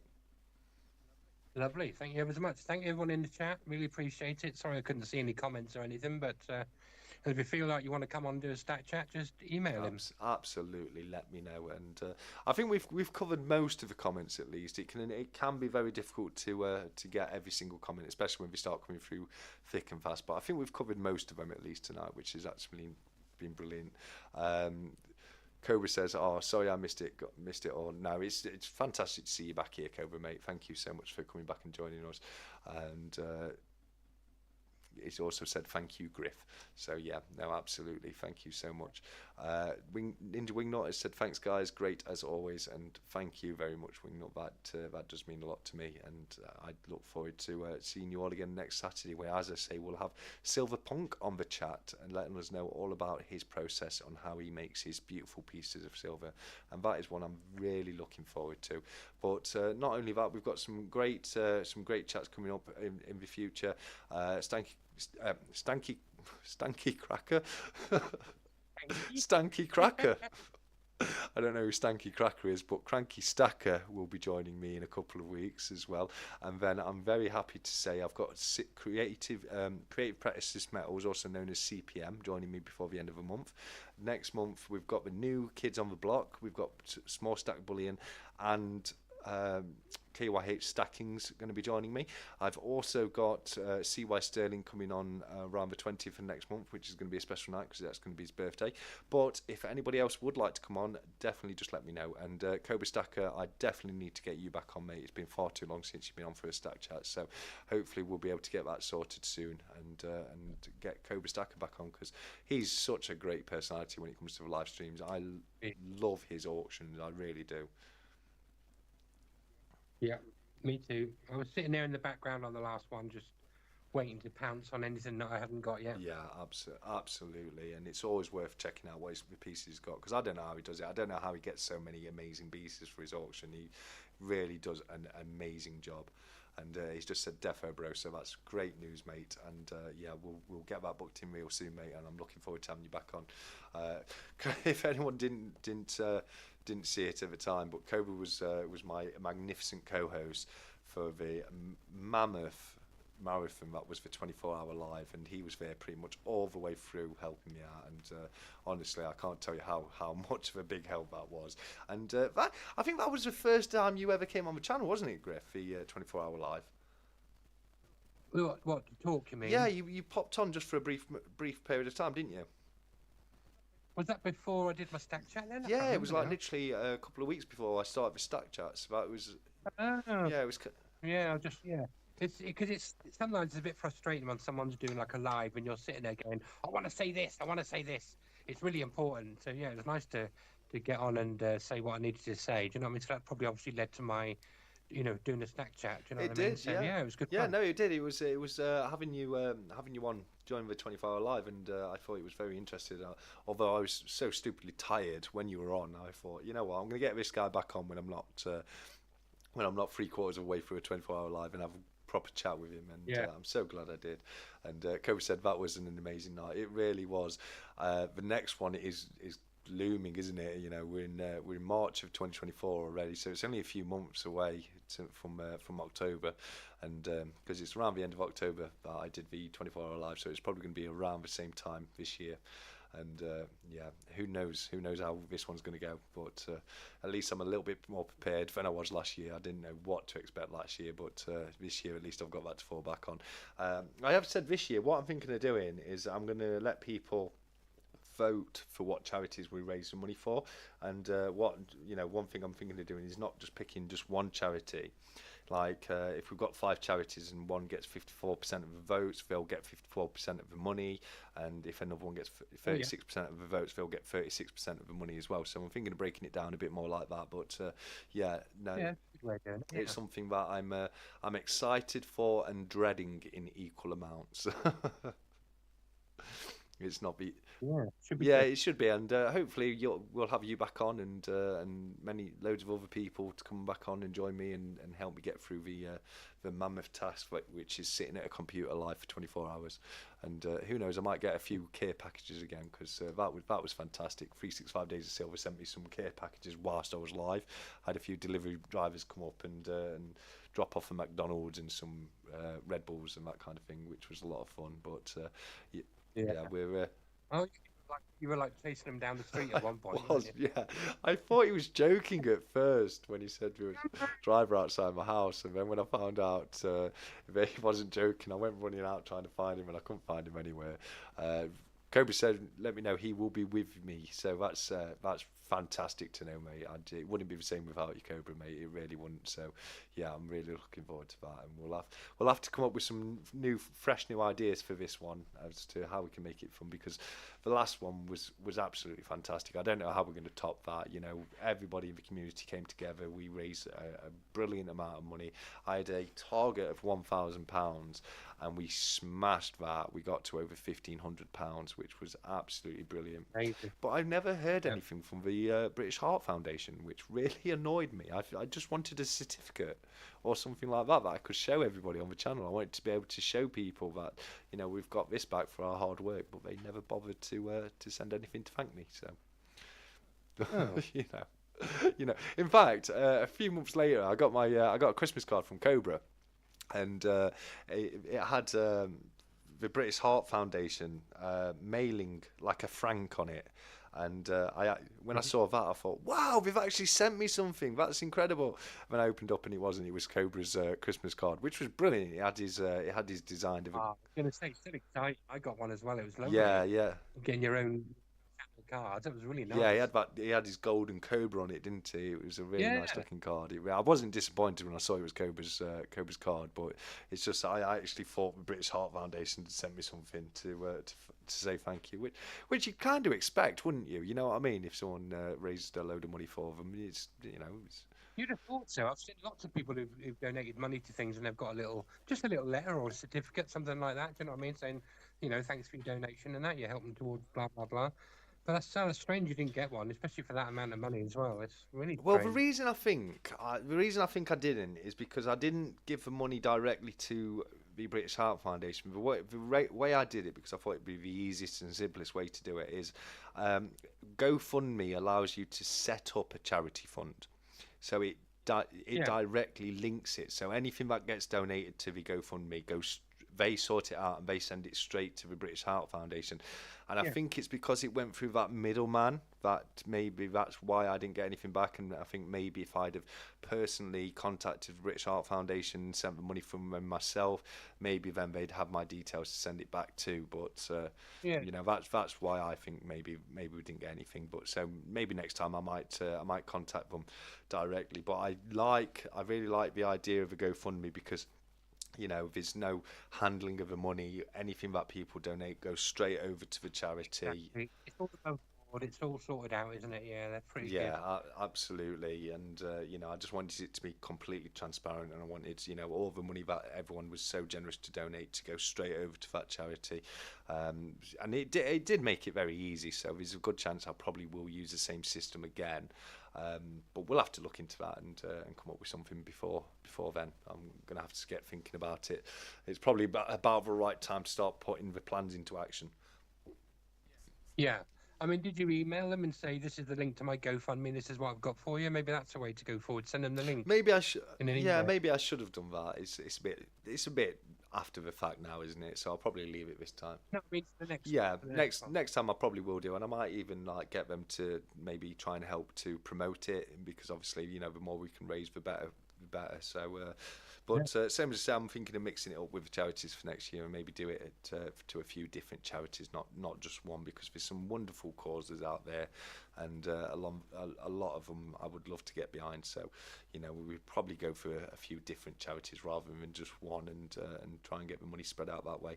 I really do like the idea of having people vote for which charity we do, and then using that percentage to distribute the money. I think that would be great, and everyone's will be donating to the charities that everyone wants to donate towards. So I think that'd be great, Yeah. because Uh, it's very much a team effort, isn't it? It's everybody donating, everyone's putting in their hard-earned money. So I think everyone should have at least a bit of a say as to where the money goes. 100%. Yeah. Sorry, one sec. I've just got a cough. One sec. Sorry about that. You can hear that. I put myself on mute so everyone in the chat can't hear me cough down Oh, the microphone. You've just got to put up with it.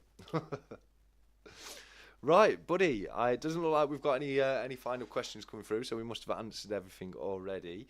It's been yeah. absolutely wonderful having you join me again, Griff, mate, and I can't wait to have you join me again in the future. It is always a pleasure, my friend. But I'm gonna let you say a very quick goodbye, and then I'm gonna close the chat in the usual fashion. No worries. Thanks everyone for coming in. Thanks for your comments and questions. It's been really good fun. And yeah, here's to the next time. I'll see you on Saturday with Silverpunk. Absolutely, and it will be fantastic to have you there with us, buddy. But with that being the case, we've probably rabbled on for long enough now. So we're going to leave you by saying, until next time, as always, look after each other, keep stacking, take care,